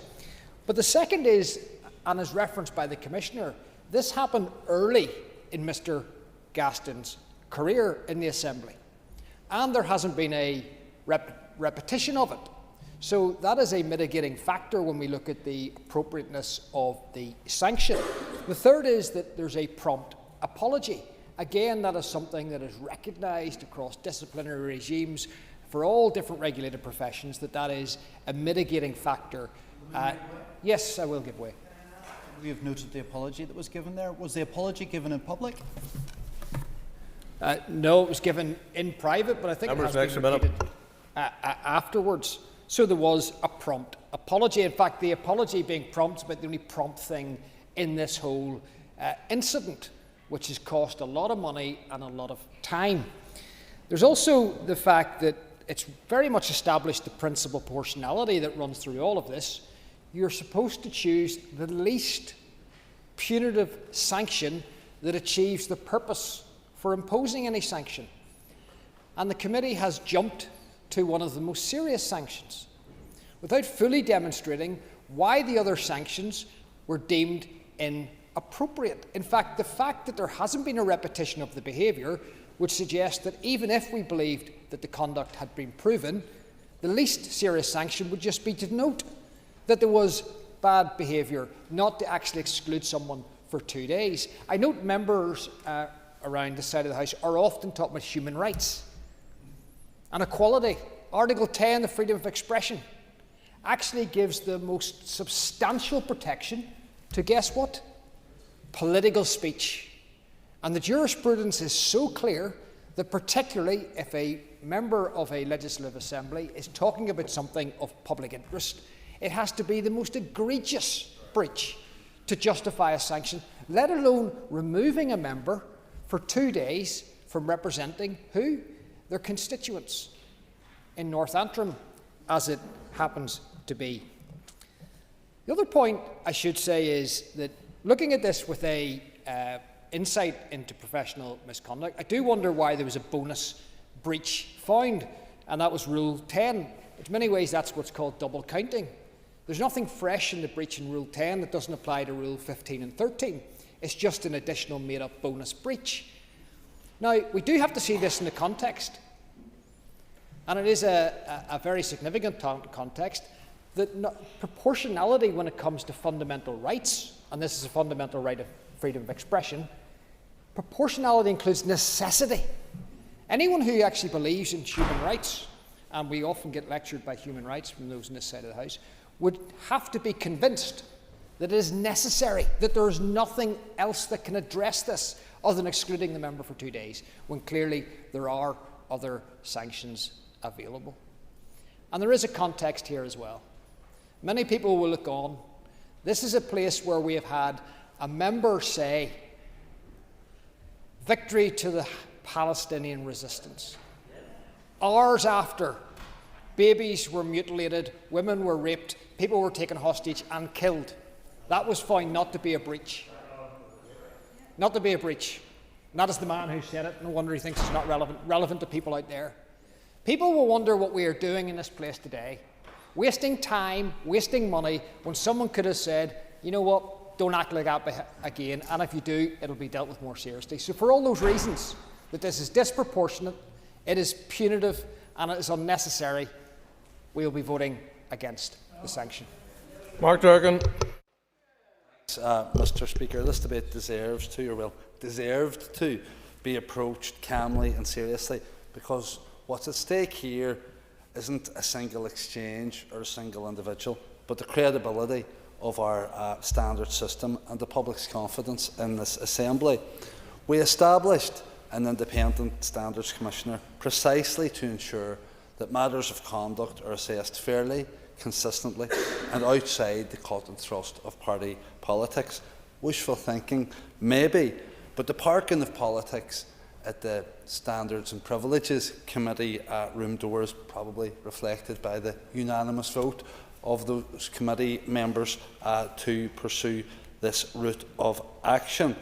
The members on committee know or knew that we have to look at each allegation in isolation and not in a wider context, and I appreciate that confuses and frustrates some members here.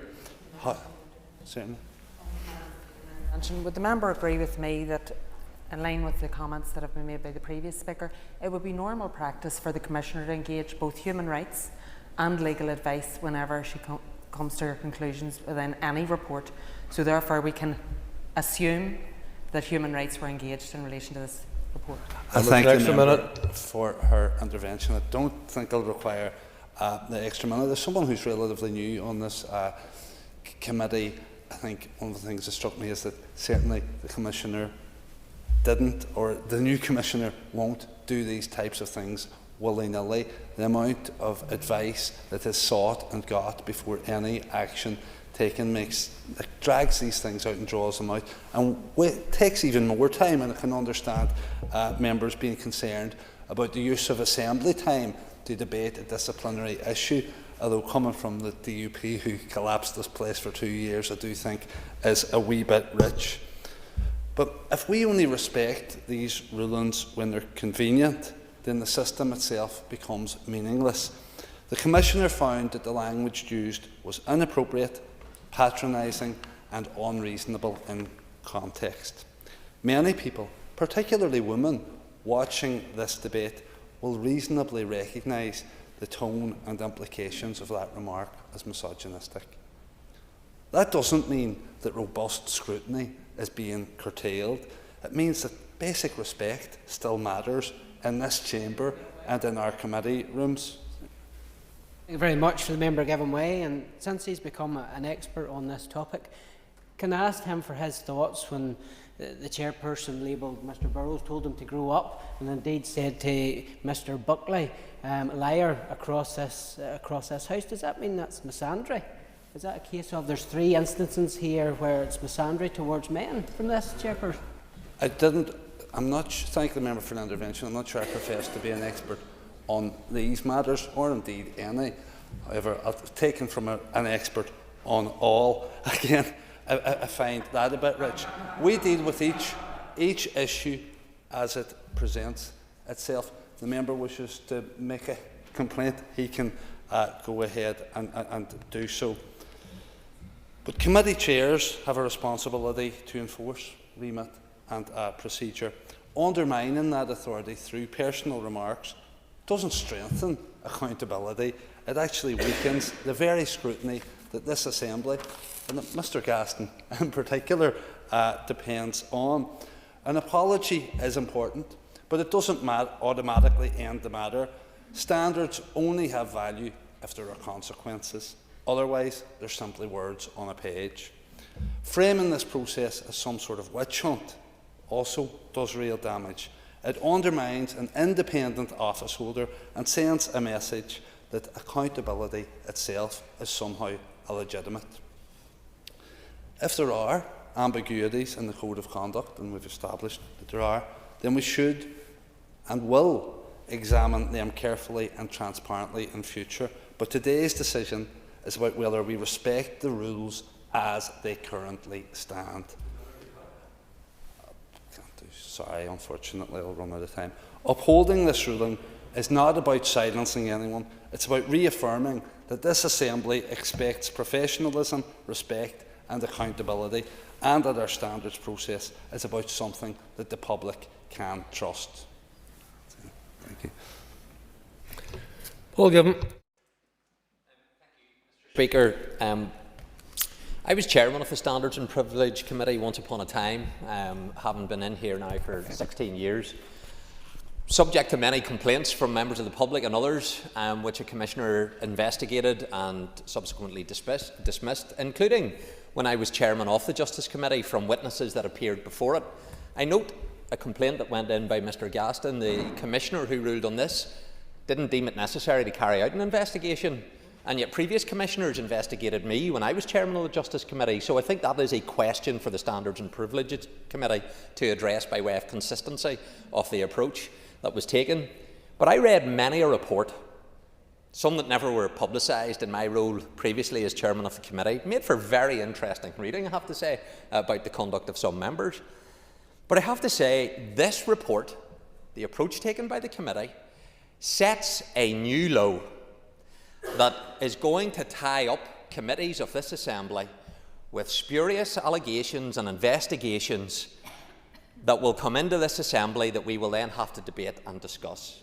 And I think it is setting a precedent that we in this Assembly should reject. I don't want to get into the tit-for-tat that took place in the committee and the way in which the chair of that committee conducts her committee. I took a very different approach when I was chair of committee. I allowed members to freely speak. I allowed them to put forward their views. Even when I fundamentally disagreed with their view and the way in which they presented it, I didn't see it as my job to stifle their ability to ask questions that I didn't agree with. That hasn't been the case whenever it comes to this particular committee. But when I look at the commentary, take a breath, breathe. And I hear Sinn Féin saying that this is unacceptable. These people actually have stopped people breathing. These people have glorified terrorists that killed people, and yet they are so offended that somebody had the temerity to say to the chair of that committee, take a breath. I think the public will look on with disdain at the way in which Sinn Féin are now putting forward their particular opinion. I look at the chair of the Standards and Privileges Committee, the same member who only last week accused the Communities Minister of being sectarian. Is that appropriate language to come from a member? Now, I don't expect Gordon Lyons to actually put a complaint in. In fairness to Sinn Féin members, when I appear before the Education Committee, we have far more robust exchanges both ways than what this complaint has been about, and the chair of the Education Committee has facilitated that. I have never put in a complaint. My officials have never put in a complaint, nor indeed have Sinn Féin members ever put in a complaint. I find that Sinn Féin usually will engage in robust debate without actually generating complaints. But the Alliance Party, they will happily in this chamber say to a member who had to move house on multiple occasions under threat, grow up. But that's acceptable. Will say to my member beside me, you're a liar, and yet is offended, and then generated a complaint of the Standards and Privileges Committee. I think the public will look on and make a judgment around the double standards in that respect. This is a draconian punishment. The reason it is draconian is because it interferes with the fundamental democratic wishes of the people of Northern Ireland, who elected Timothy Gaston, who elected everybody in this House. And I don't agree with a lot of different views that members will have, but that is the democratic wish. And he publicly said what he said. He can be held to account at the next election, as I can, on the decisions and the way in which I speak. Not on this subjective opinion of a commissioner who has expressed subjective opinion. Not on the subjective views of members here, who we can all take offence at what we say and how we say it. That is a draconian approach, and it is disproportionate. I'll give way. Would the member also agree that is a potential encroachment in Article 10, which is the enhanced protection of political speech for members? Yes, I agree. And we in this assembly here can, not that I encourage it, we could defame any individual in society and we have parliamentary privilege. You can do it in a committee and you have parliamentary privilege. And yet you could be subject to an investigation even though you have protected privilege as an elected member. We have that protection because of the democratic status that we have. Yes, we should be responsible. Yes, we should exercise it responsibly. But we have legal protection, but not members of a committee. And there is a disconnect between how the Commissioner has approached these issues within the committee and the protected privilege that we have. In my view, an unreasonable and excessive personal attack can only be met where it breaches either the law around harassment or criminal intent, and that test has not been passed. It is being voted upon because of the subjective opinions of the Commissioner in this particular incident, and also the political views of members in this House. The Commissioner's office has been politically weaponised by the political grievances of others who don't agree with what Mr Gaston said. We are now subject to the derision, in my view, of other international democracies for seeking to stifle free speech. Even when we don't like that free speech, we should still protect the rights of members to say it. Owen Tennyson.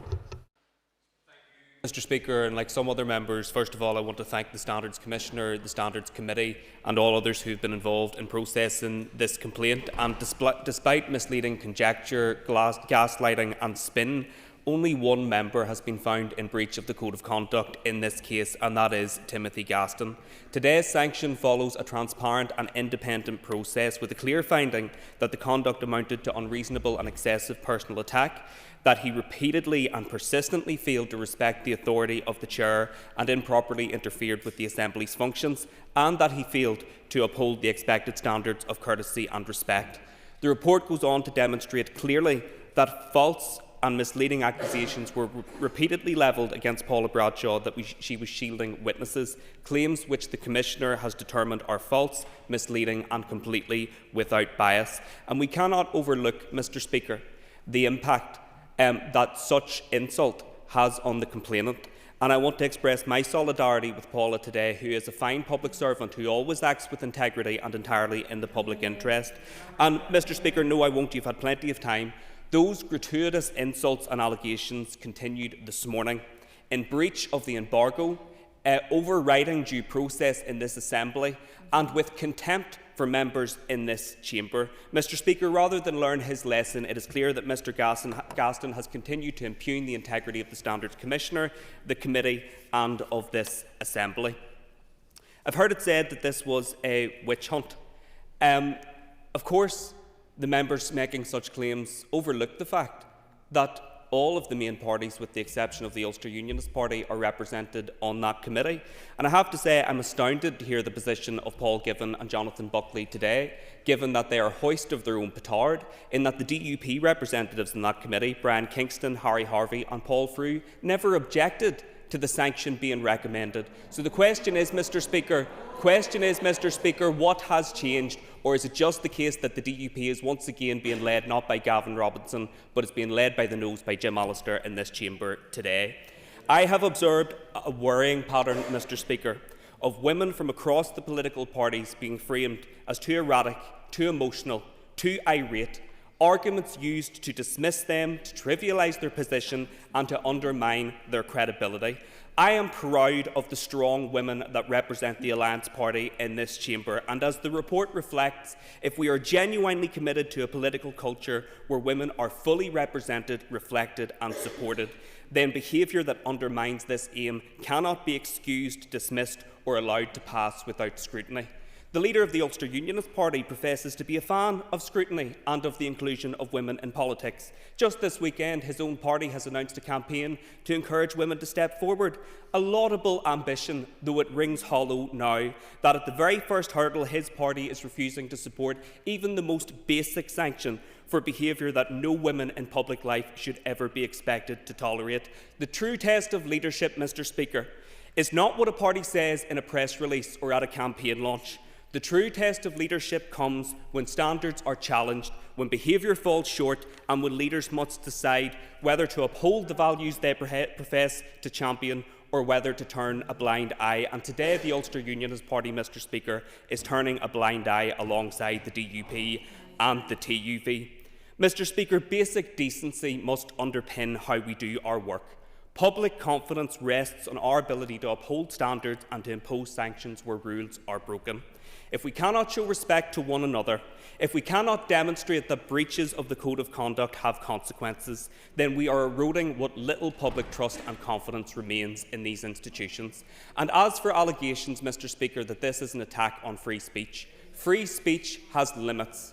It is no excuse for insult, for personal attack, or for the bullying which we repeatedly see in this chamber and at committees. So I would implore all members who believe in standards in public life, who believe in scrutiny and accountability, who want to retain public trust in these institutions, to support this motion today. Nothing less is acceptable. Speaker, and I welcome the opportunity to speak on this. I think it's very telling, Mr. Speaker, in all the contributions made by the members opposite, that they haven't once focused on the key issue here, and that is the issue of proportionality. Mr. Speaker, Mr. Gaston and I disagree regularly. Mr. Gaston and I argue regularly.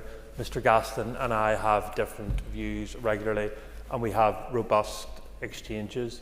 But I will defend his right to be able to do that because his party has a mandate to do that. Mr. Speaker, what we are proposing here today is a 2-day suspension for a member over language that another member found unacceptable. I've heard speakers here today saying his apology is worthless.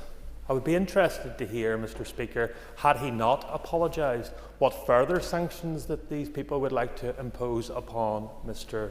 Gaston. Happily give way.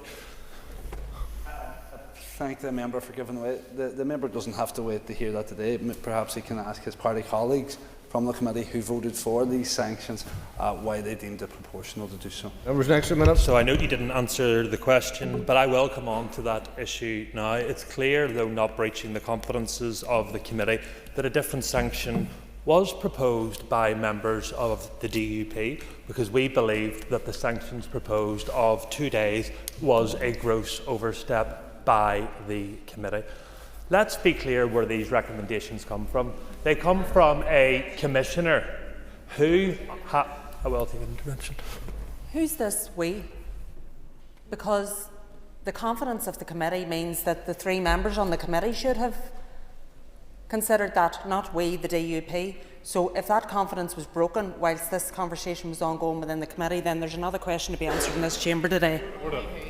Well, you can report me, Ms Dillon, all you want to the Commissioner, but we're very clear. I have a mandate to be in this chamber. I have a mandate to cast my vote on the report that is before this House today. And I don't take the report seriously because, in my view, the Commissioner in her rulings has not been consistent. I will give way. Would you agree with me it's a gross slur from the Alliance Party to accuse members on these DUP benches and indeed the Ulster Unionists of misogyny in this instance? There is no such thing applied in this instance. It's very clear in the remarks from the Commissioner that she makes no remarks in relation to misogyny, but perhaps, Mr Buckley, those who have read out their pre-scripted remarks for Mr Tennyson's TikTok videos haven't read the large video that is before us here today. But the report, from my perspective, Mr Speaker, was fatally flawed because, in my opinion, the Commissioner is attempting to hold members of this House to a different standard of which they will hold others. It was already referenced by Mr Burrows. The Commissioner decided not to take action into a member who glorified terrorism. The Commissioner decided not to take action against ministers and representatives in this House who, during the COVID pandemic, put a provost show of strength above the public health message. So forgive me, Mr Speaker, and forgive my party when we have grave reservations about the quality of investigations and report that come from the previous Commissioner. Today, the people of Northern Ireland will notice that we had a 30-minute discussion on one of the biggest ministerial U-turns in the history of this House when Minister O'Dowd was forced to U-turn on hospitality policy. But yet now we are having an hour-and-a-half debate over Mr Gaston and Miss Bradshaw's personal animosity amongst each other. I have served on the Executive Office for a short period of time. Miss Bradshaw and I have had robust exchanges. She is no shrinking violet when it comes to shutting me down when, in her view, I am overstepping the mark. But in this view, Mr Speaker, it's the view of this party that the Commissioner has overstepped her mark, and we will proudly vote against this nonsense today, because suspending a member for 2 days because you agreed with them sets a dangerous precedent, and it will be you and others in this House who will be next before a Commissioner if members troop in behind this disgraceful proposal. Jerry Carroll. Mr Speaker, there are many things that Timothy Gaston and many across this chamber should be sanctioned for, in my own view, and no doubt many other people's views out there. The member for North Antrim stands up on a regular basis and blames migrants for pressures on housing, healthcare and schools, while ignoring decades of austerity and obscene inequality. Indeed, he regularly attacks trans people and talks about, and I quote, transgender madness, and I think this is a relentless undermining of trans people's right to dignity and safety, and I would say that these are unreasonable and excessive comments, to use the language of the Standards Commissioner. And these attacks, Mr Speaker, on marginalised groups deserve condemnation. MLAs and indeed ministers in this House should absolutely face consequences for stoking up division and hate against oppressed people. Unfortunately, all too often they don't. But so-called improper behaviour towards committee chairs and ministers is a different matter, in my view. The comments that Mr Gaston made were condescending, in my view, and patronising, without doubt.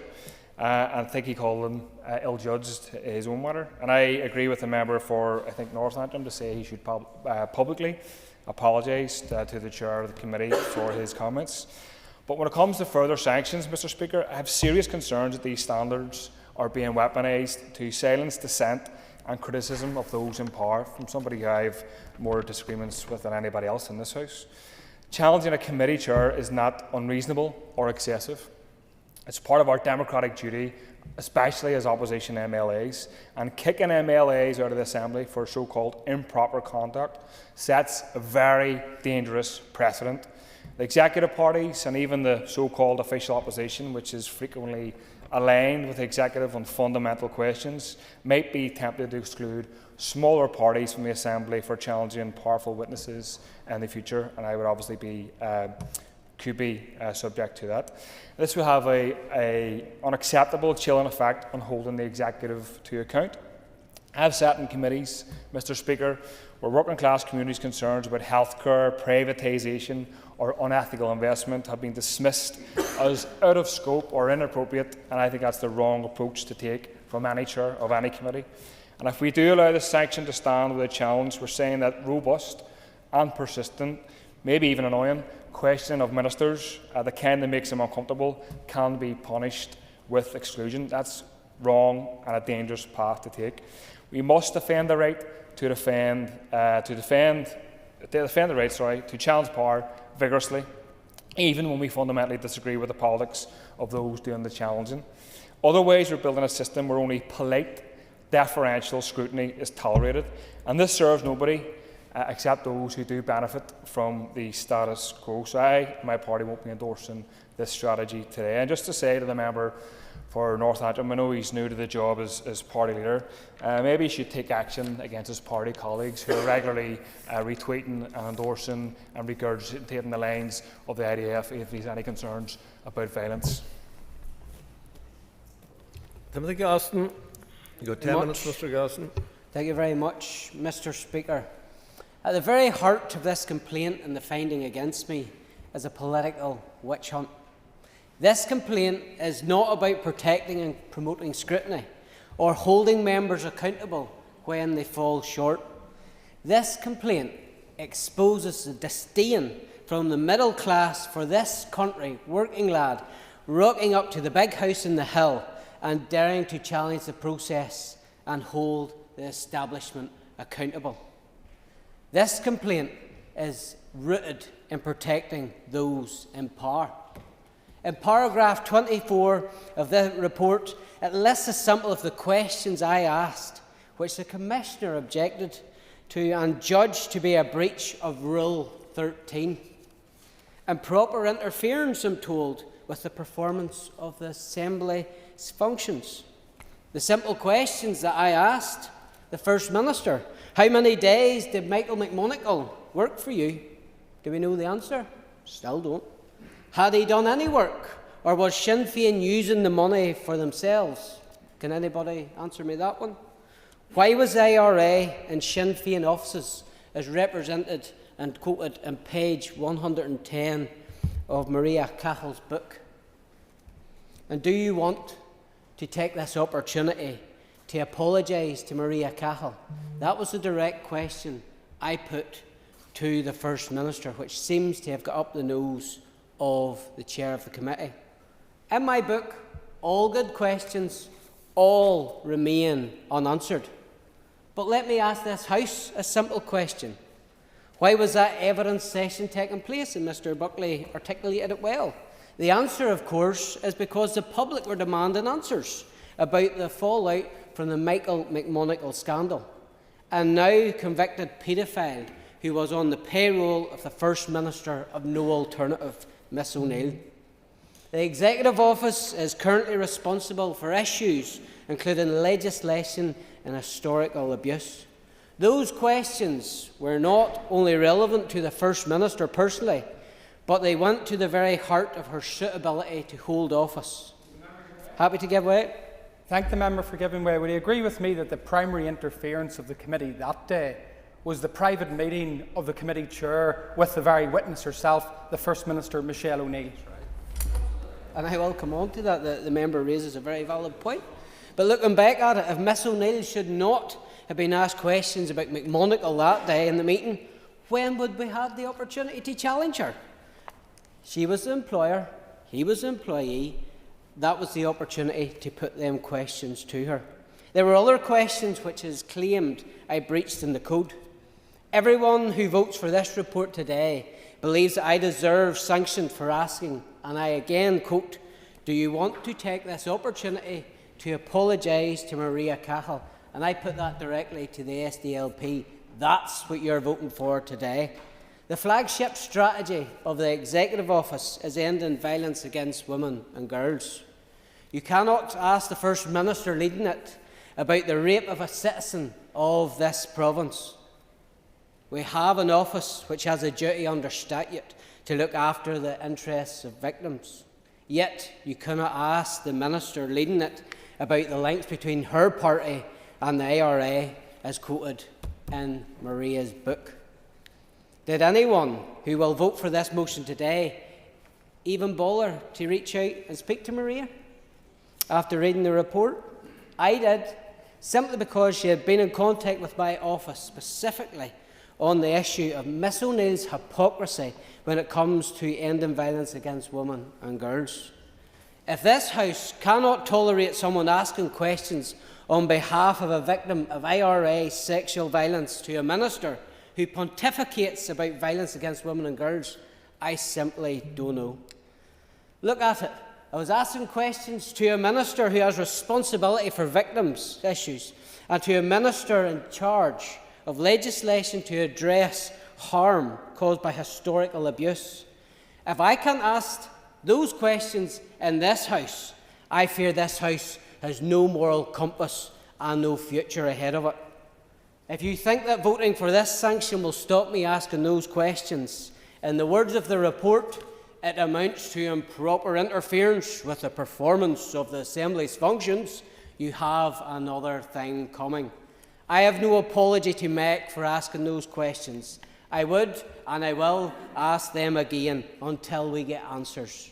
And I will leave it to the public to draw their conclusions about the basket case this place has become, if asking them amounts to improper interference. Some may point out that Miss Bradshaw and others on the committee asked questions of a similar nature, but sure, that doesn't fit the narrative of the Commissioner.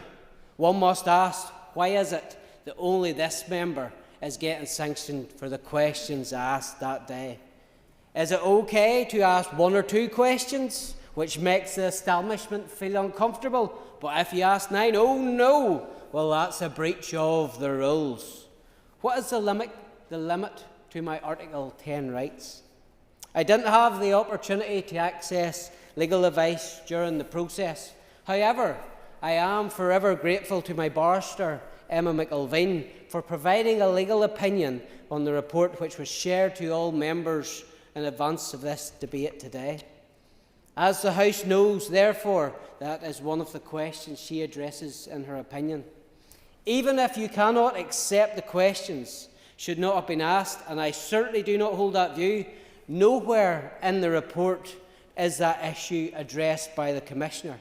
Show me the standing order which defines how many questions is too many. And I note when I tried to get in the Alliance member, she didn't take my intervention, because that was the question that I was going to put to her. You cannot punish political speech on the basis of a rule that no member could ever understand in advance. That left the discretion with the chairperson, who couldn't hide her disdain for me that one of her establishment colleagues, one of her mates in Sinn Féin, had to leave the committee and be faced with someone who has principles and a backbone when I came to this place. A rare combination, I know, in politicians, but unionism is finding them more and more as this mandate passes by. Another finding in this report is that I breached Rule 15. That relates to a remark that I have conceded I should not have made, which I apologise for on the day. I believe that apology was accepted by Miss Bradshaw, but I want to make 2 points on that. First, nowhere does the Commissioner nor the committee attempt to address the question why. That apology was accepted in October and only became an issue 3 months later. Why was Miss Bradshaw never asked, either by the Commissioner or by the committee, to explain that delay?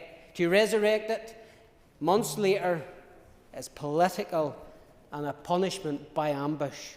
The only reason Miss Bradshaw ever submitted her complaint, I believe, is because I lodged a complaint against her conduct in the meeting between the First Minister and the committee chair that took place privately in October 2024.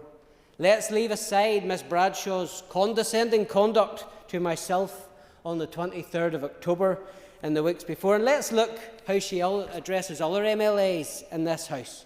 On the 13th of October last year, Miss Bradshaw is recorded in Hansard as interrupting my North Antrim colleague, Mr Burrows, as he spoke about how he lived under threat from terrorists behind armed glass.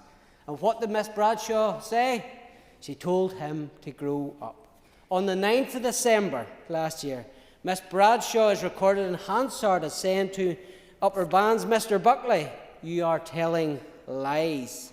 As I raised in my point of order in my intervention earlier on, that raises serious questions for the chairperson of the TEO committee. My goodness, Miss Bradshaw, she takes the same view as the Commissioner who produced this report. The rules apply to everyone else, but not to her. Rules are interpreted one way for ministers, another for chairs, and again, another for members. They're not standards, they are discretion. This debate is not really about me.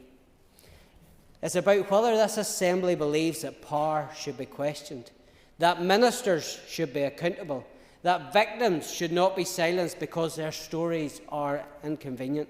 I have been told that asking those questions amounted to improper interference with the performance of the Assembly's functions.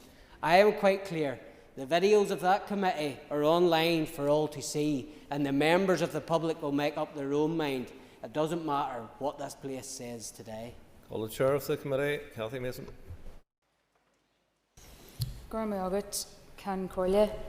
And before I start my remarks, I want to just point out some very worrying commentary. I take my role on the committee very, very seriously, as I know the other members do, and party politics are left at the door, as they should be. Integrity and impartiality is key to the Standards Committee, but some of the language in this debate concerns me. Mr Brett's language of "we" is really concerning. To close today's debate, I would highlight the importance of this House holding its members to account when that is warranted. The investigatory role of the Commissioner for Standards provides an independent dimension to the Assembly's standards regime. However, the adjudication role of the Committee and the sanctioning role of the Assembly in plenary involve self-regulation. Therefore, those elements in particular need to be robust in order to maintain and enhance public confidence in the political system. As I pointed out in the opening of the debate, in adjudicating on the case, the Committee has maintained clinical focus on the essential facts or elements required for finding a breach of the rules cited in the complaint case. This has ensured that the Committee did not get distracted by irrelevant or subjective contextual issues. To sum up the case before us today, the Committee has unanimously concurred with the findings of the then Commissioner, Dr Melissa McCulloch. No, I have a lot to get through in my mind. That Mr Gaston has breached 3 rules of conduct and has failed to observe several principles of conduct. Whilst it is regrettable that the sanction is necessary, the Assembly's approval of the motion will demonstrate that members will be held accountable for misconduct. I will now turn to the members' contributions to today's debate. I want to first pick up on the issues which Mr Gaston raised, including correspondence to the committee clerk that was received last Monday, which was provided to the committee. Firstly, Mr Gaston has referred to the committee proceedings relating to the complaint, in which some of the committee members declared interests in relation to the case, while other committee members declared interests and stood aside or recused themselves from the committee proceedings relating to the case. Secondly, Mr Gaston refers to the information which he has been seeking under freedom of information in relation to the meeting between the chairperson of the TEO committee and the First Minister on the 23rd of October 2024. In relation to the first issue, Mr Gaston will be well aware if he has a complaint alleging that any committee member failed to declare an interest or address a conflict of interest, then it is open to Mr Gaston to make his complaint to the Commissioner. As committee chairperson, I am assured that the committee have taken all necessary legal and procedural advice and has been scrupulous in both this case and in all cases it has dealt with to date in ensuring procedural fairness during the adjudication process. I am also satisfied that the committee members have been diligent and professional in fulfilling their unique role, including in terms of acting fairly and objectively. There may be some confusion on the part of the member as regards the requirements on committee members in terms of a declaration of interest as regards considering whether to stand aside from proceedings. So let me explain. The requirement on members to declare relevant interests as contained in Rule of Conduct 5 relates to relevant interests which might be reasonably thought by others to influence the member's approach to the matter under consideration. As I have explained, the matters which were under consideration by the committee were the points to prove in relation of Rules 15, 13 and 10, and the committee's consideration did not include other irrelevant matters relating to the business of the TEO committee. As regards members standing aside from the committee proceedings, we should be clear that it is uncommon, including in light of the broad principle that elected representatives cannot readily be disenfranchised. Also, a member having an interest in a matter and declaring that interest does not necessarily create a conflict of interest, which would prevent that member from engaging in consideration of the matter in question. That said, the committee members are reminded that in some instances they may consider that they need to recuse themselves from certain items of business if they have an interest which is such that could be reasonably perceived to create a conflict of interest in terms of real possibility of bias when considering a matter. So it is ultimately for each member to consider and determine, having regard to their specific circumstances. Also, for the avoidance of doubt, I can confirm that each of the committee members who either declared interest or stood aside, or declared interest and decided not to stand aside, explained their reasoning to the committee. As regards Mr Gaston's second issue, the committee noted his earlier correspondence regarding his freedom of information request when it was deliberating on the complaint. As I have explained, the committee needed to keep focused on the elements required for finding a breach of the rules in question. Other points raised by Mr Gaston have been addressed in the committee's report, which was informed by legal advice, including what he describes as an inconsistent and contradictory approach regarding the decision that his complaint against Ms Bradshaw was inadmissible, and his points regarding the previous case involving Dr Aiken.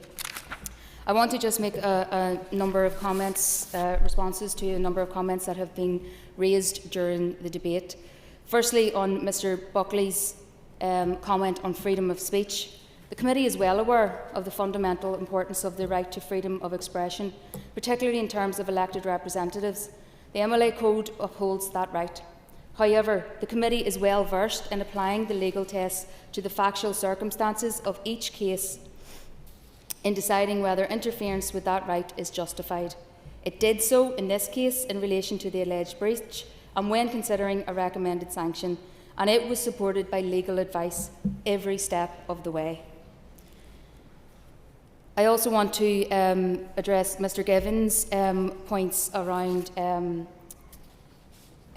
there being opening up to vexatious complaints.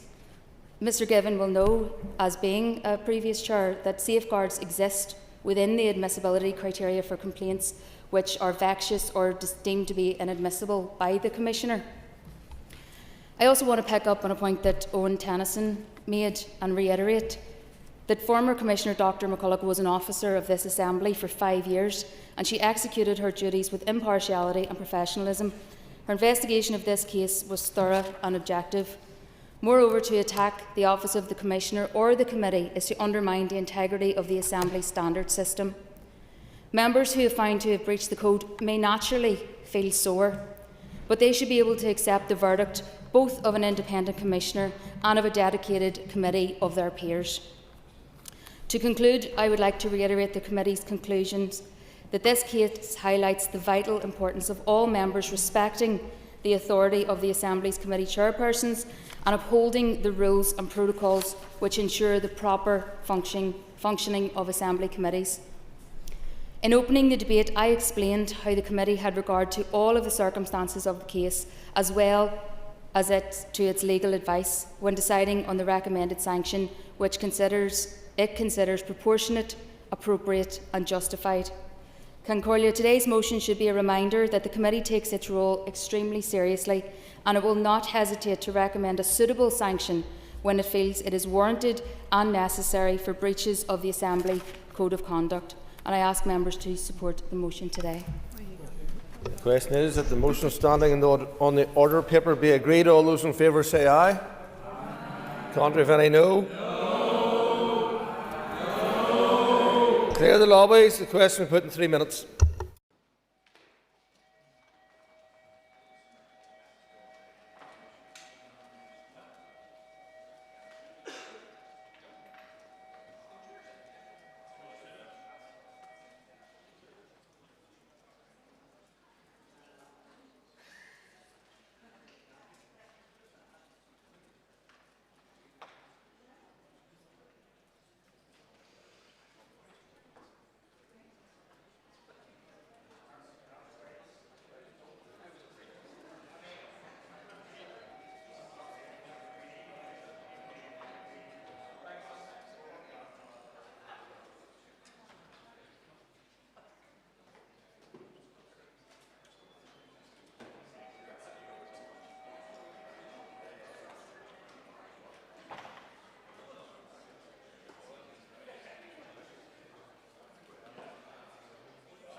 Yep.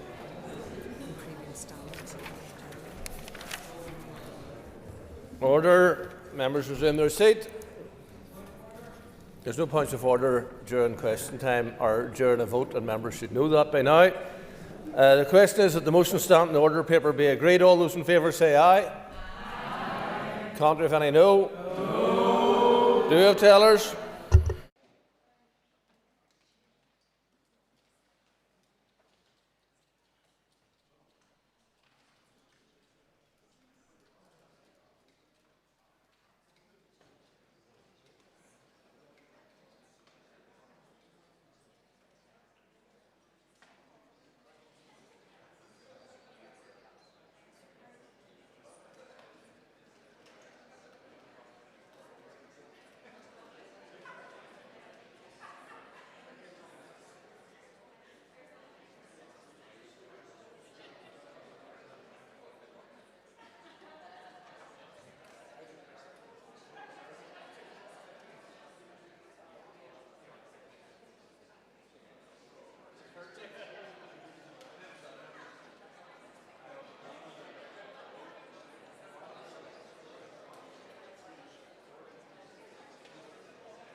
Order. Tellers have been appointed as follows. Tellers for the ayes are Anya Murphy and Andrew McMurray. Teller for the noes are Timothy Gaston and Jonathan Buckley.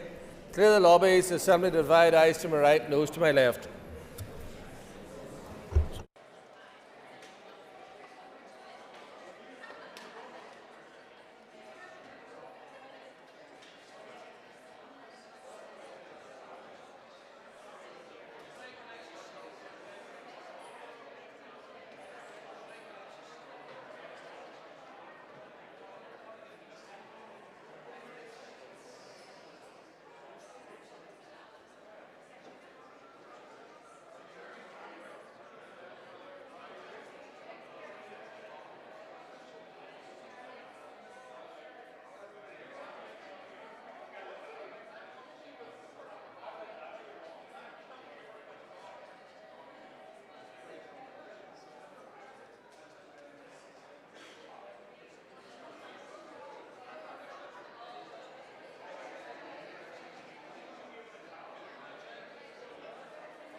Good orders.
Order.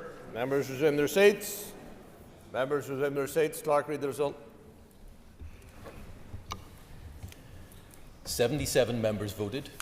46 members voted aye. 31 members voted no.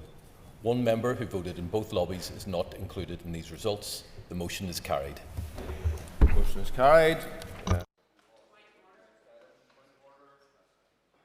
Thank you, Mr. Speaker. Mr. Speaker, I would appreciate if you could review Hansard to establish if Mr. Brett disclosed the conversations were had with the DUP party as a whole about what was being discussed in the Standards and Privileges Committee. It is confidential business.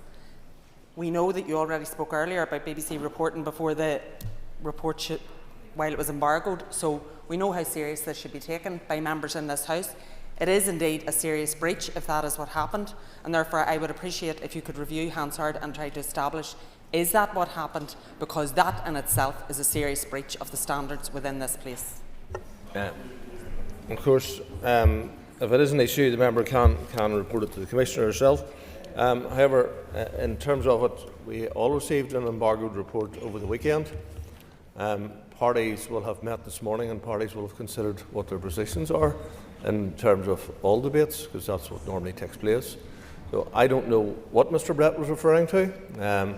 He would need to clarify whether that was a general discussion on what that particular party was doing this morning, or whether it was something different than that. But it is in the hands of the member, if she thinks that there's been some breach, or she's aware of some breach, to report that to the Commissioner.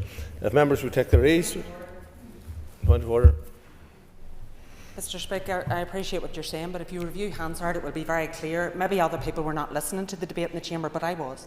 And he was very clear they discussed it whilst the committee were considering it, not when the report came out, but actually whilst the committee were still discussing what sanction should be taken against Mr. Gaston, if any. And that confidence is there to protect not only the complainant, but also the person being complained about. So I think that Hansard should be reviewed in this case. Well aware of the role of the Standards and Privileges Committee, having been reported myself on an occasion or two, and have not interfered or intervened in any way, because it isn't appropriate for the member who is on the committee to disclose the information that they are dealing with. Nonetheless, we're happy to look at Hansard in terms of what has been said, and we will do that in due course. We now move on to the next item of business. Note of members will take their ease while we change the chair.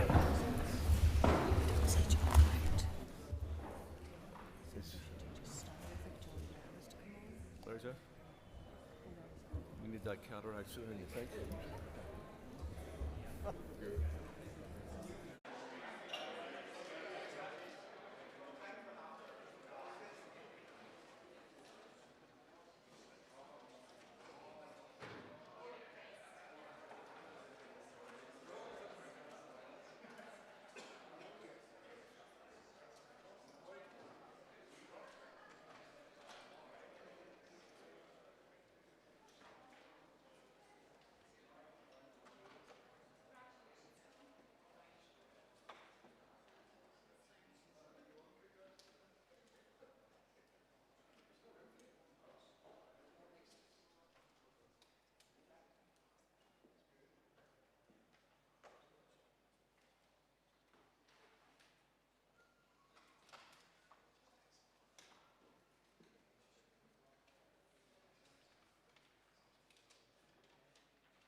Members, the next item of business is a motion on the development of a sports museum. Clerk, please read the motion.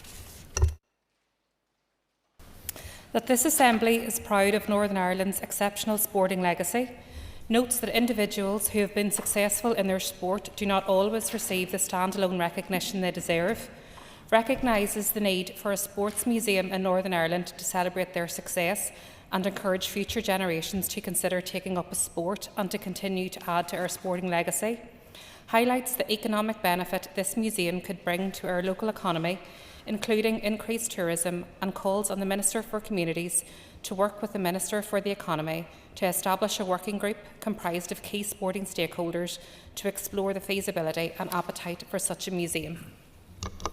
Thank you. I call Alan Chambers to move the motion. Moved. Thank you. The Business Committee has agreed to allow up to 1 hour 30 minutes for this debate. The proposer of the motion will have 10 minutes to propose and 10 minutes to wind. All other speakers will have 5 minutes. Mr Chambers, please open the debate on the motion. Thank you, Mr Deputy Speaker. Over 25 years ago, I was part of a conversation with the late Mr Barney Eastwood and Dame Mary Peters in School Hall in Bangor after the broadcast of an edition of Talkback. A topic that had been discussed during the broadcast was around the long-running saga of the Bangor seafront redevelopment. Dame Mary was talking about the passion she had to see a sports museum established. Mr Eastwood was enthusiastic about the idea and offered to donate artefacts from his boxing gym, including the ring that Barry McGuigan used to hone his boxing skills that resulted in him becoming a world champion. In fact, a potential site for a museum could well have formed part of the Bangor seafront project at that time. On that day, the idea of creating a sports museum in Northern Ireland became a personal passion with me. And indeed, the more I thought about it, I formed the opinion that with all the positives involved, the concept was a no-brainer. I realised that establishing such a project would cost a lot of money to build a bespoke centre to house a museum and would require a robust business case to justify the investment. I recall in the mid-2000s, Titanic Belfast was conceived as part of a wider strategy by the Northern Ireland Tourist Board to regenerate Belfast's waterfront and rebrand the city as a global tourist destination. The total cost of developing was approximately £97 million, making it one of the biggest single tourism investments ever made in Northern Ireland. The project had its detractors. The Northern Ireland Audit Office questioned whether the economic case was sufficiently robust, highlighting the need for high visitor numbers to ensure financial sustainability. Despite the doubters, construction began in May 2009 and opened to the public in March 2012. The attraction was projected to need about 290,000 annual visitors to break even. In 2024, it had 900,000 visitors. It features in the top 10 visitor attractions in Northern Ireland and is considered the #1 visitor attraction in Belfast. I'm reminded of the famous line from the movie Field of Dreams, "Build it and they will come." But back to a sports museum. This motion highlights the economic benefits this museum could bring to our local economy. In October last year, I asked the Minister for the Economy in a written question if her department would consider the establishment of a Northern Ireland Sports Museum. I sensed that she did not perhaps grasp the economic opportunities, but instead suggests that I needed to refer the idea to the Communities Department, who had responsibility for the establishment of museums. I also asked the same question of the Communities Minister, and his reply was that he had no plans to develop a sports museum. However, during a recent debate on the Nolan Show about such a museum, the Minister did say he would consider any proposal that was brought to him. I hope that this motion, if supported by the House, will prompt the Minister to join with the Minister for Economy to establish a working group, as suggested by the motion, to explore both the appetite and feasibility of such a museum. So why a sports museum? The motion alludes to our pride of exceptional sporting legacy. It acknowledges an opportunity to celebrate the success of our sports people and would act as motivation for future generations to consider taking up a sport and to continue to add to our sporting legacy of success.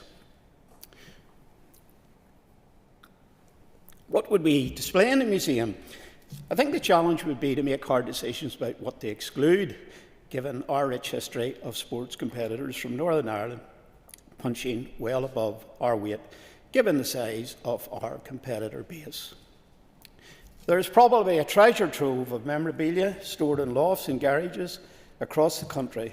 Some sports have already created modest but popular exhibitions, but are scattered across many locations. This museum would pull all this together under one roof. Individual and long-established clubs may wish to exhibit their history. Media outlets could mount exhibits about how sports reporting has advanced over the decades. I'm thinking about the BBC, that pioneered sports reporting in Northern Ireland through radio and later TV. The print media may also want to be involved, and a name that jumps out at me is the late great Malcolm Brodie of the Belfast Telegraph. Individual items would form the backbone of a museum, and we have recently seen some of our major retired sports people auctioning some of their collections. It is disappointing that so much of this will leave our shores, and perhaps if a museum had been in place, a lot of this stuff would have ended up in that museum. A museum can conjure up an image of perhaps a stuffy and boring static long line of exhibits. There has to be reasons given to draw families in to visit. That said, I have no doubt that a collection from all the sports our competitors have excelled at over decades would be anything but boring. There is not a sport played in Northern Ireland that doesn't have a story to share. But artificial intelligence has opened up new possibilities. Numerous interactive challenges could be provided. You could ride a motorbike around the Northwest Circuit in a simulator, or try to put a penalty kick past Harry Gregg or Pat Jennings. Remember, it was a gentleman called William McCrum from Milford in County Antrim, or Armagh, who invented the penalty kick. You could try to hit a golf ball further than Rory McIlroy. The ideas for interactive attractions are only limited by the creative imagination of the artificial intelligence experts. I have deliberately, Mr. Deputy Speaker, not rehearsed a list of our sporting icons from across every sport we follow. We'd be here all night, and there's always the potential to leave someone out. However, it would be remiss not to acknowledge the wonderful achievements by our para-athletics over a wide range of disciplines. What an example they set for others to emulate. I will conclude by suggesting that a sporting museum dedicated to our multitude of sporting icons, current and in the past, is the least we can do to acknowledge how they have enhanced our reputation across the world and helped reverse some of the more negative images of where we call home, and also to appreciate the pleasure that their successes have given. And we must also remember administrators that Northern Ireland has provided to major sporting ruling bodies across the world. I commend the motion to the House. It commits to nothing more than an investigation into the feasibility and appetite for the project, but will leave the cinematic graphic narrative, build it, and they will come as my last words in this debate on this topic. Thank you, Mr. Deputy Speaker. Colin Gildernew. And I want to thank Member Allen for bringing this motion forward. Can I say throughout our sometimes difficult history on this island, sport has always been to the fore in bringing people together in the spirit of fostering good relations and mutual respect. Last year I attended a sports camp for young people organised by Cricket Ireland, which was a hugely positive event and really showed how powerful and unifying a force sport can be, especially in those crucial formative years. And I want to commend Cricket Ireland for hosting that event. I have to say I took a photograph that day of about 12 hurls and 12 cricket bats laying on the ground, which was a really nice image. Across a whole range of sports, the North and indeed the island as a whole here punches way above our weight in terms of sporting achievements, and it's something we can all be proud of. The story of hurling and shinty and its evolution is one that is of unique interest here. As we debate this motion, many household names come to mind, and I'm sure they will for many people, of sports people: Rory McIlroy, George Best, Peter Canavan, Katie Taylor, all giant figures who will be remembered for very, very many years to come. I also would note, in relation to the article you mentioned about the penalty being created by William McCrum from Milford, Alan may be interested to know that he came up with the device as a result of being in nets for a goal against a Belfast team, and such was the extent of the fouling of the Belfast ones that William came up with that motion. When he brought it to the equivalent of FIFA, the English FA objected to the motion going through as it was only an Irishman's motion. But there you are. Those are all stories that such a museum could tell. So if anyone hasn't been to the museum in Croke Park, I would encourage you to go, because it has a fantastic collection of historical artefacts and tells the story of the GAA, which intertwines so much with the history of Ireland. And indeed, Alan, if you want to do further research, I hope to go down on Saturday. There's a summit of GAA clubs taking place in Croke Park, and there's a very good museum there. You're welcome to come along with me for ideas. So, members, I think it's really something, a museum here in the north which is inclusive of sports and communities would be a significant economic boost and would no doubt be popular with tourists and locals alike.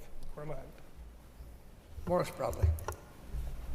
Mr Deputy Speaker, and I rise to support the Ulster Unionist Party motion and to express pride in Northern Ireland's exceptional sporting legacy. Sport has played a defining role in our society across towns, villages and cities. It has united communities, fostered discipline and teamwork, and created moments of shared pride that reach far beyond the sporting field. These achievements belong to all our people and deserve to be properly recognised. The motion is right to note that those who have succeeded in sport do not always receive standalone recognition. Too often their achievements are remembered in isolation rather than celebrated collectively. There is therefore a strong case for exploring the establishment of a sports museum to honour sporting excellence, inspire future generations and continue to build on our sporting legacy. The work being taken forward by the Ulster Sports Legacy CIC reflects that ambition. Its broad approach, combining physical and digital collections, oral histories, film and memorabilia, show how our sporting story can be preserved in a modern, accessible way, while also encouraging participation and aspiration. I mean, if I take a drink, it's just water. I worked with the Causey Museum Service a few years ago to stage an exhibition on Harry Gregg, showcasing international jerseys, memorabilia, medals, caps, and an insight into Harry's sporting journey from joiner to one of the best goalkeepers in the world. It was one of the most successful exhibitions held in the local Causeway Coast and Glens Museum Service, which proved to me that if we had the facility, then it would work.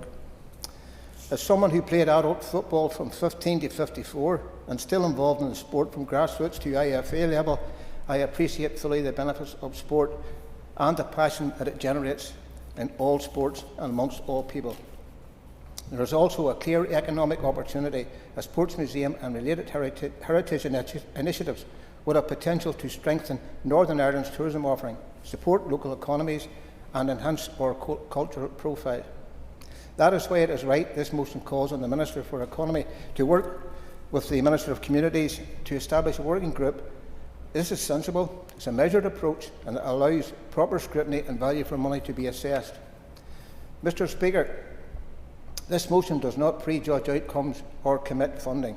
It simply recognises the value of our sporting legacy and supports a structured exploration of how it can be better celebrated. For those reasons, I support the motion and encourage members to do likewise for all sports and all sportsmen and women across Northern Ireland. Holland. Deputy Speaker, I'm not happy going after Mr Local Football when talking about a sporting issue. But from Olympic and Commonwealth medals to All-Ireland club titles and world break-in motorsport success, I am going to focus a little bit on my own constituency of North Antrim. It has produced sporting excellence across individual and sports teams, right across generations and across communities. In motorsport, we obviously have the Dunlop dynasty, Joey, Robert, Michael, all from Ballymoney, who have collectively redefined global road racing. We saw how successful the event was in Ballymoney for the anniversary of Joey's death, with memorabilia being placed into the Ballymoney Town Hall. South Belfast may try to claim her, but our wonderful Dame Mary Peters first moved to Ballymena when she came to Northern Ireland, so she is very much a North Antrim product, delivered obviously Olympic and Commonwealth gold, while Jack McMillan has represented his country at 2 Olympic Games and 1 Commonwealth silver. In football and rugby, we have Gareth Macaulay, who captained Northern Ireland on the international stage, while Ballymena United FC and Ballymena Rugby have competed and succeeded at the highest domestic and all-island levels. And I would be remiss to say that North Antrim is also a powerhouse of club hurling, with Dunloy Cuchullins, Lochiel Shamrocks, Ballycastle McQuillans and of course my own Carrie Falls winning a mix of Antrim, Ulster and All-Ireland honours. While in boxing, we have Neil Sinclair, who brought home Commonwealth medal success to Ballymoney. This story is not just about North Antrim, as much as I would love to stand here and just list off or by my list of sporting achievements in the constituency. It's about Northern Irish and Irish individual athletes and Paralympians from team sports played in towns, villages and our cities, from grassroots clubs to the highest levels of elite international competition. Sport has been a shared source of pride and possibility. Any sports museum must reflect that. It should never elevate one sport or one community over another, but recognise the full breadth of sporting excellence across codes, genders and backgrounds, and ensure that those stories, particularly at the grassroots level, are not lost. Too often success is fleetingly celebrated and then quietly archived, but a sports museum could offer something different, a shared space for recognition, for learning and inspiration, particularly for young people who may never see themselves reflected in sport because of their background. This motion also rightly highlights the potential economic benefits, particularly tourism, and we all know somewhere that could benefit from a sports heritage attraction. I do want to be realistic though. Being a member of the Communities Committee, we are having this debate at a time when many communities are under real pressure, families are feeling poor, public services are stretched, people are worried about health, education, cost of living. The call for a working group makes sense to me, therefore. It allows the key stakeholders to explore feasibility and appetite, particularly in the climate that we are in. But I think a working group would also allow us to look at how we can be smarter with public funds while trying to ensure that the spotlight stays on our local sporting heroes, and that would include looking at the use of existing museum spaces, government-owned buildings, as we saw in Ballymoney, just how great that was actually utilising existing space. And I will say a phased and non-Belfast-centric approach, hence why I started with my list of why North Antrim is one of the most wonderful constituencies in Northern Ireland for sport. I won't lie, at the moment I would rather, if there is money within the budget, to be sent into our grassroots sporting clubs and codes to ensure that we have the sporting stars of the future if we have to make that choice. But I think that a working group that can look at how we utilise and how we think differently and how we are creative with how we celebrate our sport would be good.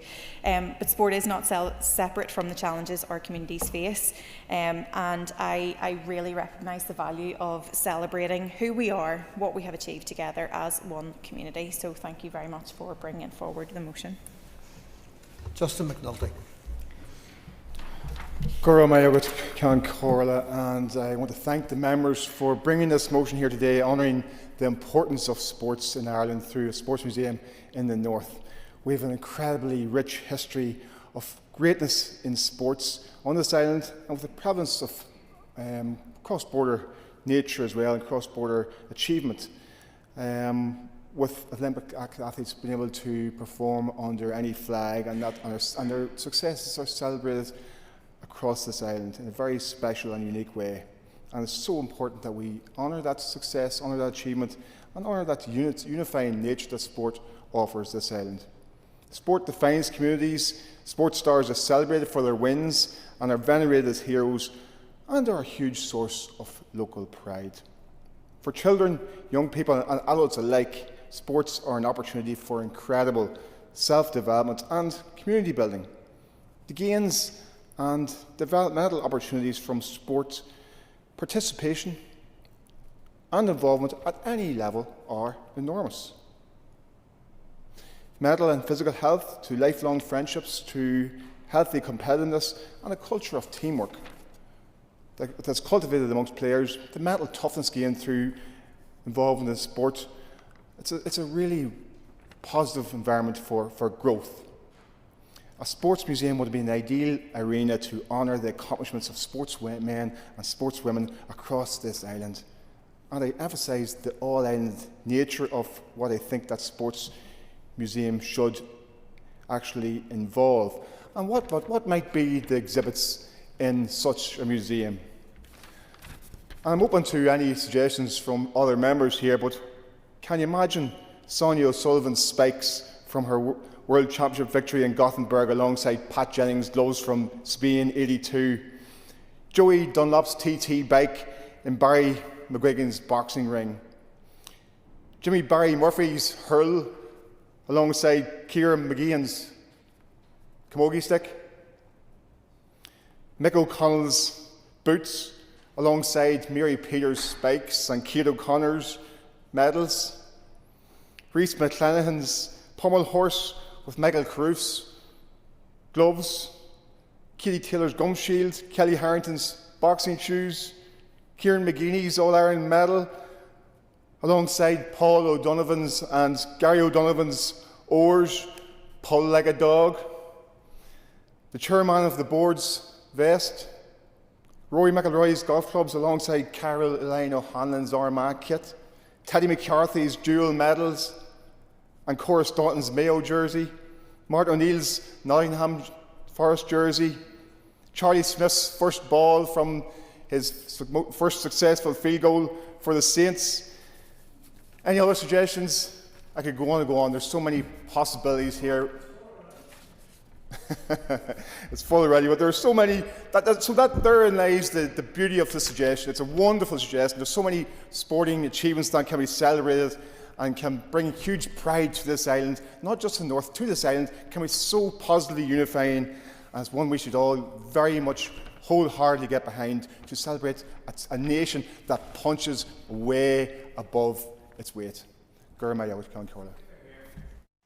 Thank you. Members, as the business on the order paper is not expected to be disposed of by 6 p.m, in accordance with Standing Order 10.3, I will allow business to continue until 7 p.m. or until the business is completed, if earlier. So, proceeding now, I call Padraig Delargy. I thank the member for bringing this motion today. I welcome it, and I think there is definitely merit in looking at it, and as other members have said, exploring the opportunities and seeing what works best. Because we all know that right across our society, sports have a huge impact and an ability to inspire. So if we're to look at the economic benefits of this, there is obviously real economic and social value in terms of supporting tourism, hospitality, regeneration, as Ms Mulholland mentioned, and to create employment opportunities, not just during the construction stage, but actually in the design and through education, hospitality and so on. So I think done properly, this can be a huge lasting benefit in terms of preserving the sporting history. As my colleague Mr Gildernew mentioned, there is obviously precedence there, and I think that what we need to do in any of these situations is look at best practice and look at what works well. So for instance, in the Croke Park Museum, some of the figures, 2.3 million in terms of revenue generation, 40 staff, 15 others who are employed in the GA Museum and Skyline Tour. So those are the kind of comparables that we need to be looking at.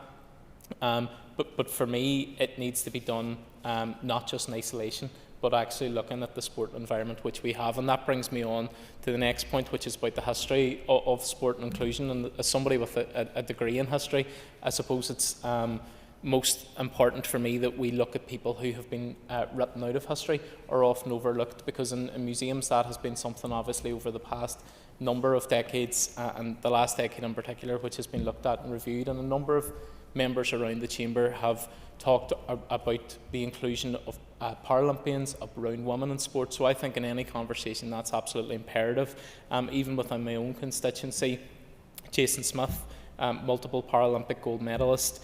We also have Katie Mullen, who made her debut with the Irish national hockey team in 2012 and appointed as captain in 2017. And then in terms of football, Ryan McBride Stadium, which is now the Derry City Stadium in the Brandywell, and obviously from a very local point of view, James McLean has now returned to our club, and hopefully we'll see much more success over that time.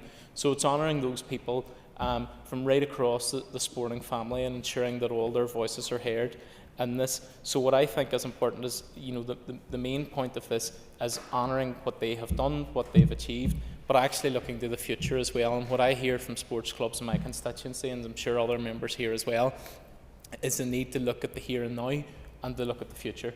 So for me, this conversation needs to be contextualised within all of that. We have clubs who come to us regularly who are struggling to receive funding, who are struggling to have the resources and the facilities to grow and to evolve, I suppose, in the current climate.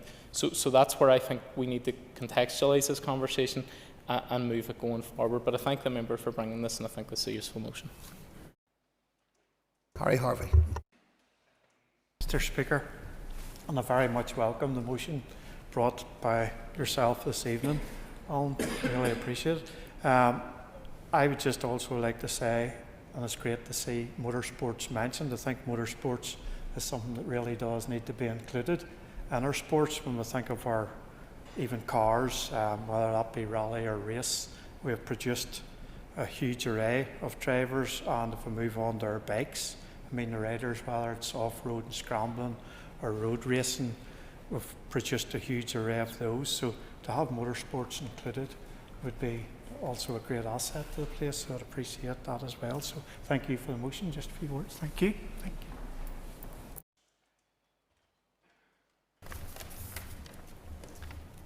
Okay, I'm now going to call on the Minister for Communities to respond to the debate. Minister, you will have up to 15 minutes. Thank you very much, Mr. Deputy Speaker, and can I thank the proposer of the motion this evening, and for everybody who contributed to the debate.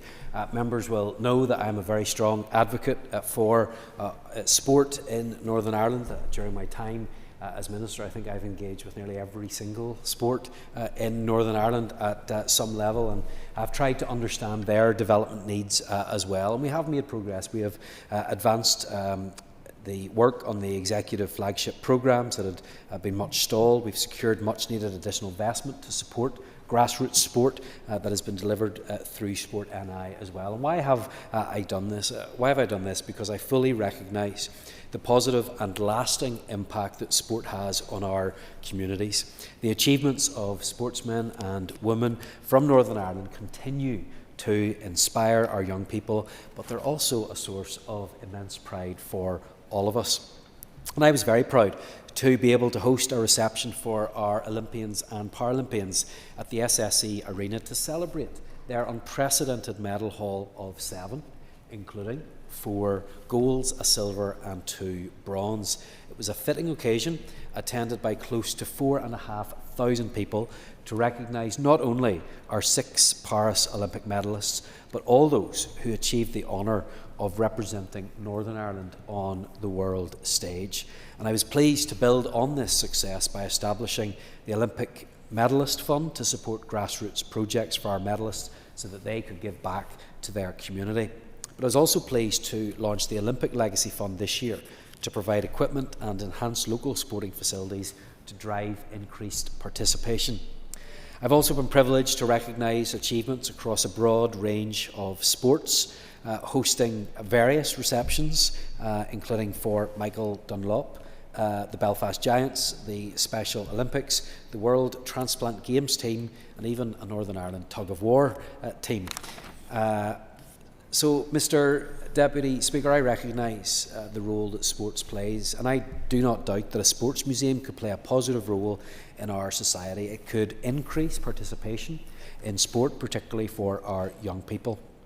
And the merits of the proposed museum would align closely to the objectives in my department's active living, sport and physical activity strategy for Northern Ireland. And in celebrating the achievements of our athletes and presenting their powerful role model stories, there's an opportunity to provide an accessible and inclusive space to inspire and motivate, as well as fostering community pride. I believe it would emphasise participation, shared spaces, and the importance of recognising both excellence and achievement. A museum of this kind will complement our wider ambition to support lifelong involvement in sport and physical activity, helping more people become more active more of the time. There is no museum in the UK that brings together all sports within a single institution. This is largely due to the way that sporting heritage has evolved through distinct independent sporting cultures rather than under a unified national framework.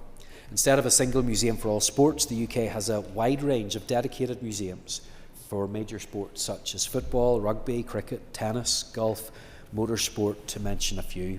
each focus on its own rich history, traditions and supporter base. As a result, the UK has a highly specialised museum landscape with many sports-specific institutions, but no multi-sports museum that bring all sports together under one roof. In order to explore the proposed motion further, detailed engagement with governing bodies across the sports sector will be essential to ensure that the new museum concept does not displace existing facilities or undermine their established revenue models. I'm aware that there are already sporting elements to a number of museums here, including, for example, the Ulster Transport Museum or the motorcycling display at the Ballymoney Museum. I acknowledge that the member's motion for a sports... I will give way to the member. Thank the Minister for giving way. I was in the Transport Museum you mentioned, and Stanley Woods' exhibit there for the TT14 trophies. It's really mesmerising to see, and that's such an exhibit could be included in the Sports Museum. And I've been the pleasure to be there many times, and have seen that for myself, and I think it's absolutely right that those are things that could be included, and we'll come on to that a little bit more in a second. But I do acknowledge that a sports museum could add to our sporting legacy, encourage increased participation in sport and generate economic benefits for Northern Ireland through anticipated growth in tourism. The proposer asks that I work with the Minister for the Economy to establish a working group. However, as the expected benefits are likely to include increased sporting participation, enhanced heritage and museum value, positive health outcomes and tourism growth, it's my view that the motion spans even wider cross-departmental priorities. The Sport and Physical Activity Strategy was developed on behalf of all executive departments, and at present my department does not have an allocated budget to explore or develop such a proposal. A new sports museum delivering such a broad range of outcomes may therefore be better positioned as an executive programme requiring collaborative design together with funding and oversight. And this approach may provide a stronger opportunity to fully collaborate with multiple partners, including executive departments, Sport NI, district councils, museums NI, sporting governing bodies and UK-wide capital programmes such as DCMS and lottery-supported schemes, and potential partners, while also ring-fencing an appropriate budget. And if a group or organisation were to bring forward a project for a sports museum, it may be possible that the Northern Ireland Museums Council, as the lead body supporting local museums on behalf of my department, could potentially provide advice and expertise, particularly in areas such as museum standards, accreditation, education and outreach. Just to address some of the particular comments that have been made this evening, and broadly supportive of the motion that the member has brought. He has said a couple of times, build it and they will come. Very powerful words, but perhaps not entirely in keeping with the standards and requirements of managing public money. NI, which sets out the rules and framework for how we spend public funds, but that's certainly an argument that I will put to them anyway, and I appreciate the member's enthusiasm. And he also mentions Bangor development, so I hope that he can acknowledge the work that has been done on that and how that is being taken forward. Perhaps that is still a location for a proposed museum that he has in mind. Grateful to Maurice Bradley for his comments as well. Told us that he'd been playing football from aged 15 to 54. And so I'm sure his club is missing him since he gave that up last year, and I'm grateful for his insight and expertise on that. Colin Gildernew rightly mentioned some of the stories and the history that could be included, and that's certainly something that is worth exploring as well.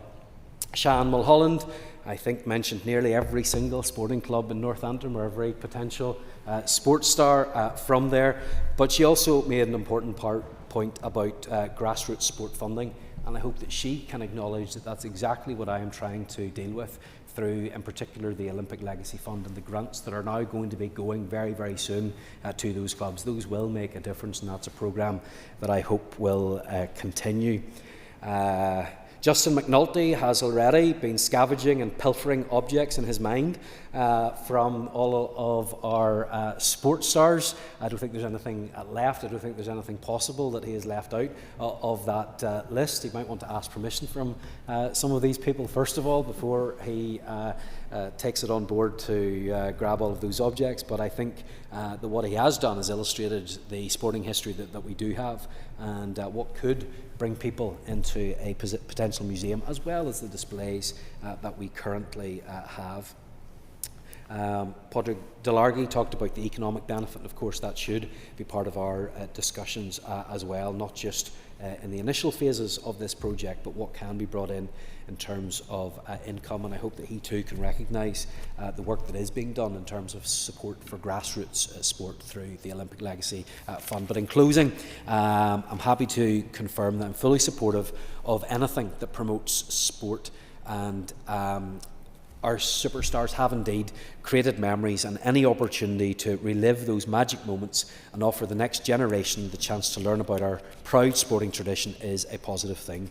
Therefore, I will ask officials to engage with colleagues in the Department for the Economy and National Museums NI to explore what could be possible. So I thank members for bringing this motion forward and for their contributions today. Minister, thank you. I now call on Diana Armstrong to conclude and wind up the debate on the motion, and you have up to 10 minutes. Thank you, Mr Deputy Speaker, and I thank the Minister for his comments. He has done quite a bit of my work in winding up and recapping on things that have been said by members here. I think it's been a very cordial exchange and conversation, so I thank everybody for contributing to the debate. I'm pleased to rise in support of the motion, and I do want to build on the strong case already made in the Chamber for celebrating Northern Ireland's rich sporting heritage, and why the establishment of a sports museum here would be a fitting and lasting tribute to our sporting heroes, both past and present. Northern Ireland may be small in size, but our sporting impact is anything but small. Across generations, we have produced athletes who have inspired people not just at home, but across the world. And as other speakers have recognised, icons such as Barry McGuigan, Dame Mary Peters, did I hear George Best? I don't think so. Remain household names, alongside those who continue to recognise Northern Ireland with distinction on the global stage. Career Grand Slam winner Rory McIlroy, perhaps his washing machine could be in that museum. World champion boxer Carl Frampton, six-time Superbike world champion Jonathan Ray, and so on. And we've paid tribute here. Various members have paid tribute to sporting icons in their areas. Others, and from a Fermanagh point of view, I do think it's quite opportune to pay tribute to a motor rally legend, Bertie Fisher, whose 25th anniversary of his death happened in January just past. And Bertie's legacy certainly does carry on with the Fisher Foundations that have been established. These individuals have all rightly been celebrated, and their stories do continue to be told. Too often the achievements of our athletes are remembered only through media clips, old newspaper articles or small displays. A sports museum would give those stories and other artefacts a permanent home, a place we can all take pride in, and a place that properly preserves our sporting history. Importantly, it would also serve as a source of inspiration for young people. Encouraging young people into sport does improve physical health, mental well-being, community cohesion and civic pride. And as others have mentioned, there's a strong economic case, as we have already heard. Northern Ireland has world-renowned attractions. We heard about Titanic Belfast, my colleague mentioned. There's the Giant's Causeway, Dark Hedges and the Game of Thrones studio tour, all attractions that have whet the appetite of the tourists coming here. Our sporting heroes carry just as much international recognition, and if properly, a sports museum could become a major tourist asset, complementing the existing cultural and heritage offer. So turning now to some of the members' contributions, Colin Gildernew mentioned that sport is to the fore in bringing people together. Maurice Bradley mentioned fostering discipline. He outlined the history of Harry Reg, a joiner who became one of the best goalkeepers in Northern Ireland. Shan Mulholland gave us a run-through on local legends in North Antrim. Thank you for that. And talked about the call for the working group making sense and explore the feasibility of it, but also being conscious of grassroots and supporting grassroots sports. Justin McNulty gave us a wish list of all the artefacts that could be included, which was very, very interesting. And he mentioned his huge pride in sport on this island. Padraig Delargy mentioned the economic social value with tourism, and if properly done, it can have a huge lasting legacy, and mentioned the history of sport inclusion for Paralympians, Olympians, and others as well. Harry Harvey mentioned motorsport and again the scrambling bikes. So all of those are really good contributions to the debate. Mindful that the focus of this is to explore at this stage, to develop a working group, to bring together key sporting stakeholders, and the Minister has given some idea what they would include. This motion is about feasibility, exploring the potential benefits and the practicalities of delivery, and I'm confident that stakeholders will agree that Northern Ireland's sporting history deserves lasting recognition and preservation for future generations to enjoy and to be inspired by. Thank you, Mr. Deputy Speaker. Thank you. Members, the question is that the motion standing on the order paper be agreed. All those in favour say aye. Contrary, if any, no. The ayes have it. The ayes have it. The next item is item 8 on the order paper, the adjournment. The question is that the Assembly do now adjourn. The Assembly is adjourned.